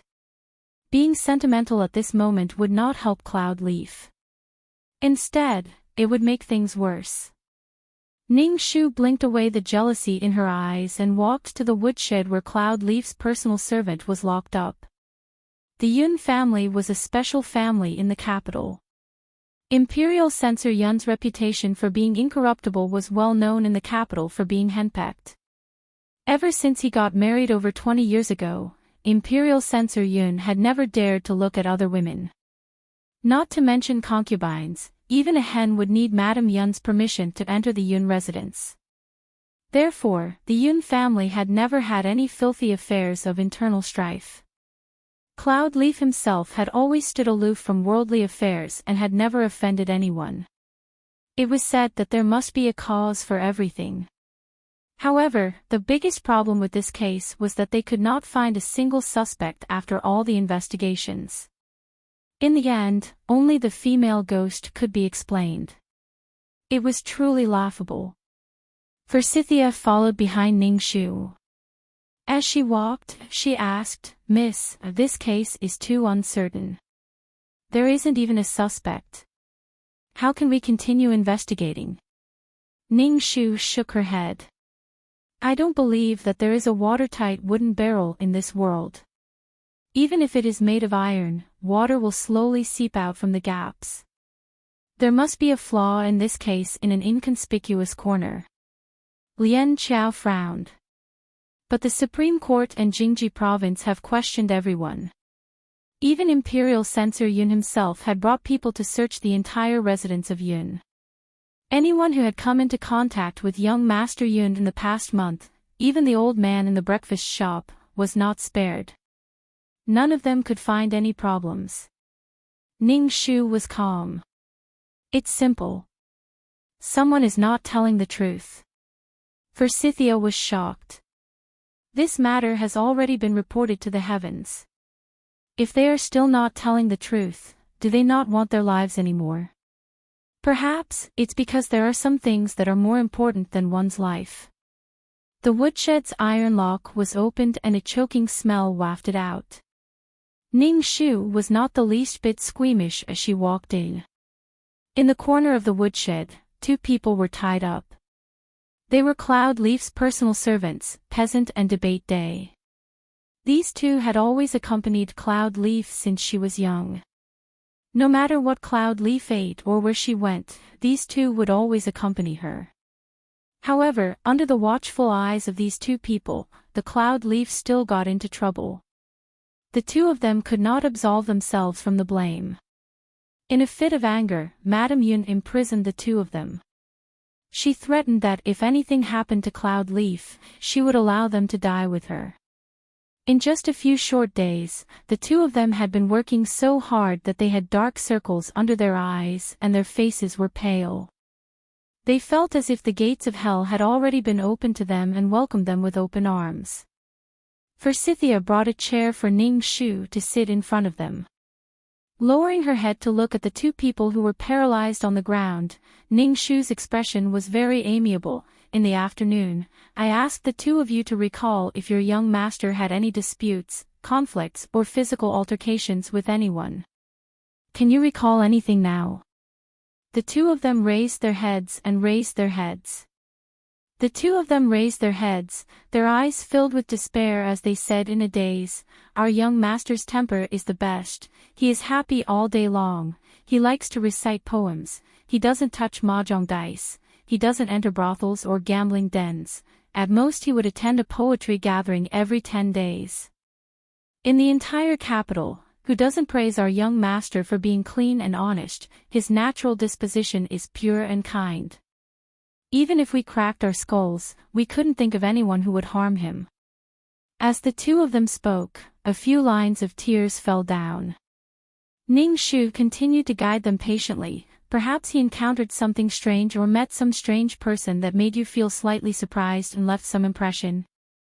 The two of them thought for a long time before shaking their heads again. Ning Shu asked a few similar questions to guide them, but there were no results. Looking at the two people who were huddled in the corner like lifeless pieces of wood, waiting for death, Ning Shu sighed in her heart and suddenly asked, "What did he use to threaten you?" The two people's ashen faces suddenly twitched.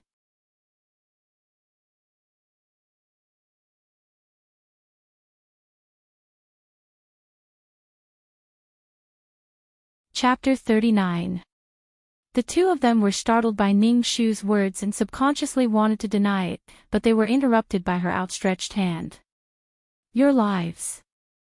In the dark woodshed, there was only the begonia lamp in Forsythia's hand. The warm orange light shone on Ning Shu's body. She was as beautiful as a fairy, but her eyes were like two balls of black mercury immersed in water. She could easily see through their hearts. "No, Madame Yun has already ordered you to die. Since you're not afraid, it shouldn't be this." "Then what is it?" As she spoke, she scrutinized their expressions and slowly shook her head. "Oh, it's the lives of your entire family." When her voice fell, the two people who were like wooden puppets waiting for death revealed extremely panicked expressions. It proved that she had guessed correctly. With a plan in mind, Ning Shu continued, "Let me continue to guess. The first wave of people to interrogate you was from the Jingji government, so it was Lord Wei who warned you. If you dare to open your mouth, your entire family will die." From the two people's terrified and suffocated expressions, she knew that she had guessed correctly again. Ning Shu looked at them with pity. "You only know that you want to save your family's lives, but you don't know that sometimes, compared to death, living is more painful.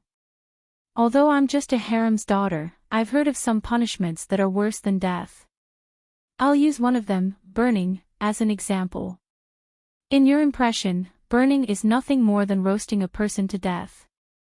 Although it hurts a little, as long as you don't implicate your family, you'll die. It's a clean death. The new and improved version is many times more cruel. While roasting you on a fire, your family will watch from the side and smell the aroma of your roasted meat. Then, they will use a knife used to cut mutton, which must be extremely sharp, to cut off your roasted meat piece by piece and feed it to your family. As they eat, they will also have to listen to your screams. When they're full, we'll send them home safely." Her voice was neither arrogant nor impatient, neither fast nor slow. It was as pleasant as jade, but it made the two people drenched in sweat. They were more terrified than if their entire family had died. "This kind of punishment, Imperial Censor Yun knows many times more details than I do. I asked you again today because I wanted to give you a chance, but it seems that I can't help you." Ning Shu sighed regretfully and got up, unwilling to waste any more time on them. "Forsythia, let's go." The warm orange light was withdrawn from the woodshed. An invisible knife for shaving mutton was set up behind the darkness, forcibly prying open the two tightly shut clamshells. "Lady Ning, we've already told you. We said it." The two of them, who had been silent all this time, finally couldn't help but reveal everything. Half a month ago, young master lost 4 hours. The embroidered shoes, which were about to step over the threshold, finally stopped. Ning Shu turned her head, and her eyes flashed. "Lost? Actually, it's not that bad." Ning Shu asked, "Where did it happen?" "On a pleasure boat in the moon-seizing lake, moon-embracing lake, pleasure boat."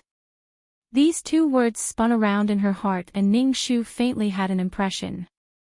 She slowly said, "Is it because of the new Lady Chiu who came to the moon-seizing lake a few months ago?" Since they had already decided to speak, there was no need to hide it anymore. The two of them smacked their dry lips, looked at each other, and decided to talk about it later. 3 months ago, a new Lady Chiu came to the pleasure boat in the moon-seizing lake in the west of the city. Her name was Nainu. It was rumored that her voice was like pearls and jade, ethereal and pleasant to the ear. Anyone who heard it would be intoxicated, only feeling that the Sanskrit of the immortal realm was nothing more than this. Moreover, that Lady Chiu had integrity, she only sold her skills and not her body. Other than that, she also had a peculiar point, which was that she always covered her face with a light veil. She once said that unless the heavenly power descended, she would only invite the other party to take off her veil. Otherwise, even if they had 10,000 taels of gold, they wouldn't be able to take half a step into her pleasure boat. Therefore, the scholars in the capital all supported her. Young Master's Poetry Club was even more so. Everyone wanted to board her pleasure boat, to prove that their literary talent was better than others. Although Ning Shu had never seen it, she had heard of it. It was said that Lady Chiu was in the limelight for a period of time. Even the #1 star of the capital, Little Hong Yen, was suppressed by her, causing a lot of unhappiness. On the side, Forsythia unhappily frowned when she heard this. So, your family's young master went to see that Lady Chiu? Note 1, Lady Chiu, another name for female singers in the ancient times. In Bai Ji's Pipa song, it was written that Lady Chiu was jealous of Lady Chiu.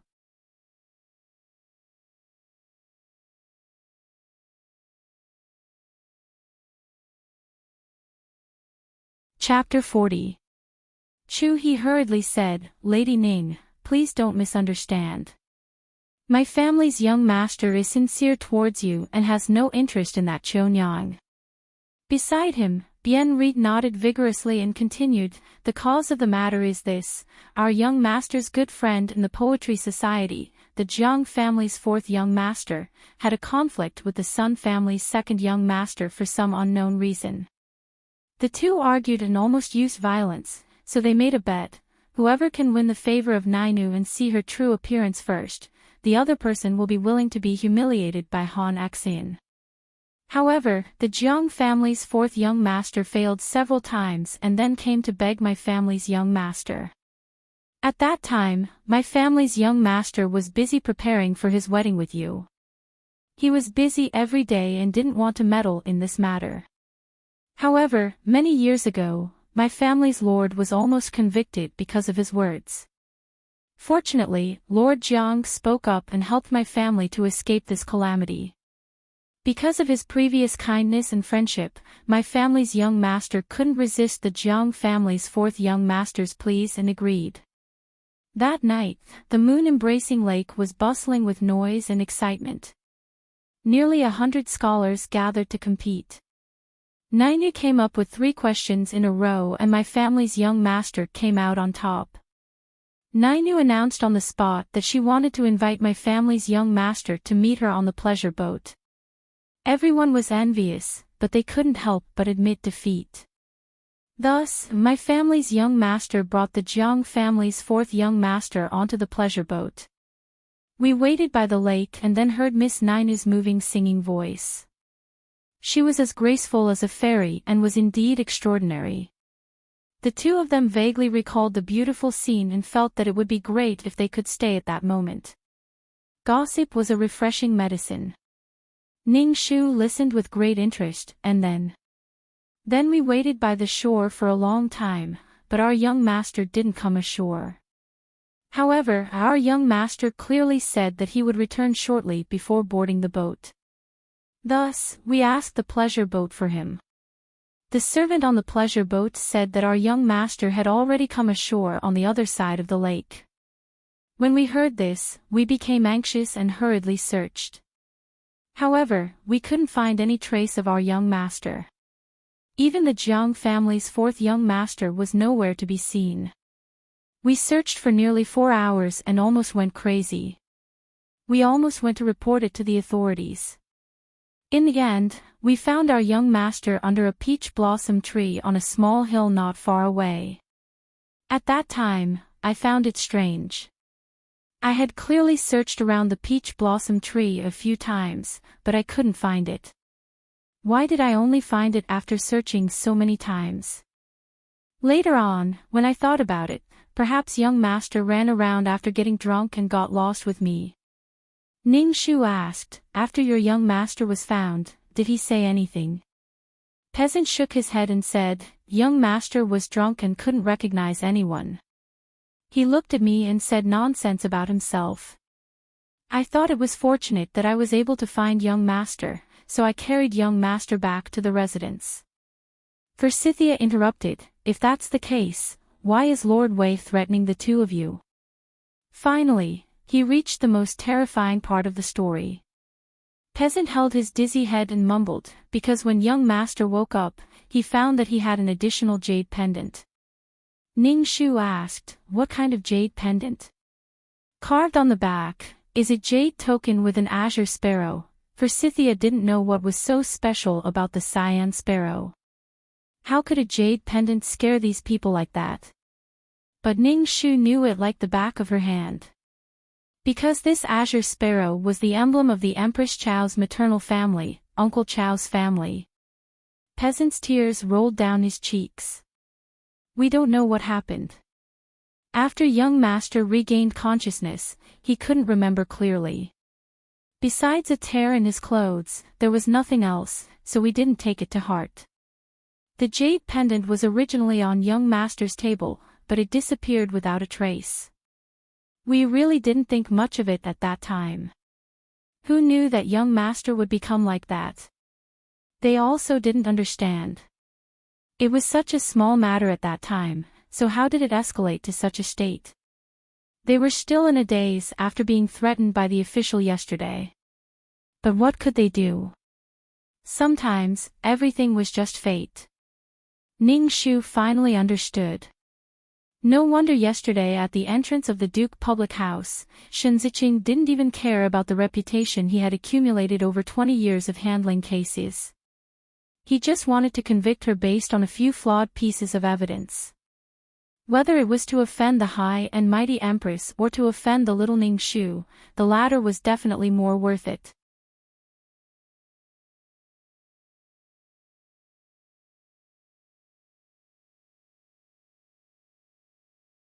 Chapter 41.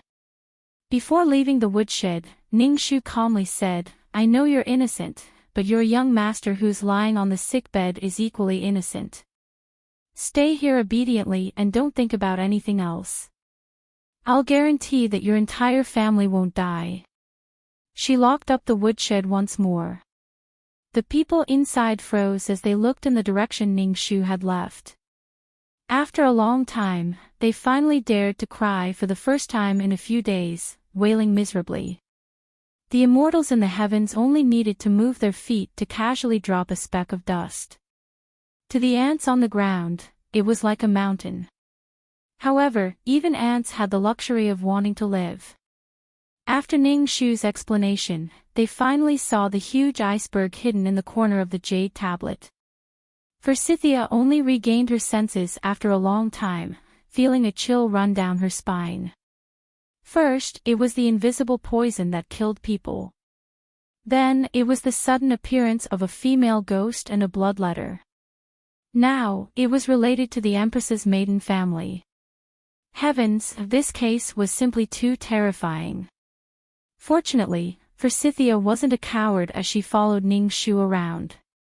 After a while, she asked, Young miss, should we investigate the imperial uncle's estate or the bloodletter that suddenly appeared? Ning Shu had her own thoughts. There's no rush to investigate the bloodletter. Although it seems suspicious, my master's books have recorded several methods of creating something out of nothing. However, we can only determine which method it is the next time the bloodletter appears. She didn't have the time to sit around in the Yun residence and wait. If the female ghost didn't appear, wouldn't she have to wait for 15 days? She had already arranged for Zi Gui to guard the Yun residence in advance. She didn't believe that ghosts existed in the mortal realm, unless the black and white impermanents were idle. Taking a step back, even if there really were ghosts, they would have to first fight with her, an old ghost of 7 lifetimes. As for the imperial uncle's estate, it's a little arbitrary to associate it with the Chao family based on a jade tablet that only 2 servants spoke of. So, let's put these 2 matters aside for now. Ning Shu blinked. Right now, let's go take a look at Beauty's voice. Since this case started with Nainu, they had to trace it back to the root and find out what exactly happened during the 4 hours she disappeared. Moreover, I've heard that the refreshments on the pleasure boat at the moon-embracing lake are pretty good, and I can go and have a taste." Just as she was talking about a beauty, she saw a handsome man in a moon-white robe standing under the pink begonia tree in the cloud-leaf courtyard, quietly looking into the house through the window. Ning Shu could be considered to have seen the world. In terms of appearance, this person was definitely not comparable to Xie Qing, but this person's temperament was very gentle, which was rare in the entire capital. Moreover, his eyes were clear and warm. When he closed his eyes, there was a kind of pure feeling that made people have a good impression of him. It was Yun Ruohui, the eldest son of the Yun family, who was known as one of the twin masters alongside Cloud Leaf. Previously, in the wedding hall, Ning Shu had a very brief encounter with him. At that time, the situation was tense and she did not see clearly. Now that she looked at him closely, she realized that he really was Jade Tree Orchid. Noticing Ning Shu's arrival, Yun Ruohui nodded towards her. Then he continued to look at the silent Cloud Leaf on the sick bed and softly said, "Since he was young, he has always been a timid child. When he was 8 years old, he would cry and hide behind me when he saw insects. I never thought that when he grew up, he would make me have a whole new level of respect for him." Under the slightly cold moonlight, Yun Ruohui's voice was faintly sentimental. 2 months ago, he met you in the Plum Mountain for the first time. When he came back, it was as if he was possessed and said that he must marry you. Ant flew into a rage and said that you have the fate of bringing misfortune to your husband. Does he not want to live anymore if he dares to marry you? He has always been gentle and filial, never daring to disobey his elders. I thought that at most he would cause a ruckus for 3 to 5 days. In the end, he would not be able to withstand the pressure from his elders and the threat of secular rumors. He would give up on this idea, just like the majority of people in this world. I never thought that I would underestimate him. He went on a hunger strike several times, each time more determined than the last. Uncle and aunt were at their wits' end and could only order me to persuade him. I asked him, "Do you really want to risk universal condemnation for a woman?" But he stubbornly replied, "In this life, it is already a great blessing to meet someone who you truly love. If you give up so easily just because of a false reputation, then you have lived this life in vain." After he finished speaking, he looked at Ning Shu and immediately explained, "Don't misunderstand. I don't mean to blame you. I am just ashamed. In this matter, I am far inferior to him." Ning Shu's feathered eyelashes were deeply shaken by Yun Ruohui's words. She never knew that Cloud Leaf had carried this burden for her. She couldn't help but reflect on herself. In order to avoid the curse of 17 years old and protect her family, she had implicated someone unrelated to her. She was too selfish. Beside her, Yun Ruohui was also immersed in heavy memories. He said absent-mindedly, "If back then, I also," the moment these words came out of his mouth, he instantly woke up as if from a dream. He smiled bitterly and his gaze fell on Cloud Leaf's snow-white face again. He said softly, "He will get better, right?" Ning Shu nodded solemnly and answered with one word, "Yes."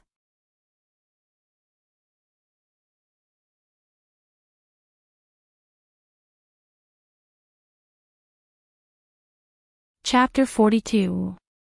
The moon-embracing lake had just entered the most bustling time of the day.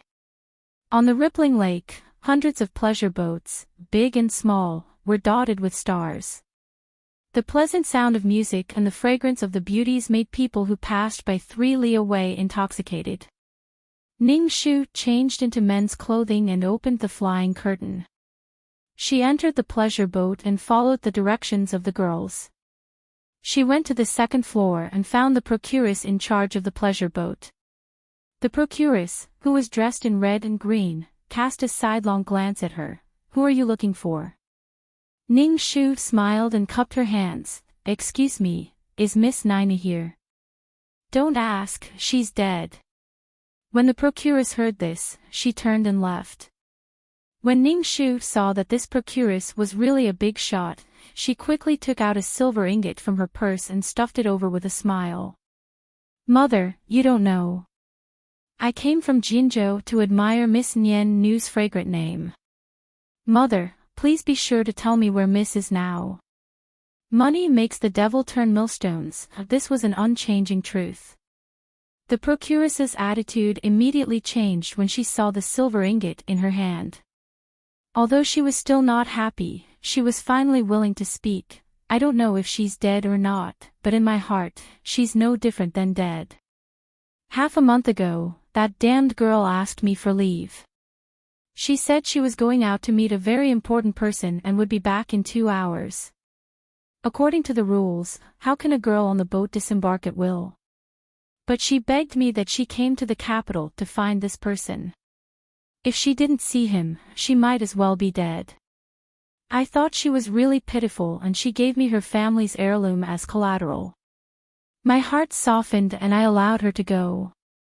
I didn't expect that as soon as she got off the boat, she abandoned the maid I sent to keep an eye on her. She hasn't returned yet. Tell me, if she didn't run away, what else could it be? The procuress was full of anger when she thought about it. How much money did I spend to create such a big scene for her? I haven't even gotten my money back yet, but she ran away with a wild man. Don't let me catch her, otherwise I will skin her alive. Half a month ago, it was the night of the cloud leaf's accident. Such a coincidence? Ning Shu continued to ask, you didn't look for it. The procuress rolled her eyes. That wretched girl came from Qingzhou, which is more than 1,000 miles away from the capital. Moreover, she went to meet that wild man. I don't know which corner she is hiding in. Where can I find her? I wish I had that ability. After pondering for a while, Ning Shu smiled apologetically and said, I won't hide it from Mama. Actually, I am a servant of the Jiangfu. Half a month ago, my family's fourth young master and Yun family's young master visited Miss Nina's place. Unexpectedly, when they returned, their entire bodies were sore, as if they had been beaten by someone. But my young master was so drunk that he couldn't remember anything. He has been brooding over it for the past half a month, so he sent us here to ask who was the one who humiliated him that night. Oh, so that's what you want to ask. That night's incident didn't affect him at all. Your young master had already disembarked from the ship. It has nothing to do with me. Ning Shu sighed and anxiously said, what incident? Can Mama casually tell us about it? Otherwise, we won't be able to find out anything. We really won't be able to report back to young master. Another ingot of silver was stuffed into the procuress's palm. The procuress saw that her attitude was sincere, and that she was thin and weak, like a delicate and pitiful little girl, so she kindly said, all right, all right.